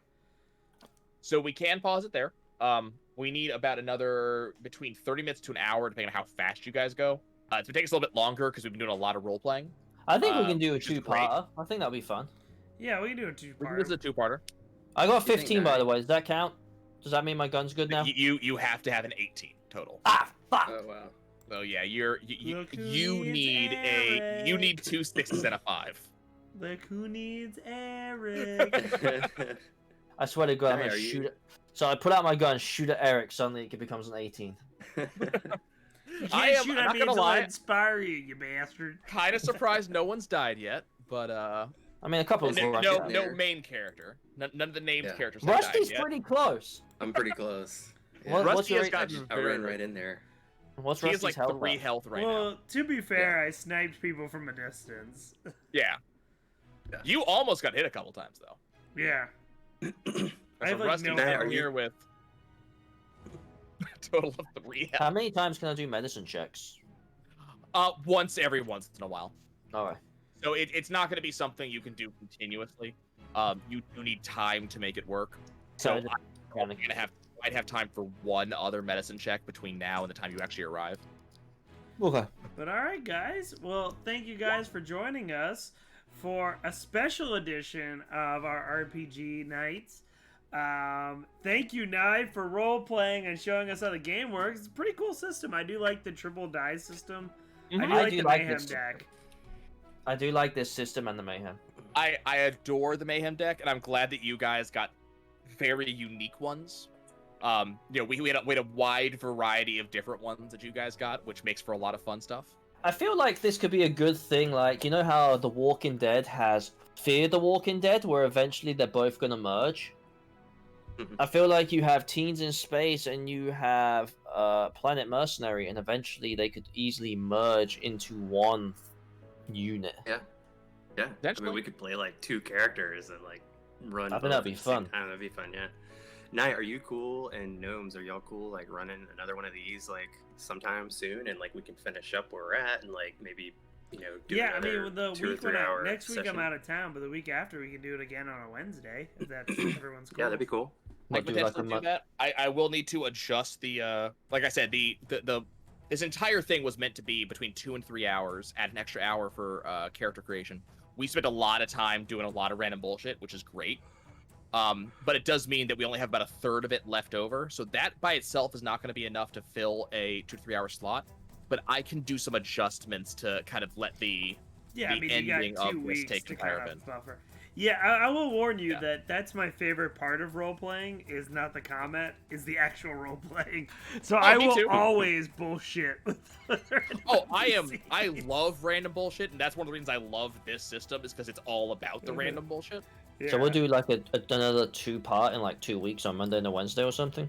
Yeah, we we'll do want it on to, Wednesday, yeah. and then we'll keep Teens in Space on Monday. But yeah, it should be really fun. And then, like I said, if someone else has a really cool system, maybe Wednesdays we'll just do a random session and if one of the three of us wants to GM, we'll GM. Yeah, Yeah, that'd be fun. potentially do that. I can't Or make it if- every Wednesday, but a lot of them I can. Or if Mac has a random RPG that he has in his shop, we might. Yeah. There you go, yeah. Yeah. It's not a bad way to do it. But yeah, that was a lot of fun. So Nye, how was controlling this group? Do you finally feel for me a little bit? Oh, absolutely. Trying to get you guys along the storyline was like herding cats. Thank you. Yeah, it's like we get hung up. It's like, okay, you need to leave, and it's like, how can we figure out how not to leave? Yeah, And it's what like, is okay, the easiest way place to is not falling leave this apart. area? And then we're like, all right, we're gonna spend 20 minutes leaving the place. I was dangling plot threads in front of you guys on the space station, and not a single one got picked up. It's really sad. It would have made your lives so much easier. I was trying to get people to. I was trying to rent out the ship to people. If I wasn't trying to push a storyline, that might have happened. But this time I was trying to push this Yeah, very 'cause- specific one shot. Because I felt like Eric Von Utenberger the Great. I feel like he just did not give a shit who this person was, and he just came there to show off, build his ego, and then sell apartments in his ship. Oh, right. Now, unfortunately, you now have a ship with a very good view with that giant hole in it. Yeah. Right. Scenic. I really like the fire team aspect because it's like you can do a thing with your character, but you have this other control of like Yeah. this sort of NPC group that can be Yeah, doing things basically for you or playing. with you, covering you. Like that's so great, and it's really easy to control them. Like they didn't make it really complex where you're like, oh, I got to figure out all this stuff. It's like you get a couple points, they can do some things. True about us. So I like that. Yeah, Wolf just fucking hates any character with a C name. Hey, if it starts with a C, Well- chances are his name is Chad. We'll see more of it. Like, the roleplay points do come more often. A lot of the Mayhem cards give you roleplay points for doing stuff. So right now, Gunshy is still active. Pretty much every good speech that succeeds in getting Orlando to be able to use his gun is worth a roleplay point at the moment. So did I get a roleplay point because I convinced him to shoot that guy? Yeah, you do get a roleplay point. Yes. Okay, cool. I'm back. Oh, to and you either get plus either one on of that. us can convince him, or Yeah, just either knows? of you can convince him. Yep. Okay, Now, it is going to okay. require a roll, and you have to actually roleplay the speech. And I'm only giving you a point if it's a good speech. Yeah, Capture, I mean, shoot, because like gun I have a now. 9 in Inspire, so I'm probably gonna pass. Yeah, it's not just so Yeah. the roleplay points are not just you did a thing therefore you got a point. It's you did a thing that was really cool and a good role playing, therefore you get a point. Like I was pushing Orlando's buttons, being like, I shot 3 people and you can't even shoot. Right, a gun. I feel Exactly. like Orlando and Eric have that dynamic where they've worked together, kind of like Buster and Astral. They've worked together for so long and they just hate each other so much. Yeah. So you don't get roleplay points just for getting him to fire. You get roleplay points if it's a good speech and I think it's good enough. I think this is a Um, YouTube video. And you'll see plenty of that in the Mayhem Oh, yeah, deck. I mean, and then it's- also Nice. just for role playing well, there will also be roleplay points. Okay, cool. I'm trying to keep them down a little bit low to begin with because I want us to actually see fatalities because there's a very cool way that system works. So I'm trying not to give you guys too many points, but you will be seeing more of them in the future. Okay, well, I'll say not next Wednesday, but the Wednesday after, we'll finish up this little sequence, and then we'll figure out where we want to go from there. Gnomes is on vacation for the whole week next week. For the whole week, so there'll be a lot of cool shorts. There'll be a lot of cool stuff going on. But I'm really excited. I'm also super excited to try out all kinds of games. It'll be really fun. With Teens in Yeah. Space being like our main one on Monday, because that one, There's a staple hold. there's a lot of guests that want to be on that show. Well, Gnomes is off for a week, so that means you have to tune in to Nye on Twitch, and if you get bored and fed up, then tune in to me. Yeah, tune in For the Wolves. He's got a lot of really cool pack openings. He does a lot of cool wrestling games, so make sure you check Ungodly him amount. out. He also is, I call him the Kanye West of Twitch, as you can probably tell with all of his characters. So he talks a lot of sass. Also check out Nye. Nye, you still playing Monster Train, or are you doing? No, you're doing Pokemon Snap right So, now. right There now was we're doing Mario Pokemon Snap. yesterday. There was a Mario Kart yesterday. Pokemon Snap is the big thing right now. Monster Train, whenever I'm not on one of my regular days. And then, speaking of unboxing, tomorrow, I was going to do this yesterday, but ran out of time. Tomorrow, this is an older game, but I'm going to be unboxing the Final Fantasy XII Collector's Edition. Ooh. Ooh. I'm looking forward to. There's a lot of fun stuff in here. And then we're going to be playing this after Pokemon Snap. And his link will be in the YouTube video down below. Also, too, you can check him on Twitch. Rusty Laser is always hitting up that Twitter. His Twitter will be below. Yeah, and we're gonna have a lot of really cool, fun stuff going on. I really kind of like the bullshitting, like taking a break from intense Teens for Space. Kind of just the bullshitting. It's also weird. It's really weird. I've been GMing and I've been so like in my brain GMing. It's kind of weird being a player again. you Just know? being free to make those choices Just instead being of able to having do things. Yep. Just not knowing what's gonna happen or not being like, oh fuck, we're kaiju fighting. Listen, that was good. That's going to be great. one of the best highlights of your YouTube video. Yeah, that was great. Oh. Yeah, we have some unboxings that we're probably going to end up doing tomorrow. Some Pro Wrestling Simulator. All right. I may have spent nearly $1,000 on trading cards this month. All right, guys. I'm the Gnome. He's For the Wolves. He's Nye, and he's Rusty Laser. So make sure you check out more of our stuff. Go check out the YouTube. And don't forget, the most important thing is to always tip your bartenders. Peace out, everyone.